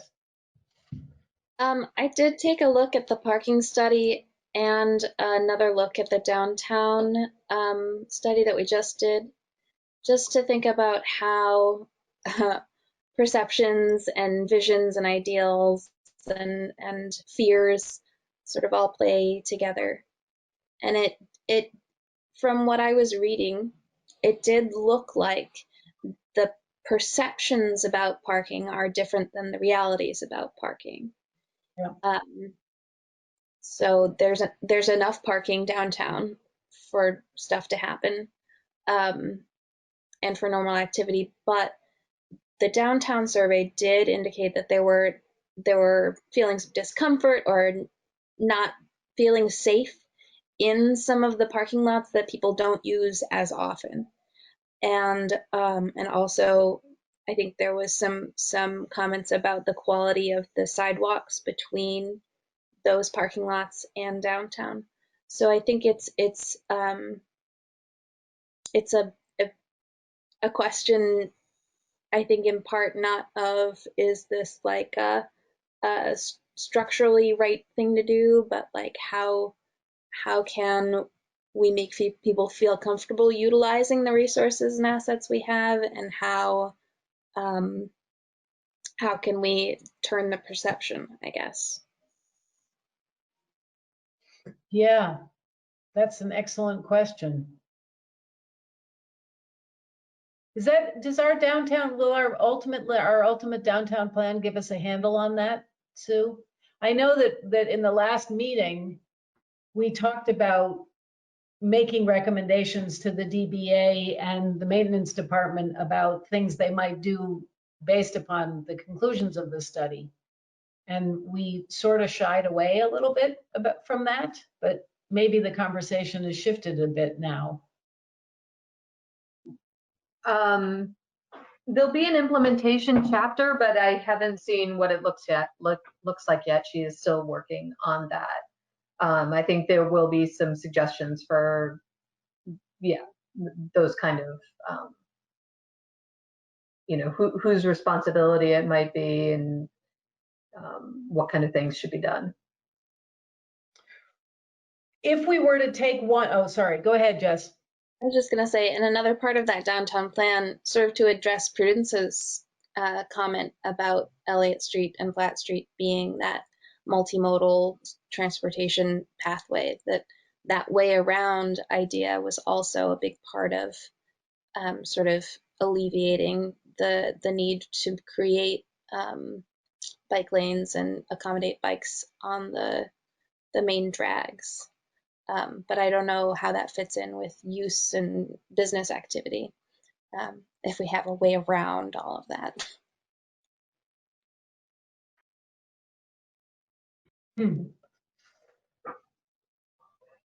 I guess part of what I'm saying is, like, we've done the work and it's there, and the ideas are there to support some of these recommendations. Go ahead, Josh. I just have two comments. One, in regards to prudence, yes, some businesses downtown would be upset by taking away Main Street parking spots, but some would be super thrilled. And I would, I would guess to say 50-50. Half of them love and need, want, and desire the parking on Main Street. The other half, they don't mind if it's taken away. So that's definitely controversial subject.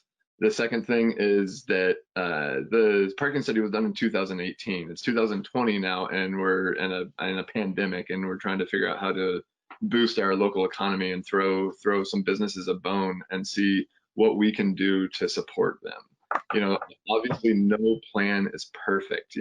Shutting down Harmony from being a parking lot isn't a perfect plan. Shutting down Main Street from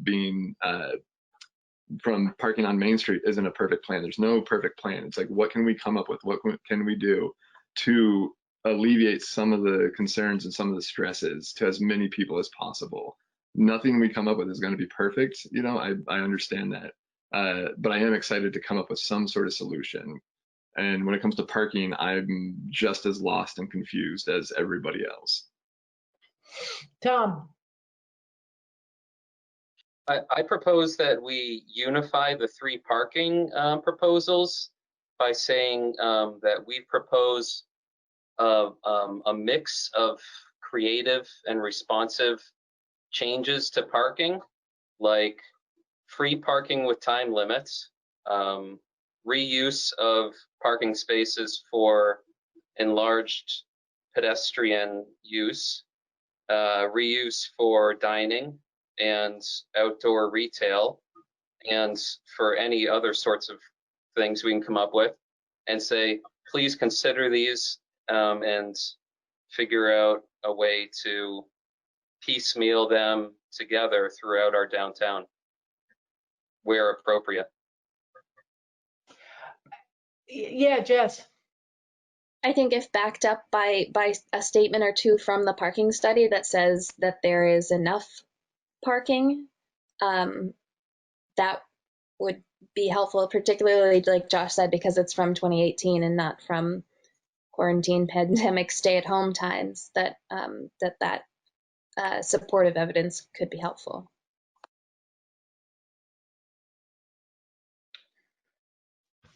Yeah, so Tom was breaking up with the first point on the free parking. So can you just, because I just want to remind everybody that this is, that we have a bond that we're still paying on the transportation center, and that we've got, expenses with the parking meters, with the upgrade to the credit cards. So I think that that's some information you want to look at before you say that parking should be free for, an extended period of time, because somebody else is going to pay that, and that is going to be the taxpayers of Brattleboro. It's got to come from somewhere. So that's just the kind of information I would think that you might want to have before you make a longer term suggestion about free parking.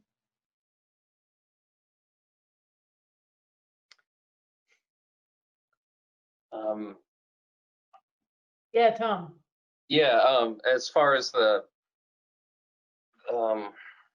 financials and how everything will be paid for, yeah, I don't know the answers, and certainly in non-pandemic times, there's struggles accounting for everything, or having everyone feel like they've paid like a fair share and no more. But yeah, I just feel like this letter is just coming from the sentiment of, like Josh said, throwing the business community a bone during this time, and it's incomplete and imperfect. And yeah, I mean, it's not a black or white thing. It's not like if we don't do this, all the businesses are going to fail. But these are proposals that will help the business community, and they're struggling through this. So the other details, I acknowledge that they exist, but I don't know if they,